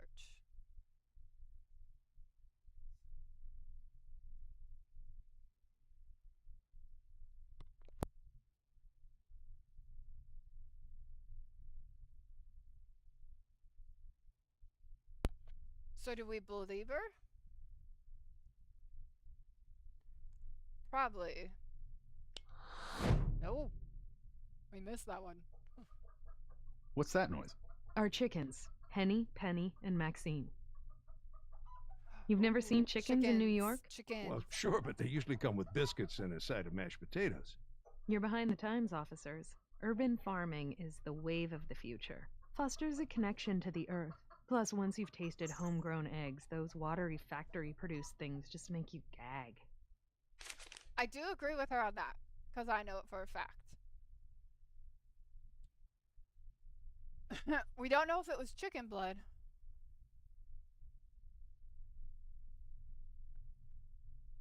Waffles, buddy. Okay, so...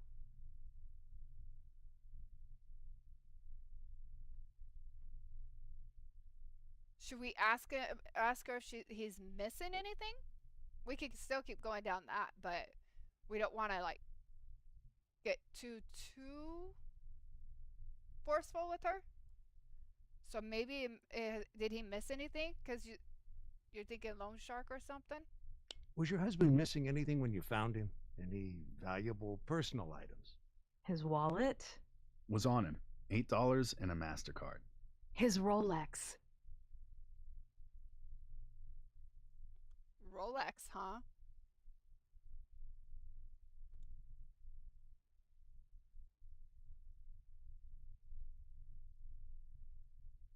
Did he ever mention a Rolex being missing?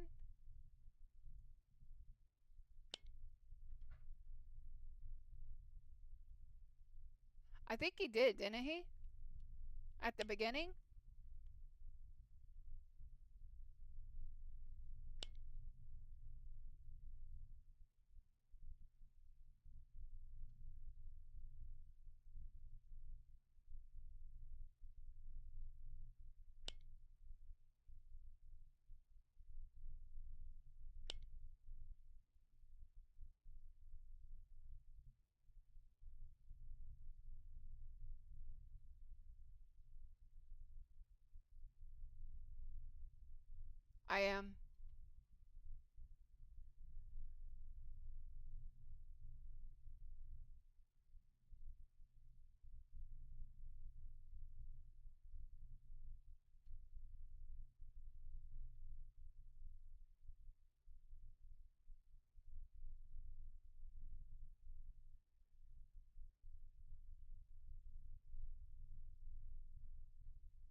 don't see no Rolex.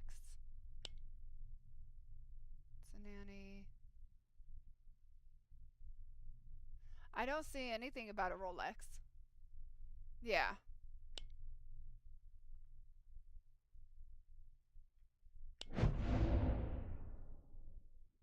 No Rolex on the body.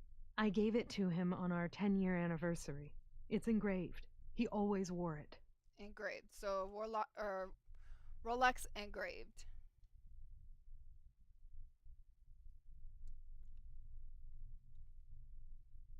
Your nanny. Ada Marie Velasquez. This may be an indelicate question, but your husband never... Neil liked to flirt, but he wasn't a cheater. You're sure? I know what goes on in my house. I'm sure of that. And I installed a nanny cam to make extra sure. Ooh, she doesn't seem happy about that one.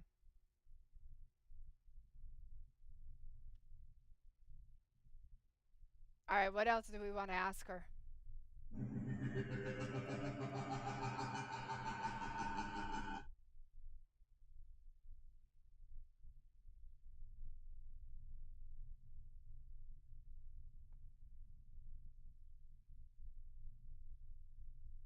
Money. Yep. Your husband was a writer. Oh, maybe I've read some of his work. I doubt it. I didn't mean that the way it sounds. You don't by any chance subscribe to the Metamodernist Quarterly. So your husband wasn't about to become the next John Grisham. Wasn't that difficult for you? I mean, him not bringing in a regular income? We got by.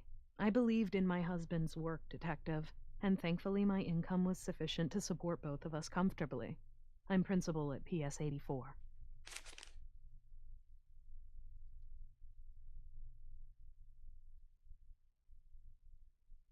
Okay, so I'm waiting.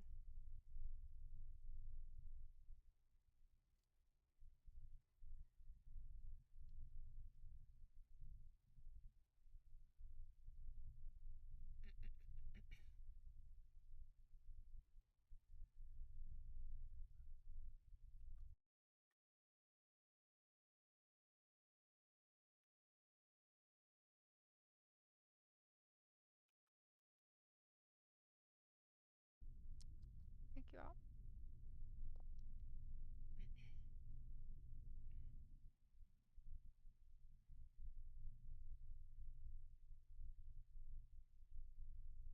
Alright, so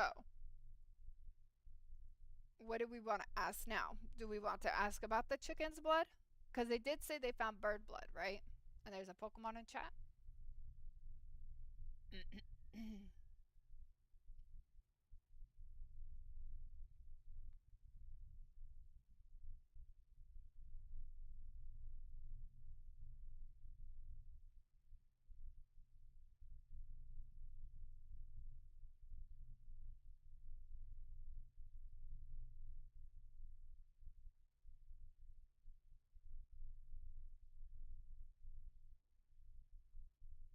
We probably want to ask him more about his allowance.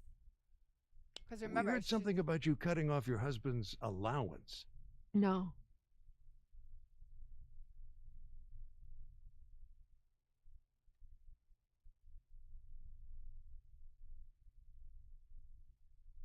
Right? We don't believe her because that's not what the nanny said.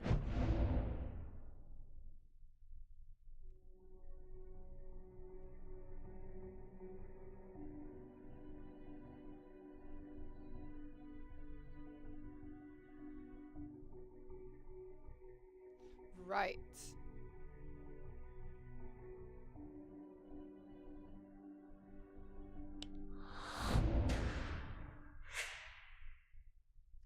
Who told you that? Ada Marie? We're not at liberty to divulge. She's alluding to the fact that I took Neil's name off the savings account last week. I didn't enjoy doing it, but... Yes? When Neil was in research mode, he spent money. Well, recklessly. He'd get so caught up in his work, prudence would go out the window. I used to put up with it, but new babies are expensive. Okay. So, One of the things we're trying to make sense of here, Ellie, is we found avian blood on your husband's clothes. Avian? Bird blood. I know what the word means. It's just very odd. That's what we thought. Maybe your husband slaughtered a chicken for dinner last night? I don't think so. He doesn't take much of an interest in them, to be honest. They're more my thing. He only helps out when it's something I can't bring myself to do.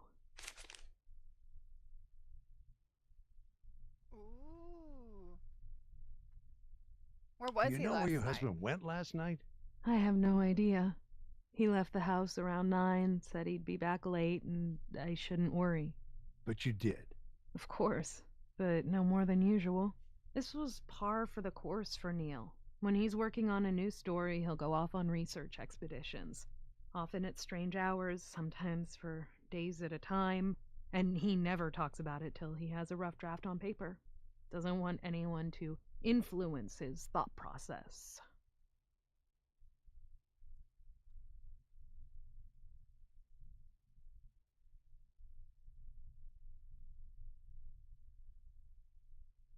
Yeah, because it was any time. She says just any time, day or night. Didn't matter. Even days. So I'd say yes. Nope. Missed that one. So it's a nope. About those chickens of yours, what do you mean when you say Neil would do the things you couldn't bring yourself to do?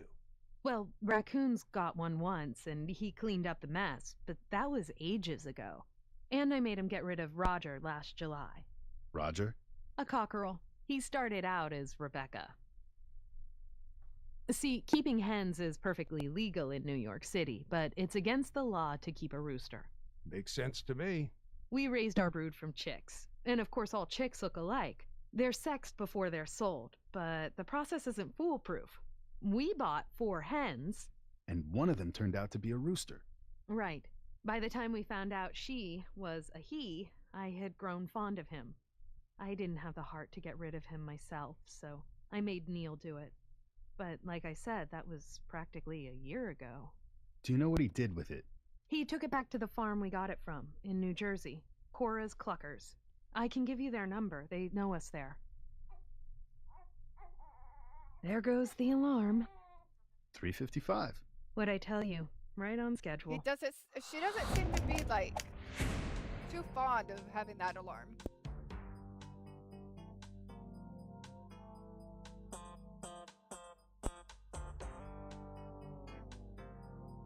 Do we want to replay that scene, or do we want to just continue? Do you think we'd get more information, or do you think we got enough?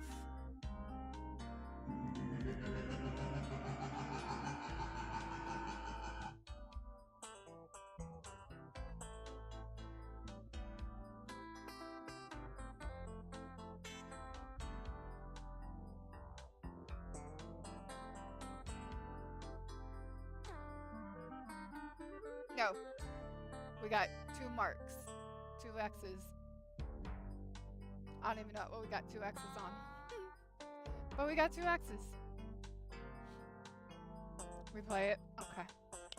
See if we could get more information than what we got. I'm sorry I wasn't much help to you last night. We quite understand, Mrs. Jensen. You've been through a terrible shock. Please call me Ellie.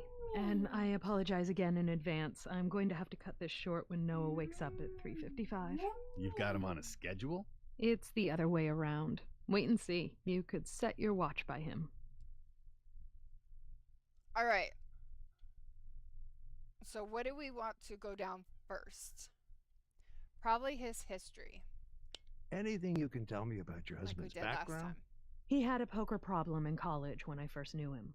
Junior year, I had to cover his student fees because he'd gambled away the money his parents gave him. What does it cover? Of course, that was 15 years ago, but I worried maybe he was falling back into old habits.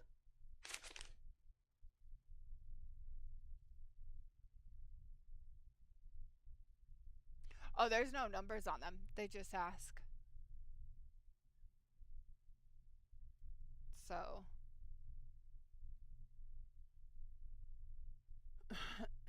Or are you talking about up top. So we had 1 and 2 marks right here. Here. Let me do something real quick.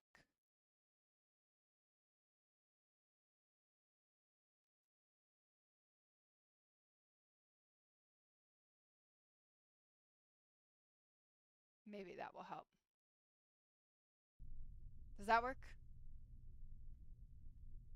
So that way, let's see.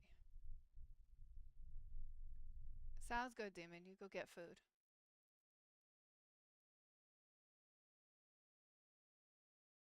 Or since we're trying to figure out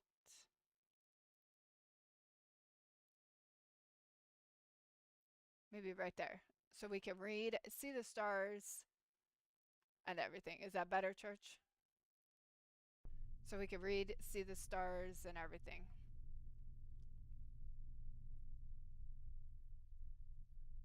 Right.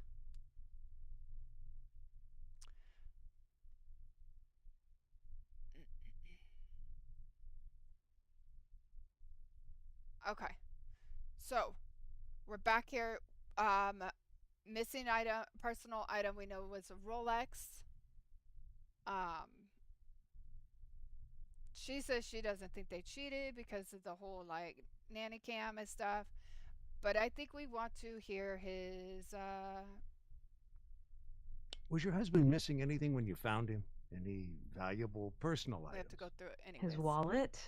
Was on him. $8 and a MasterCard. His Rolex. $8 and a MasterCard? Okay. So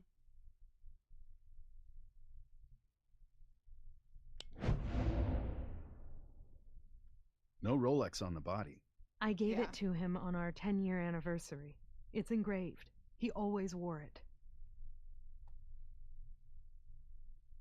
So now and then. Your husband was a writer. Oh, maybe I've read some of his work. I doubt it. I didn't mean that the way it sounds. You don't by any chance subscribe to the Metamodernist Quarterly. So your husband wasn't about to become the next John Grisham. Wasn't that difficult for you? I mean, him not bringing in a regular income? We got by. I believed in my husband's work, Detective, and thankfully my income was sufficient to support both of us comfortably. I'm principal at PS 84.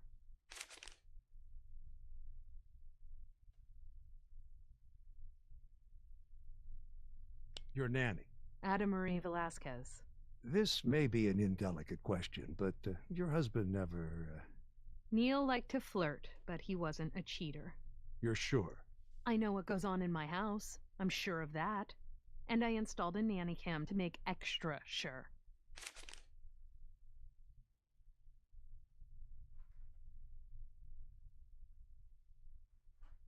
We know about his Any idea habits. what Mr. Jensen wasted your money on?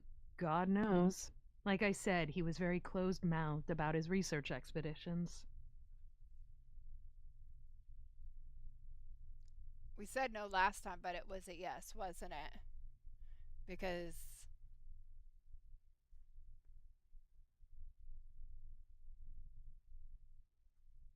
she lied. So no, he was not closed mouth.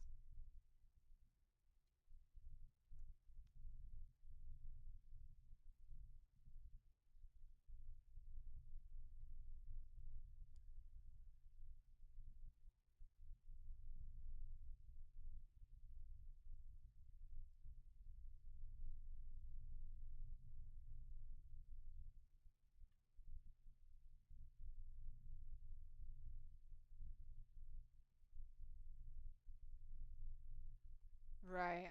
We'll put no. Correct. There we go.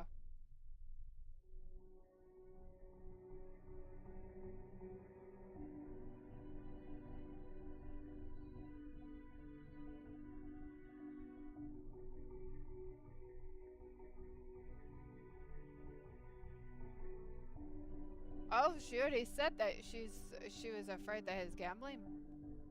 She feared. No, she said it might have.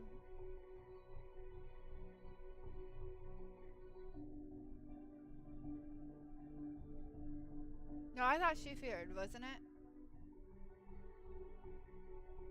Yeah.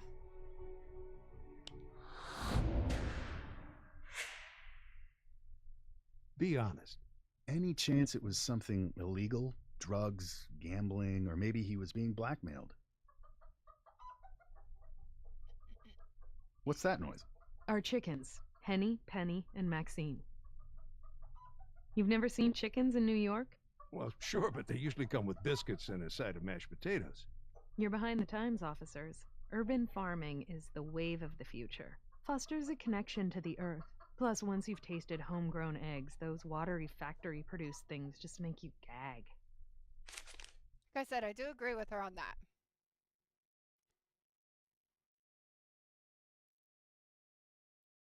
Okay.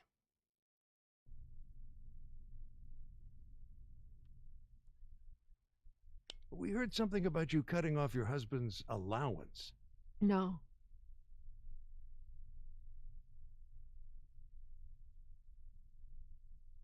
No, we don't.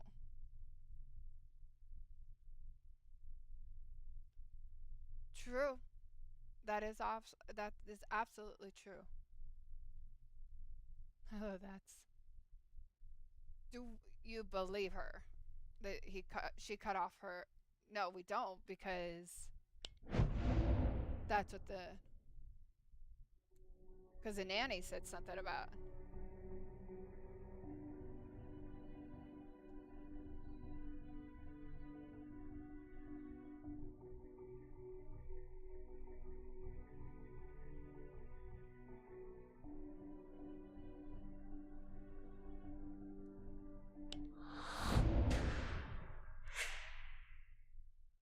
Who told you that, Ada Marie?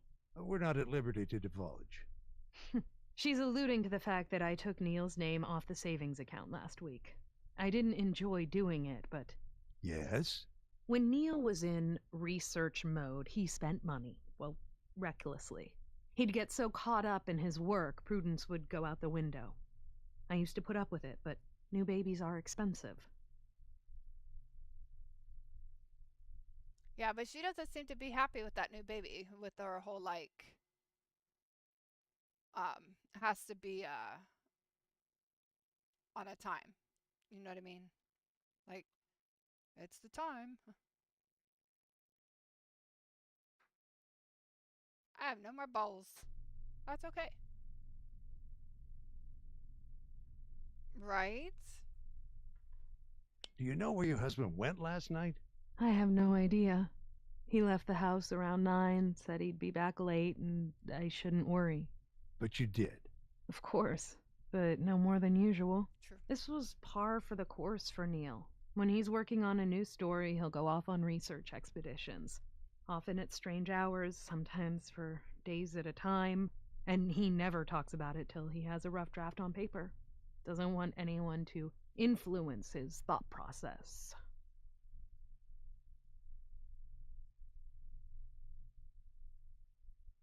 This one we said yes to, and it was actually a no, wasn't it?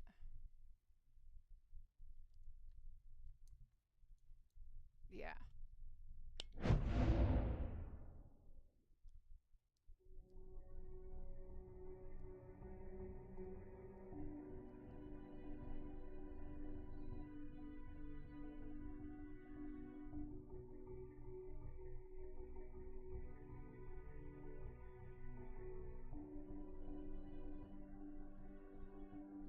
Okay, so it'd be the third one, because she said he left at 9. And that's what you were saying, right? He left at 9. The fourth one, he died at 2 a.m. More than enough time to be attacked. No, he died at 4. Yeah, 4:17 a.m. Oh, you're gone. One of the You're things good. we're trying to make sense of here, Ellie, is we found avian blood on your husband's clothes. Avian? Bird blood. I know what the word means. It's just very odd. That's what we thought. Maybe your husband slaughtered a chicken for dinner last night? I don't think so. He doesn't take much of an interest in them, to be honest. They're more my thing. Yeah, he only helps out when detective. it's something I can't bring myself to do.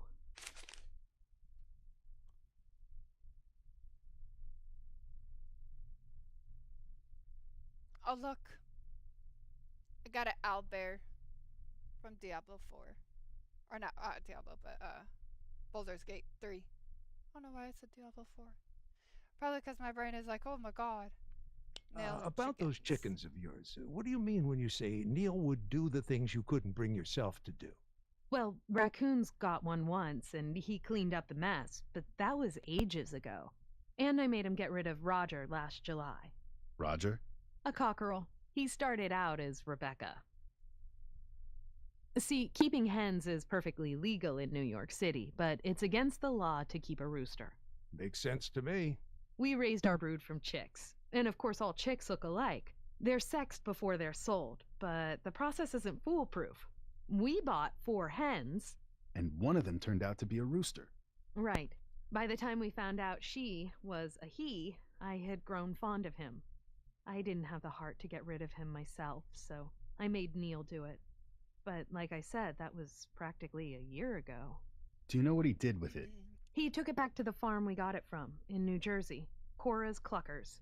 I can give you their number. They know us there. Yeah, but she did there say... goes the alarm. She did say... What'd I tell you? Right on schedule. She did say one became rooster, and it can't happen. To be... So...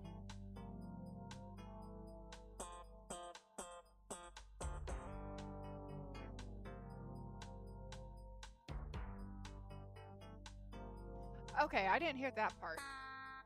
Maybe I wasn't paying attention to that part. So if they killed the rooster, how do they... They bought 4 chickens, yes, and one became a rooster. Which, like I said, can happen. Does it math? No, it doesn't math now that you said it.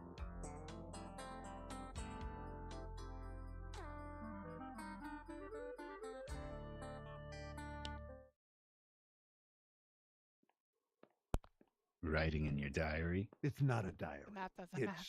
a journal. What kind of journal? None of your business. Did you call Cora's Cluckers? Yeah, she remembers Neil Jensen. Said he never brought her any roosters. She's sure? Sounds sure. Matter of fact, she was away at the state fair on the day Jensen supposedly brought the bird in. So he lied to the little woman, huh? Our victim had a questionable character. Imagine you're a husband, and not the most responsible husband in the world. That's quite an imaginative leap. Your wife gives you a live rooster and tells you to take it by public transportation all the way to New Jersey to get rid of it. What do? You sure as hell don't take it all the way to Jersey. I dump it in the closest spot I can find and go catch a ball game. Right. And there's only so many places you can take a live chicken if you're too squeamish to kill it. Huang's Live Poultry, 1521 Barry, just 6 blocks from the Jensen house. Well, let's check them out. Farm animals in the middle of Brooklyn. I've lived in this city my whole life, and it never ceases to surprise me. Oh, we serve everyone here. We've got kosher slaughter for our Jewish clients, halal for the Muslims. And if I'm in the mood for pork chops? For that, we've got a Dominican butcher. He covers all bases. Mind if we ask you a few questions? Okay, but be quick. The dinner rush is going to start any minute.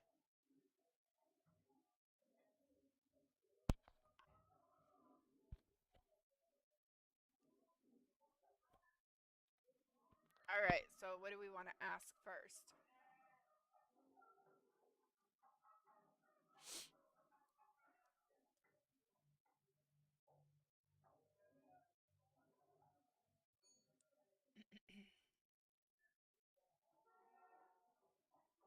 Employees, maybe?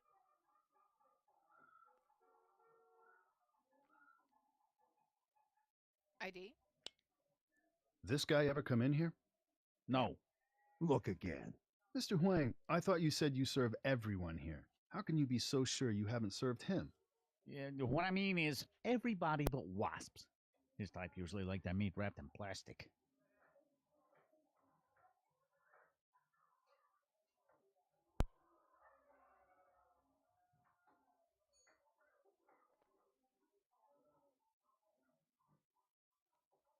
Right. You slaughter your animals here on the premises? Sure, naturally. Look, my client wants to come in, select an animal, and take home the meat the same afternoon. Does your client generally want to watch the slaughter? No, that's against policy. Our abattoir's a separate space in back. Past the plastic curtain. Correct.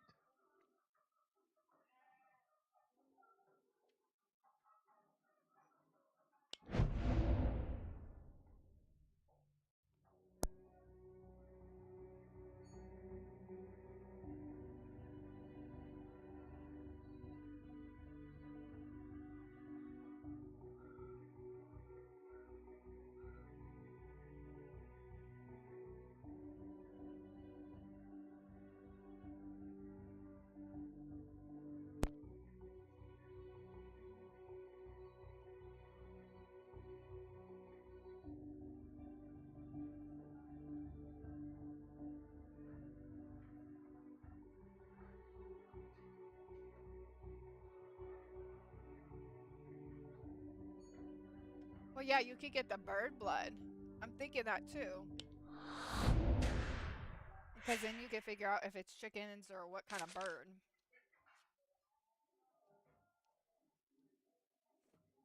Let's do employees. How many employees you got? 6, 3 in front, 3 in back. You look into their backgrounds before you hire them? They're all citizens, detective. You sure about that? Listen, I serve immigrant customers, so I hire immigrant workers. Good workers. Just because a guy wasn't born in this country, does that make him a murder suspect? That sounds like racial profiling to me.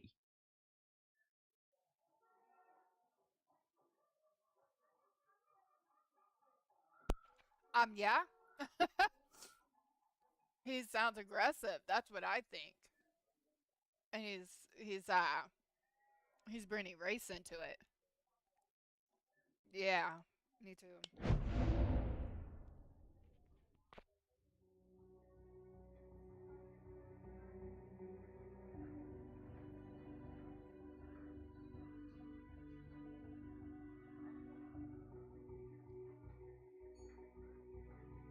Right.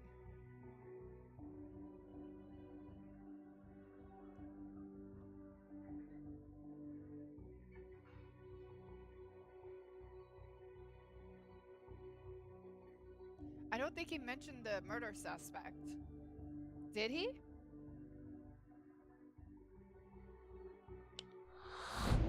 Oh, I guess so. Good job, Church. I don't believe I said this was a murder investigation. Well, what else would it be?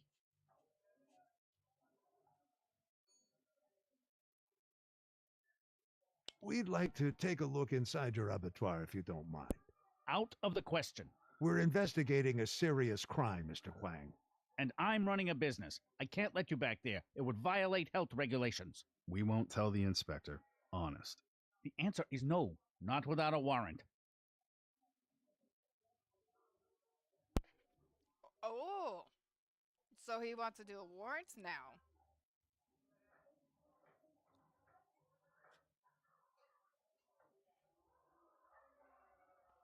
I don't think we can enter it anyways because we have no evidence. We're just coming and asking questions.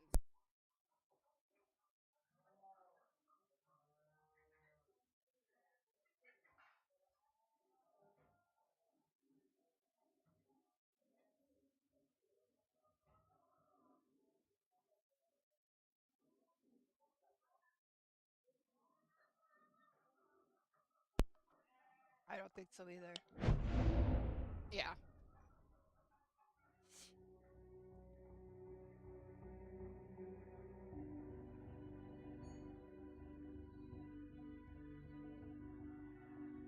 Yep, it'd be admissible in court unless we get a warrant.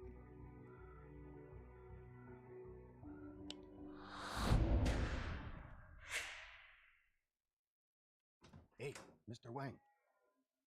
One moment, please.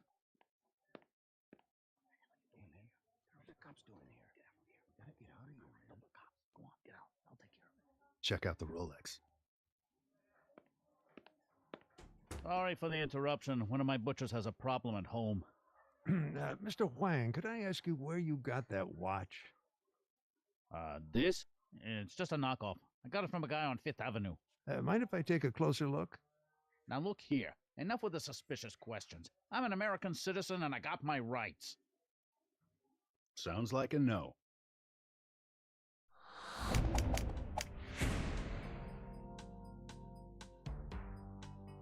So he might have been in something illegal over there.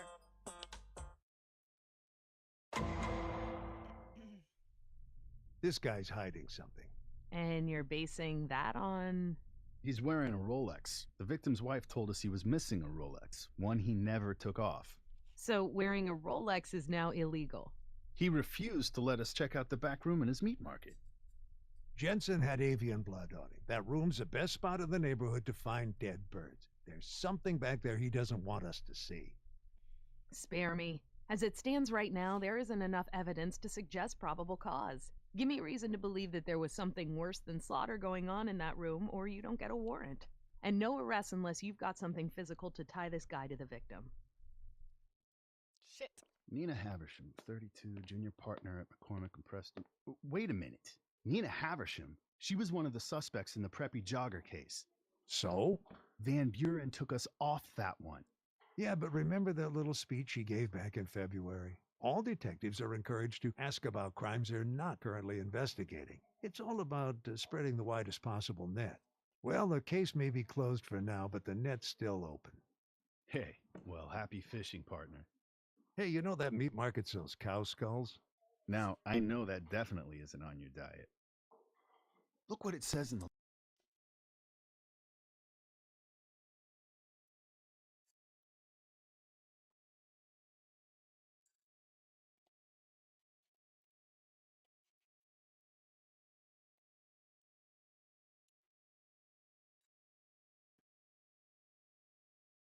Hello, hello, how are you, Odds?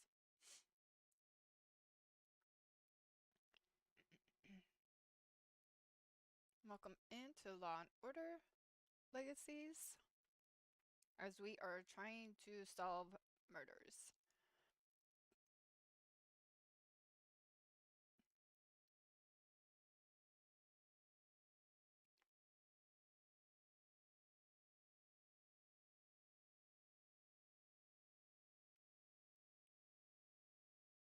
Yep.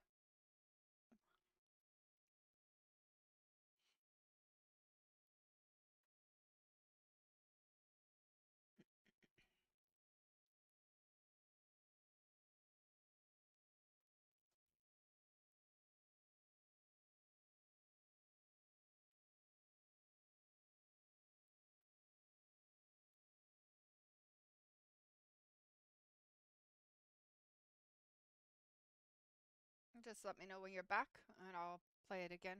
I paused it.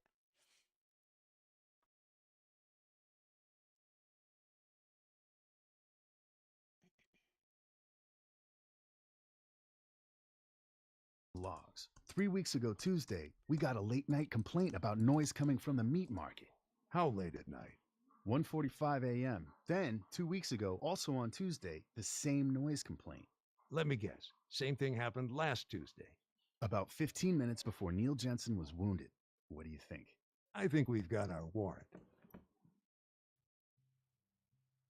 Okay, so 15 All minutes right, before. then. But at least let me watch. I'm sorry, it's against policy. Okay, well, we found our bird blood. I'm still not sure what else we're looking for. Anything that'll tell us what was going on after hours Tuesday night, and whether Neil Jensen was in on it. Circle objects. Select a magnifying lens to consult your search screen. Okay, so we need to find blood, knife, saw, curved blade, a blanket, possible murder weapon, possible murder weapon, possible murder weapon, and evidence, gambling debts, source of bird blood, and a curved blade. All right, here we go. Let's search.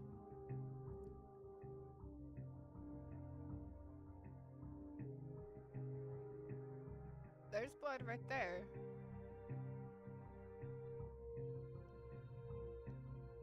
Think this could be our murder weapon? I don't think so.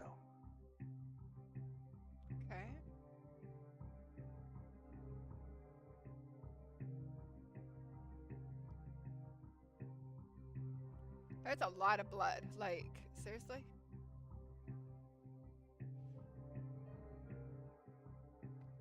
This could do a guy in. Sure, but not our guy.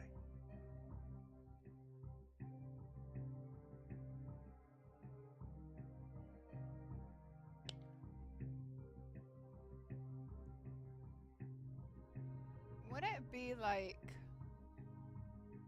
Can we circle this whole damn thing? No, we cannot.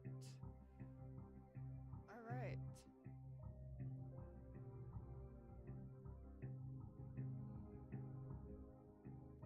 Right? I think you can only circle one now. Van Buren said it was a short, curved blade.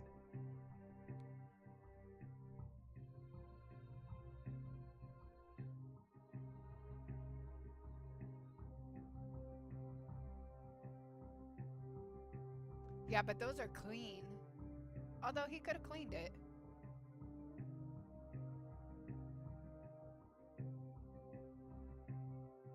But it was that knife. Yeah, I'm thinking that too. Do you think it might be this blood? Nope, it's not that blood. What about the gloves? Ooh.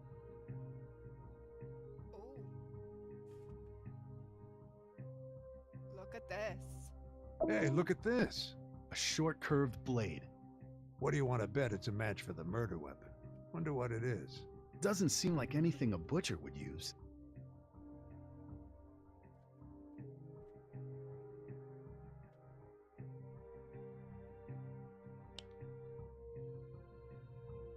I don't think it'd be the duct tape, but yeah, I know.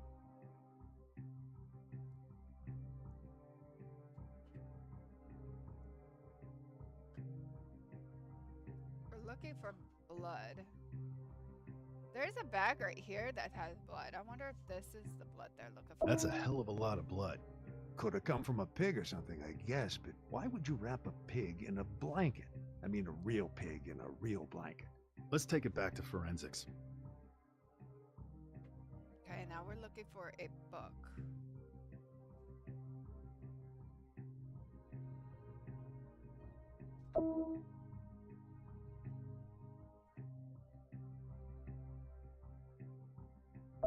Want that book? Now we're cooking.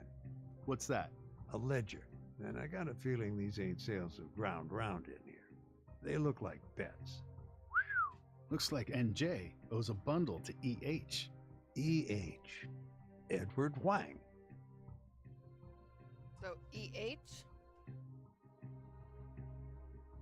for Edward.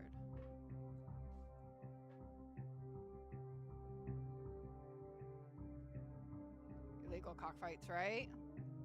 So we're looking for something else. They won't tell us what it is. Let's see. There's duct tape right there too. But we tried, and duct tape right there. So, but we tried duct tape. What else would we be looking for?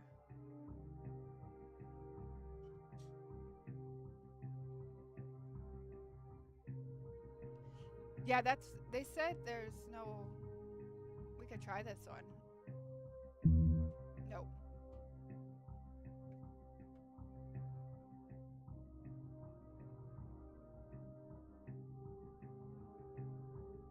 That's the thing, they're not giving us a clue.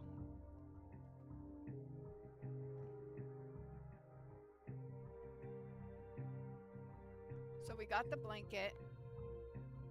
We just need a possible murder weapon, which is these so far.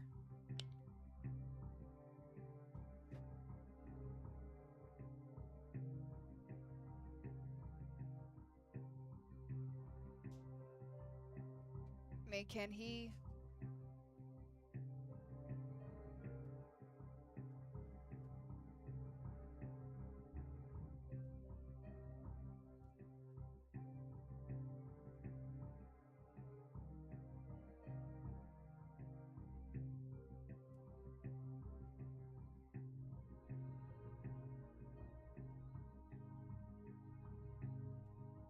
Do you think there might be something in the trash?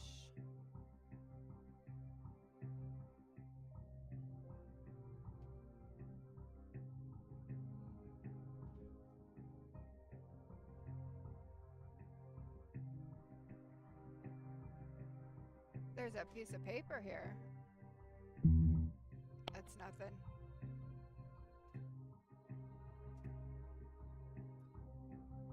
So you think of trash? Okay. Can we... Nope. We got one more try.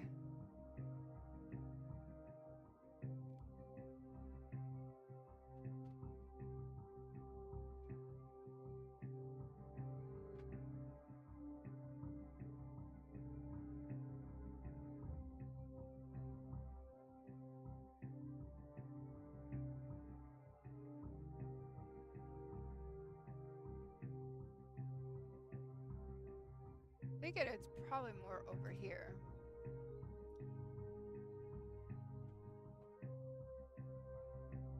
So we've got the blood.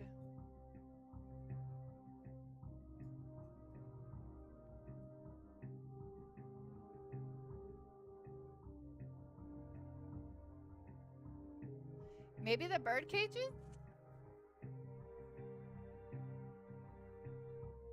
I think that's what we did.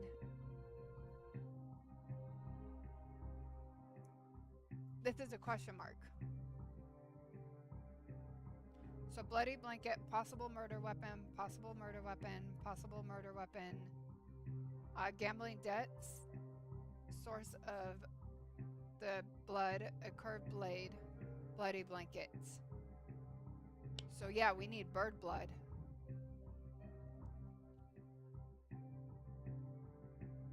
Yeah.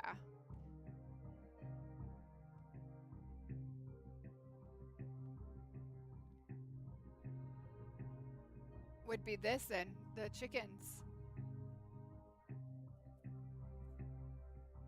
It'd be the chickens that are... Nope. Shit.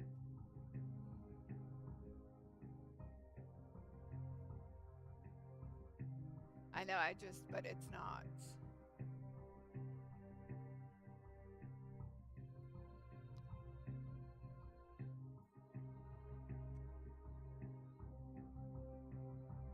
And the cages look clean. Unless it's one of these rags. Yeah. It said no.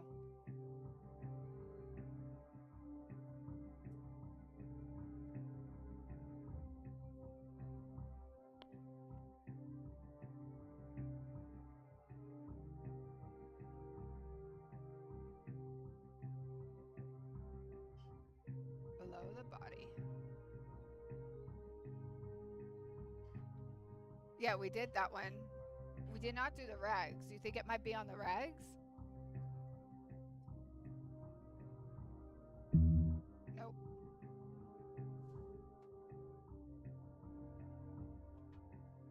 Where would this bird blood be?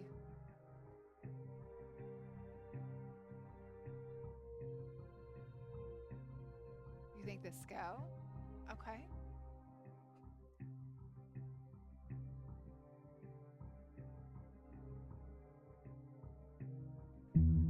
No.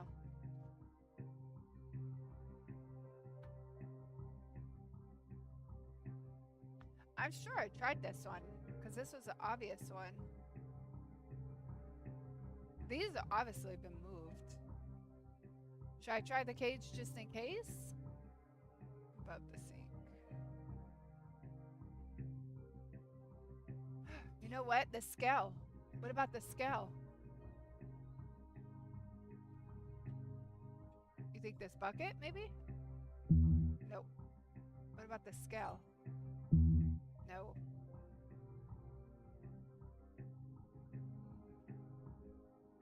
It's not.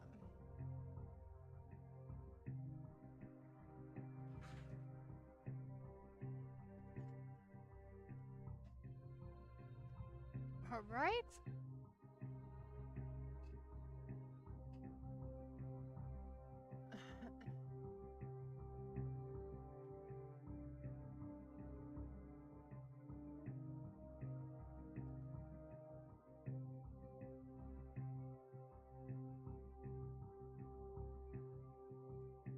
something by the door, maybe? Maybe this bucket? Maybe?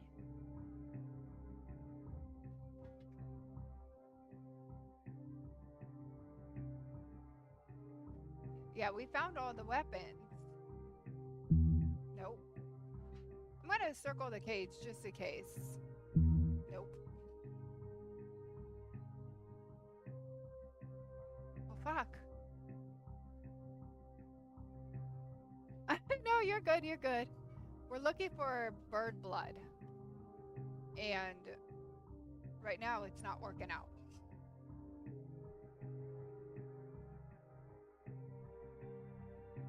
What about here? Nope.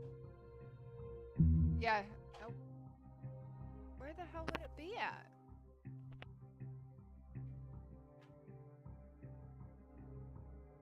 Cloth on the counter. I did circle that. That's the... And I did circle the cloth. But I didn't circle this one.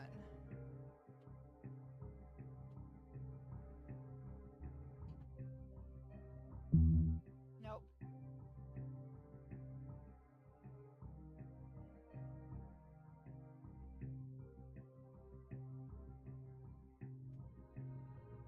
You think of this thing right here?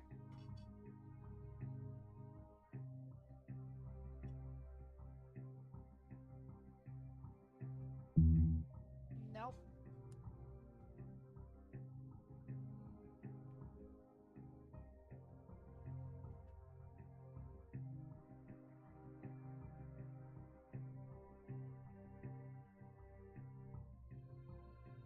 No.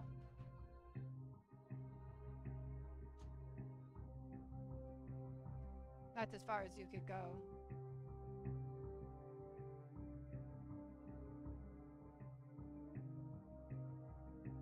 I've looked around here,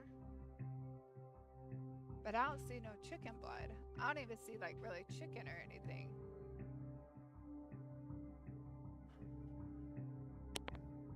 Watch, it's probably somewhere right where it's kind of simple, but not simple. I'm gonna circle this just in case. Nope.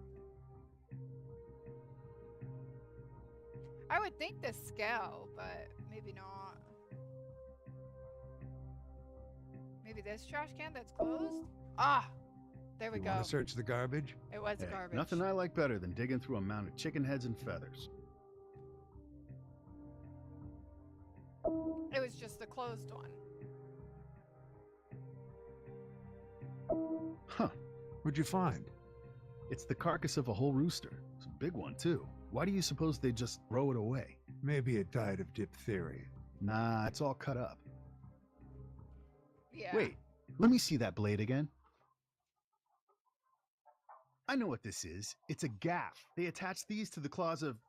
Hey, Mr. Huang! I think you've got some explaining to do. Can it wait? I got a lot of customers right now. We can talk out there if you'd rather. I'm sure they'll be interested to hear about how you're running a cockfighting ring. Ah, cockfighting, of course. Is that kosher? Oh, yeah. What do you think, Ray? We got enough to arrest this guy? Yeah, I say we cuff him for the murder of Neil Jensen. Murder? Now, wait a minute, detectives. Hold everything. Sure, it all hangs together. Jensen owed a gambling debt to Mr. Huang here, and when Jensen can't pay up, Huang starts eyeing his Rolex. Neil, thanks for 10 wonderful years. Ellie. You gotta believe me. I didn't kill him. Then who did? Ricardo Guzman, I think. Where can we find him? He doesn't have a fixed address. Moves around from couch to couch. Take this guy in. Wait, I got his cell number. What luck. I'm glad you know how to follow instructions, Mr. Huang, because we've got a little job for you.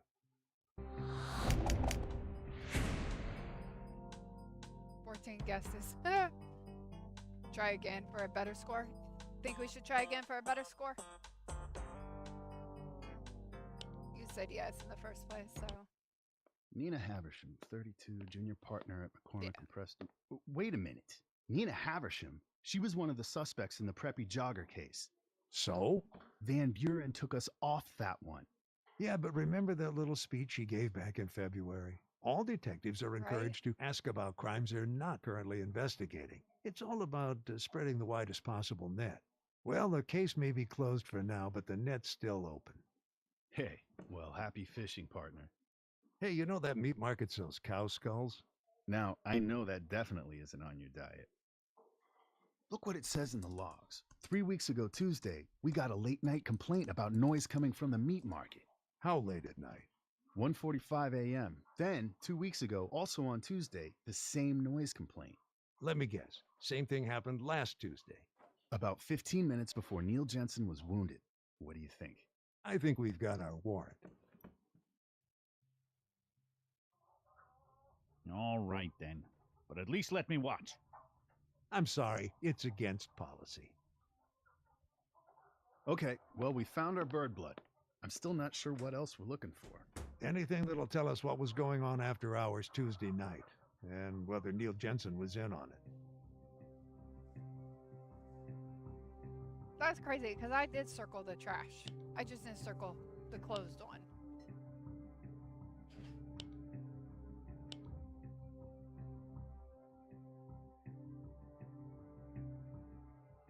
That's a hell of a lot of blood. Could have come from a pig or something, I guess, but why would you wrap a pig in a blanket? I mean, a real pig in a real blanket. Let's take it back to forensics.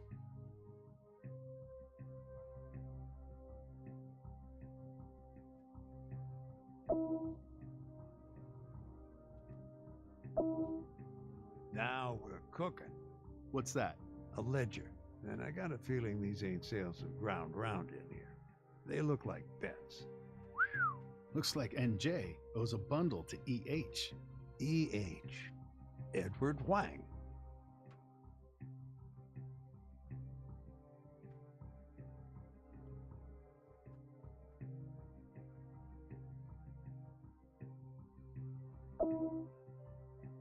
You want to search the garbage? Hey, nothing I like better than digging through a mound of chicken heads and feathers.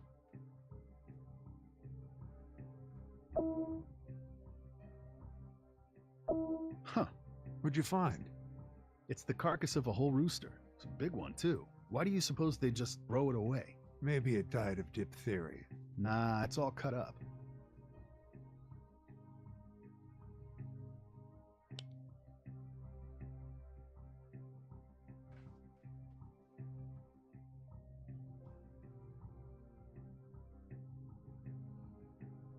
This could do a guy in. Sure, but not our guy.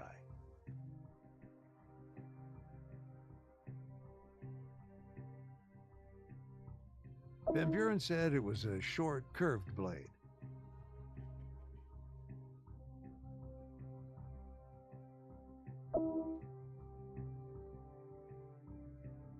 Hey, look at this. A short, curved blade. What do you want to bet it's a match for the murder weapon? Wonder what it is. Doesn't seem like anything a butcher would use.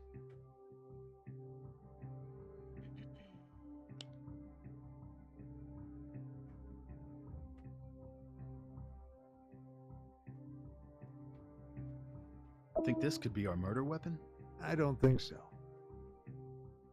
Wait, let me see that blade again. I know what this is. It's a gaff. They attach these to the claws of... Hey, Mr. Huang! I think you've got some explaining to do. Can it wait? I got a lot of customers right now. We can talk out there if you'd rather. I'm sure they'll be interested to hear about how you're running a cockfighting ring. Ah, cockfighting, of course. Is that, kosher? What do you think, Ray? We got enough to arrest this guy? Yeah, I say we cuff him for the murder of Neil Jensen. Murder? Now, wait a minute, detectives. Hold everything. Sure, it all hangs together. Jensen owed a gambling debt to Mr. Huang here, and when Jensen can't pay up, Huang starts eyeing his Rolex. Neil, thanks for 10 wonderful years. Ellie. You gotta believe me. I didn't kill him. Then who did? Ricardo Guzman, I think. Where can we find him? He doesn't have a fixed address. Moves around from couch to couch. Take this guy in. Wait, I got his cell number. What luck. I'm glad you know how to follow instructions, Mr. Huang, because we've got a little job for you.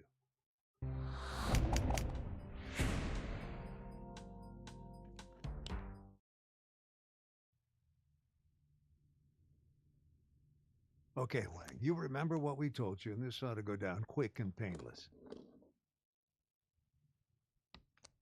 He's gonna kill me, you know, when he finds out I'm working with the police.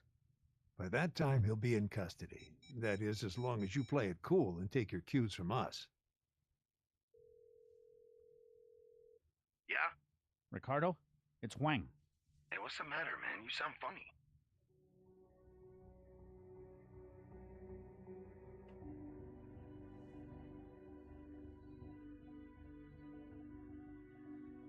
Ooh, that one's a little...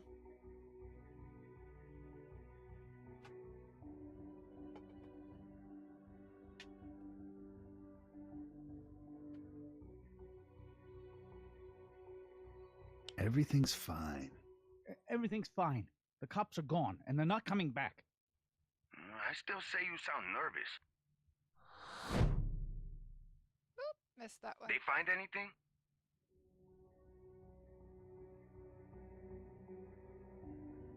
Not enough to arrest you. Enough to make them suspicious, but not enough to get you in trouble, I think. So what am I supposed to do, man? We got another fight coming Tuesday. You know I can't cancel it. I'm on the hook to Menendez. $5,000, man, and I'm broke.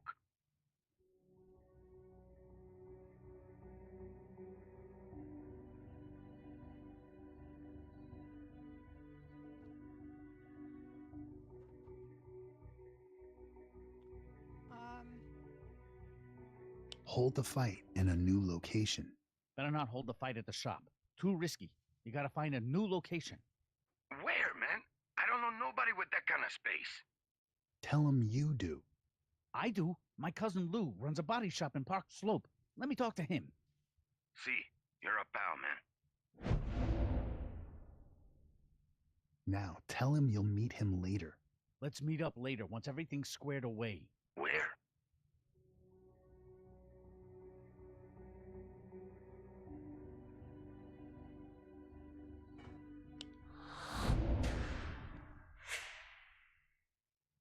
Somewhere by Pulaski Bridge, 6 p.m. That street corner. Over by the bodega and the pharmacy. On 21st by Pulaski Bridge.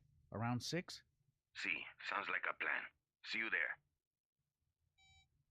You done good, Mr. Wang. We'll take it from here.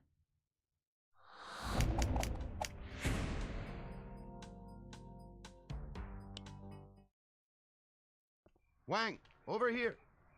Sorry, Wang is indisposed at the moment. Ricardo Guzman, you are under arrest for the murder of Neil Jensen. You have the right to remain silent. Anything you say can and will be used against you. Mr. Guzman doesn't dispute the cockfighting charges. We're prepared to plead guilty on that one. Está insultando la República Dominica. Let me. My client is not a murderer, Mr. McCoy. Mr. Jensen died as a result of an accident. An accident? He attempted to handle an armed bird, and he lost control of it. Really? Unbelievable. A man gets carved up like a side of beef. Guzman lets him slowly bleed to death, then dumps him on a doorstep and expects to walk away. I checked with the Dominican consulate. And? He's wanted there for drug running and armed robbery. Well, I want him here for murder. Is it possible it really was an accident? Does it matter? Neil Jensen didn't have to die. Guzman had 2 hours to get help and he callously stood by. Murder 2. Depraved indifference. Oh, here we go. We're in court. Vince must be desperate. They're putting Guzman on the stand. Harlan Franklin is a good defense lawyer. He will try to make Guzman appear sympathetic using a number of rhetorical tricks. Your job is to object.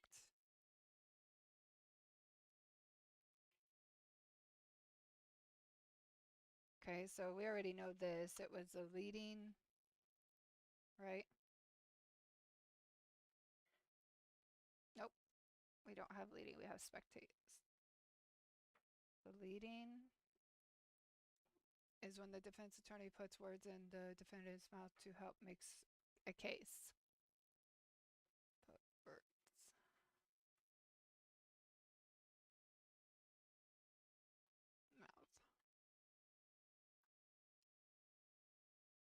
You can often tell the leading statement because it ends with a question like, am I right?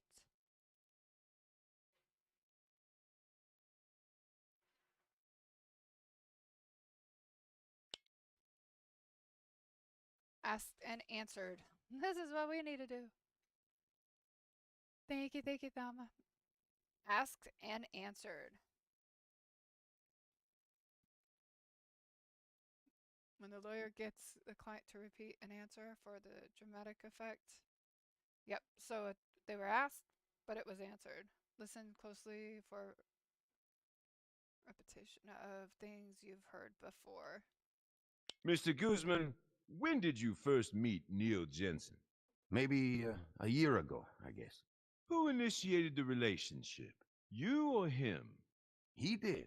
I didn't want to have no part of him, man. Not at first. What I do, I gotta be careful who I let in. Can bring trouble, you know? Especially a white guy.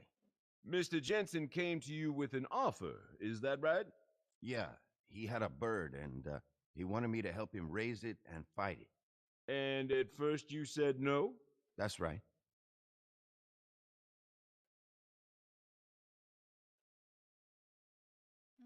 That's leading.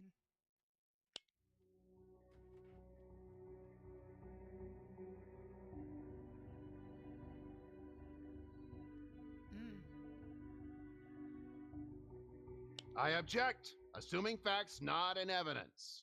I don't see how that objection applies here. Overruled. What convinced you to take Neil Jensen under your wing, as it were, in spite of your suspicion? He knew cockfighting ain't how they make it out to be, you know? It's a more civilized practice than people realize, you mean?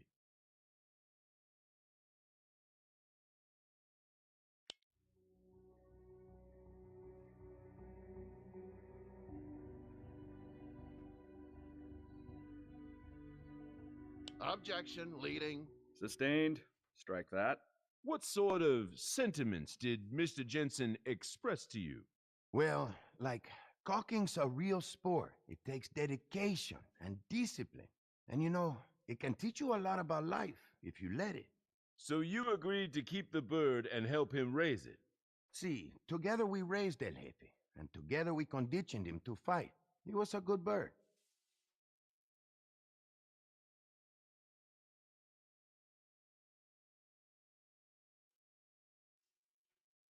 Why don't you tell us, in your own words, what happened on the night of Tuesday, May 5th? Well, Neil come in that night really keyed up, man, like super keyed up. He was jumping all around. I think maybe he was on something. Objection. Speculation. Sustained. Strike that from the record. Watch yourself, Mr. Guzman. Please confine your description to actual events. Go on. Well, he was excited, you know, because El Jefe was finally gonna fight. There were some other birds up first, but he couldn't sit and watch, man, pacing around, till his turn finally came. Okay, I tell him, I'm the handler. I'm experienced at this stuff. Let me do it. Get the bird into the ring. The pit, yeah. It could be dangerous, you know, especially with the long heel. A long blade attached to the rooster's spur. Right, but Neil wouldn't hear nothing I was saying, man. Being he was a rider, he had to do everything himself. Well, anyway, he's yelling about how he had to be the one to handle El Jefe. I told him don't. I ordered him even, but he really got in my face about it, man, so I had to back down. Then he went for the rooster, like he was going for a football or something. Grabbed it around the neck. You understand, this is a bird was being conditioned to fight. The bird goes crazy. It attacked Neil Jensen. Naturally, you were horrified.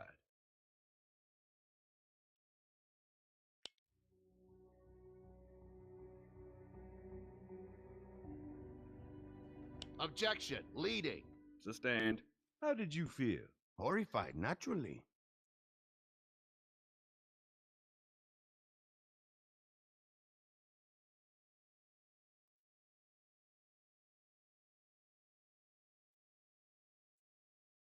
I made a grab for the bird and got it. Putting yourself in considerable danger in the process, I imagine.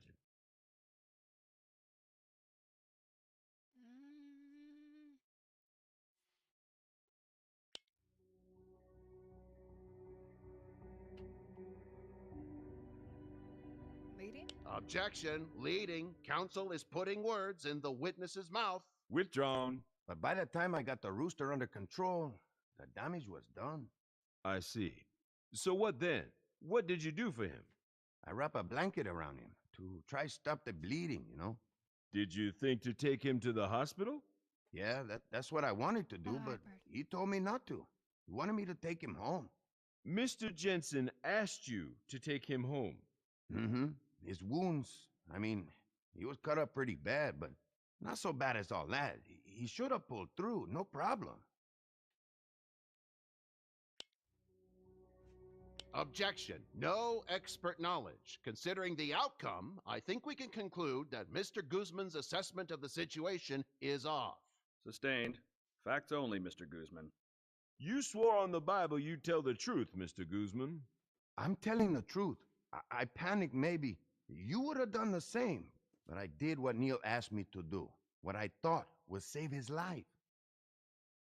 Your witness, Mr. McCoy.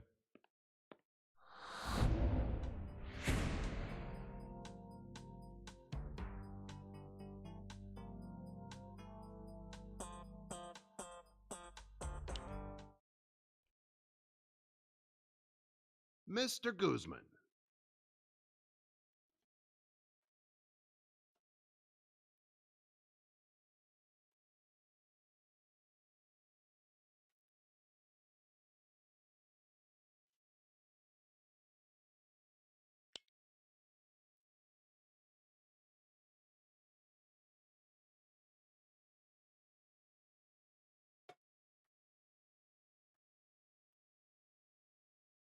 Mr. Jensen's wounds were awfully deep. There must have been quite a lot of blood. See, yeah, there was. I hope you don't get faint at the sight of blood, Mr. Guzman. No? No, I guess you wouldn't. I guess you're pretty used to it. Cockfights can get pretty bloody, I expect. Yeah, sure they do. In fact, I suppose that's part of the fun. Objection! Sustained.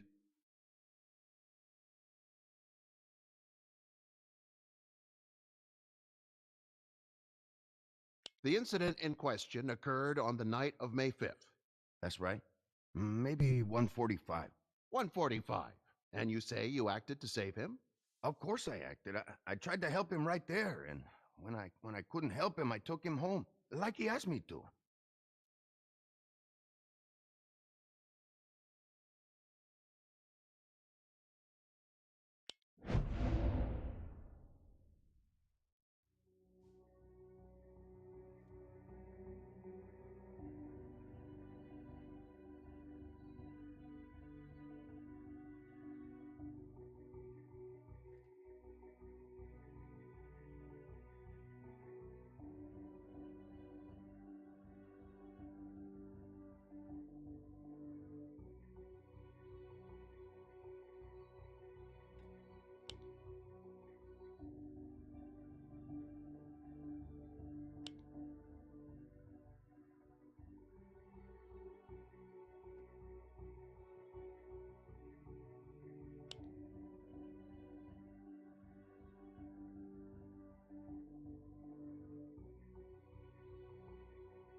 But there's a problem here. The 911 call is timestamped 4:03.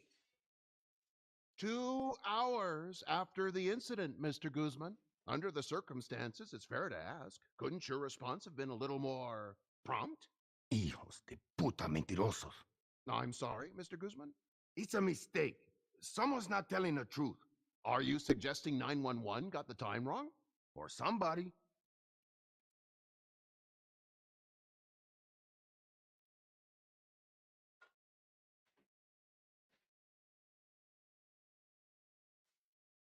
You're a native of the Dominican Republic? Yeah, that's right. And proud of it, man. It's a great country. No dispute, but you can't go back, can you? Because you're wanted for certain crimes? Objection. Criminal history irrelevant for establishing propensity. It's certainly reasonable, Your Honor, to suppose Mr. Guzman's record of armed robbery might... Sustained. Unless the defendant has been convicted of murder.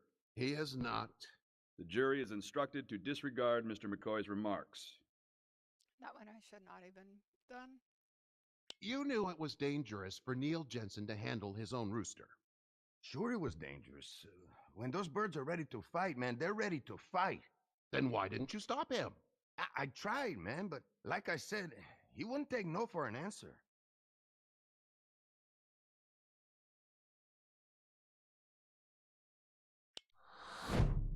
Oh, no. Okay. So that was a no.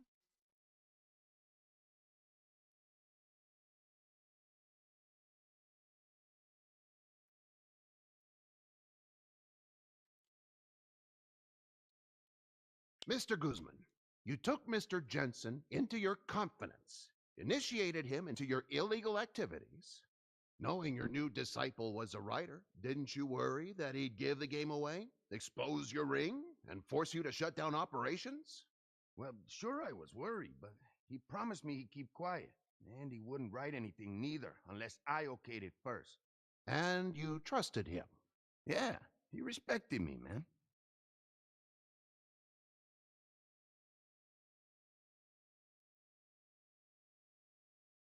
Maybe? Correct.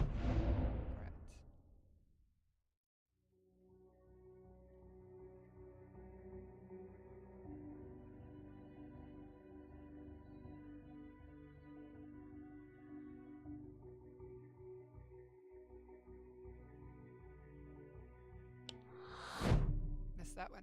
Ah! Let's get back to those final moments, shall we? Maybe this time we can get the facts straight. You drove Neil Jensen home. Like he asked me to. And you dropped him off at the door. What time was that? 4 o'clock? More like 2. Did you stay with him till he was safely inside? No. No. You dumped him there and took off. Why, Mr. Guzman? I heard a baby crying as I was coming up the walk with Neil, and I saw a light turn on, so I knew she was up. I was sure she was going to come down and get Neil. Yes? But I didn't want to have to be there and explain it all to her, you know? No, I expect you didn't. No further questions. Yeah, we're gonna replay that one. That one was not so good. That one went on their side. Mr. Guzman.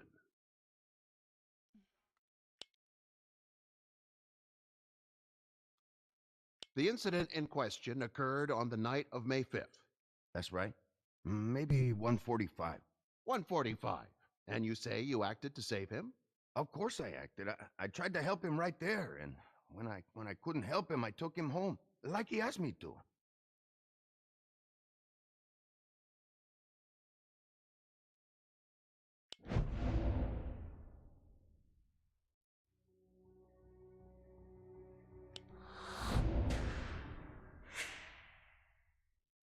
But there's a problem here. The 911 call is timestamped 4:03. 2 hours after the incident, Mr. Guzman. Under the circumstances, it's fair to ask, couldn't your response have been a little more prompt? Hijos de puta mentirosos. I'm sorry, Mr. Guzman? It's a mistake. Someone's not telling the truth. Are you suggesting 911 got the time wrong? Or somebody.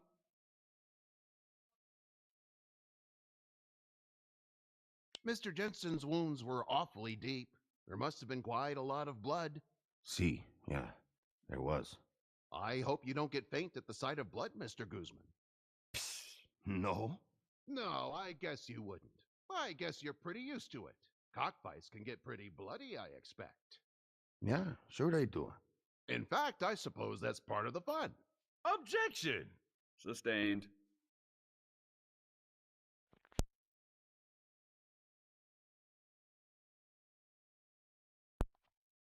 You knew it was dangerous for Neil Jensen to handle his own rooster. Sure it was dangerous. When those birds are ready to fight, man, they're ready to fight. Then why didn't you stop him? I tried, man, but like I said, he wouldn't take no for an answer.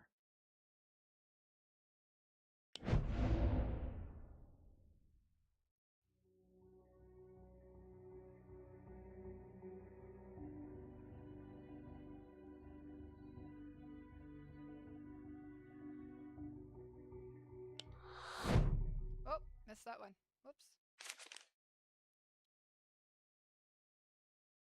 Mr. Guzman, you took Mr. Jensen into your confidence, initiated him into your illegal activities. Knowing your new disciple was a writer, didn't you worry that he'd give the game away, expose your ring, and force you to shut down operations?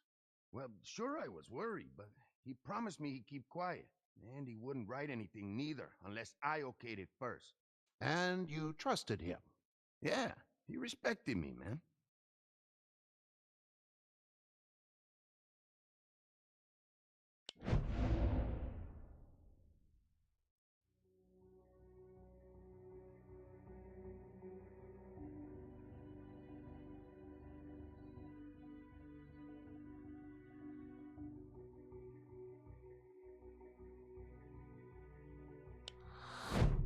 Nope, missed that one too.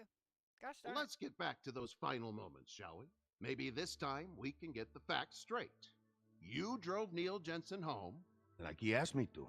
And you dropped him off at the door. What time was that? 4 o'clock? More like 2. Did you stay with him till he was safely inside? No. No. You dumped him there and took off. Why, Mr. Guzman? I heard a baby crying as I was coming up the walk with Neil, and I saw a light turn on, so I knew she was up. I was sure she was going to come down and get Neil. Yes? But I didn't want to have to be there and explain it all to her, you know? No, I expect you didn't. No further questions.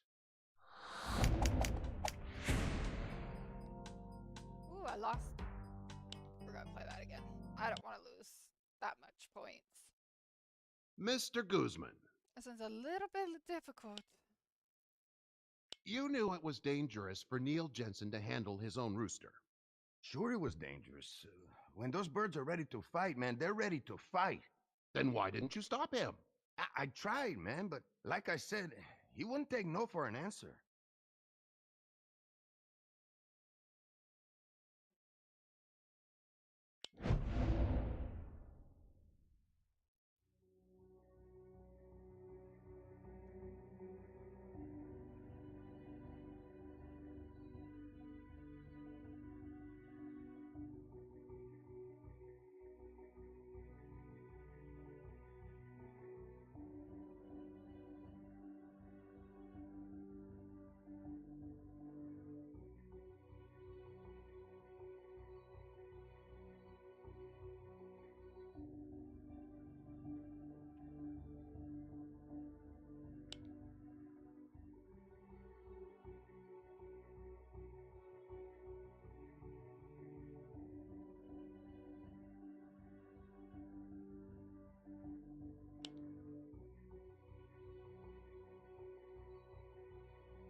Nope, missed that one. Fuck.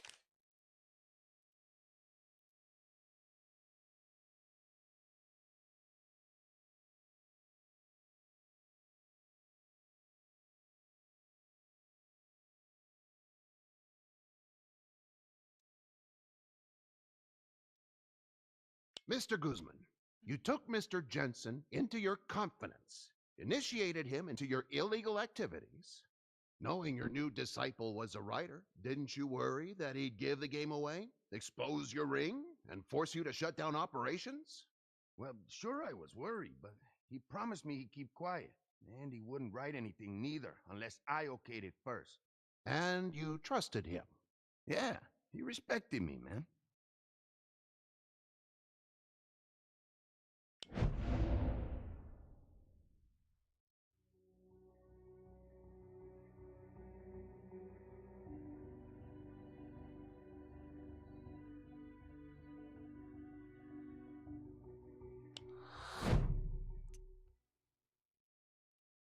Not 4 either.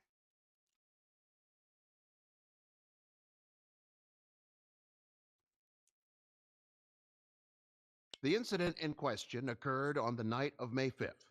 That's right. Maybe 1:45. 1:45. And you say you acted to save him? Of course I acted. I tried to help him right there, and when I couldn't help him, I took him home, like he asked me to.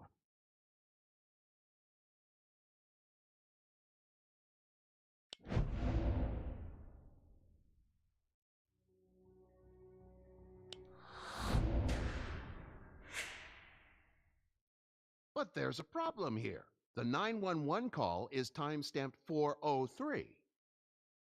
2 hours after the incident, Mr. Guzman. Under the circumstances, it's fair to ask, couldn't your response have been a little more prompt? Hijos de puta mentirosos. I'm sorry, Mr. Guzman? It's a mistake. Someone's not telling the truth. Are you suggesting 911 got the time wrong? Or somebody. Let's get back to those final moments, shall we? Maybe this time we can get the facts straight. You drove Neil Jensen home. Like he asked me to. And you dropped him off at the door. What time was that? 4 o'clock? More like 2.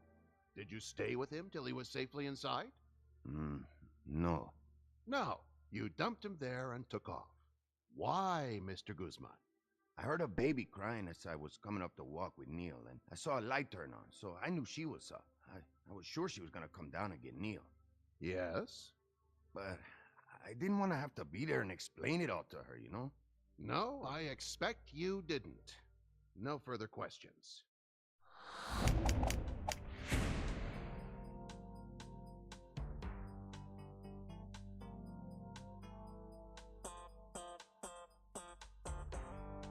Can't have the jury on the fence. Mr. Guzman. The incident in question occurred on the night of May 5th. That's right. Maybe 1:45. 1:45. And you say you acted to save him? Of course I acted. I tried to help him right there, and when I couldn't help him, I took him home, like he asked me to.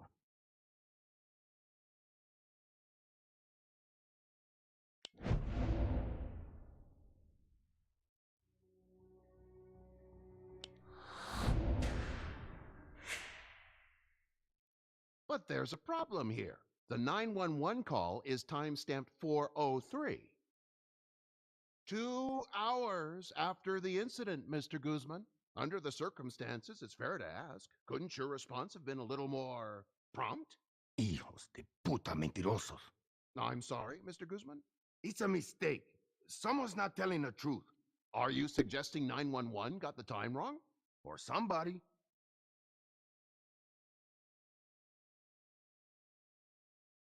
Mr. Jensen's wounds were awfully deep. There must have been quite a lot of blood. See, yeah, there was. I hope you don't get faint at the sight of blood, Mr. Guzman. No? No, I guess you wouldn't. I guess you're pretty used to it. Cockfights can get pretty bloody, I expect. Yeah, sure they do. In fact, I suppose that's part of the fun. Objection! Sustained.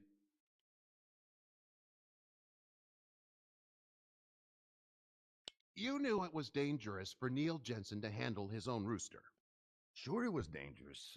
When those birds are ready to fight, man, they're ready to fight. Then why didn't you stop him? I tried, man, but like I said, he wouldn't take no for an answer.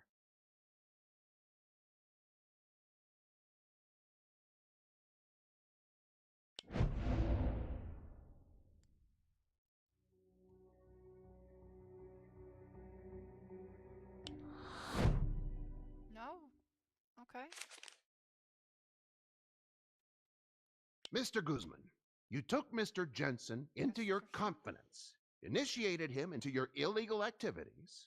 Knowing your new disciple was a writer, didn't you worry that he'd give the game away, expose your ring, and force you to shut down operations? Well, sure I was worried, but he promised me he'd keep quiet, and he wouldn't write anything neither, unless I okayed it first. And you trusted him? Yeah, he respected me, man.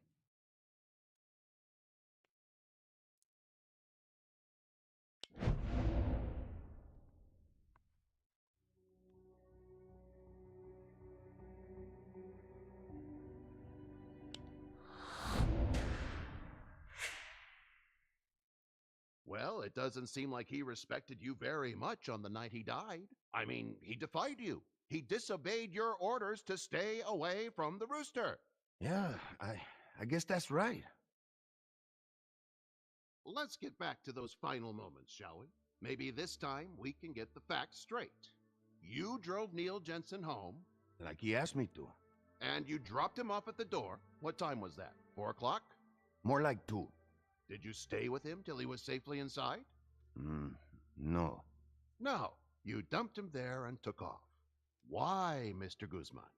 I heard a baby crying as I was coming up the walk with Neil, and I saw a light turn on, so I knew she was up. I was sure she was going to come down and get Neil.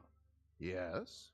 But I didn't want to have to be there and explain it all to her, you know? No, I expect you didn't.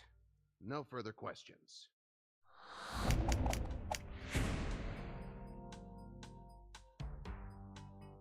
We'll leave it at that.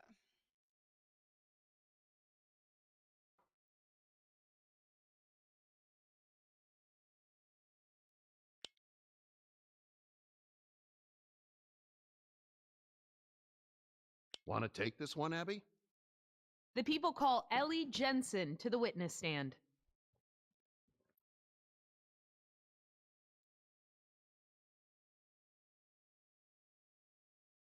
Mrs. Jensen, tell us how you discovered your husband on the night in question. Well, I heard a sort of a thunk coming from outside the front door. Did it wake you up? No. No, it wasn't loud enough for that, but luckily I was awake. Noah, my baby, had just waked me for his usual feeding. That at least conforms to Mr. Guzman's testimony. What condition was your husband in when you found him? It was horrible. He was covered in blood, and he had this look in his eyes like he knew he was dying. I kept saying, "Who did this to you? Who did this to you?" But all he could do was move his mouth. I think he was saying, "I'm sorry." And there was nobody with him? Nobody. He was all alone. Now this is crucial. Mrs. Jensen, what time did you discover your husband? Just before 4 a.m. You're absolutely sure? Yes. I glanced at the clock when my baby cried at 5 minutes too. He always wakes up at the same time. Thank you, Mrs. Jensen. So you finally come around, eh, Harlan? If that's the way you want to look at it, Jack. Great. What are you looking for? No jail time. Mr. Guzman pays a fine and does 12 months probation. Come on, he killed a man. Actually, a rooster killed a man. He sat idly by for 2 hours and let an innocent man bleed to death. Yep.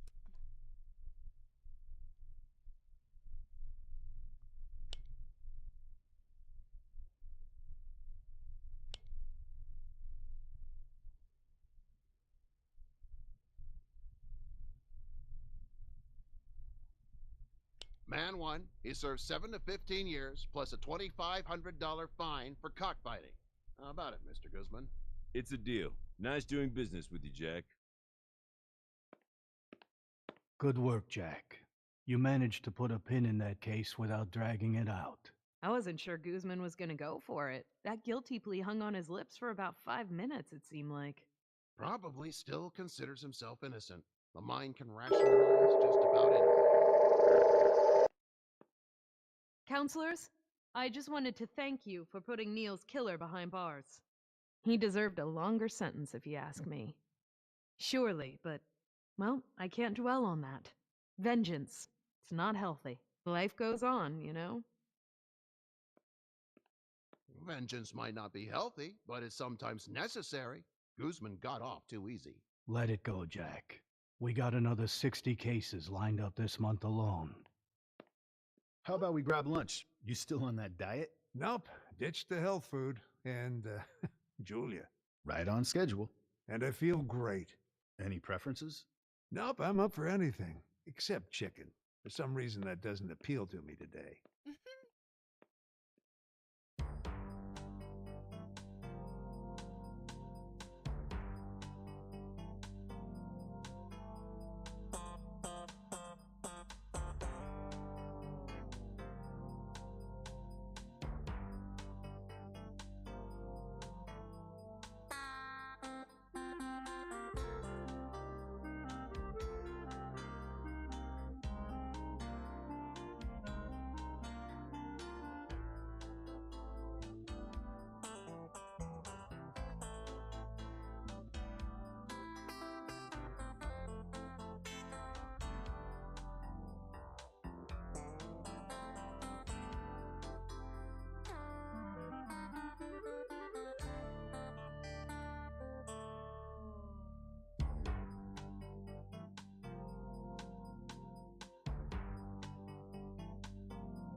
Okay.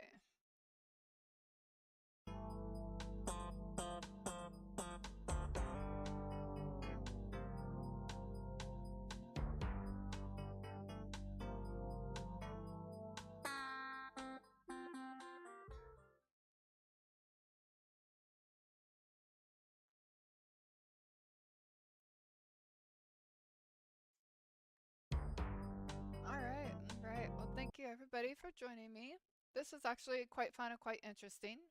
We're going to do some different things throughout the week and stuff, so that way we can change it up. I will see you guys tomorrow at 11 a.m. Eastern Time. Hopefully everybody has a wonderful night and stay warm, stay safe. And like I said, thank you everybody for your support, from Mana to Elixir to viewers to lurkers to everyone. Mwah, mwah, mwah. See you tomorrow.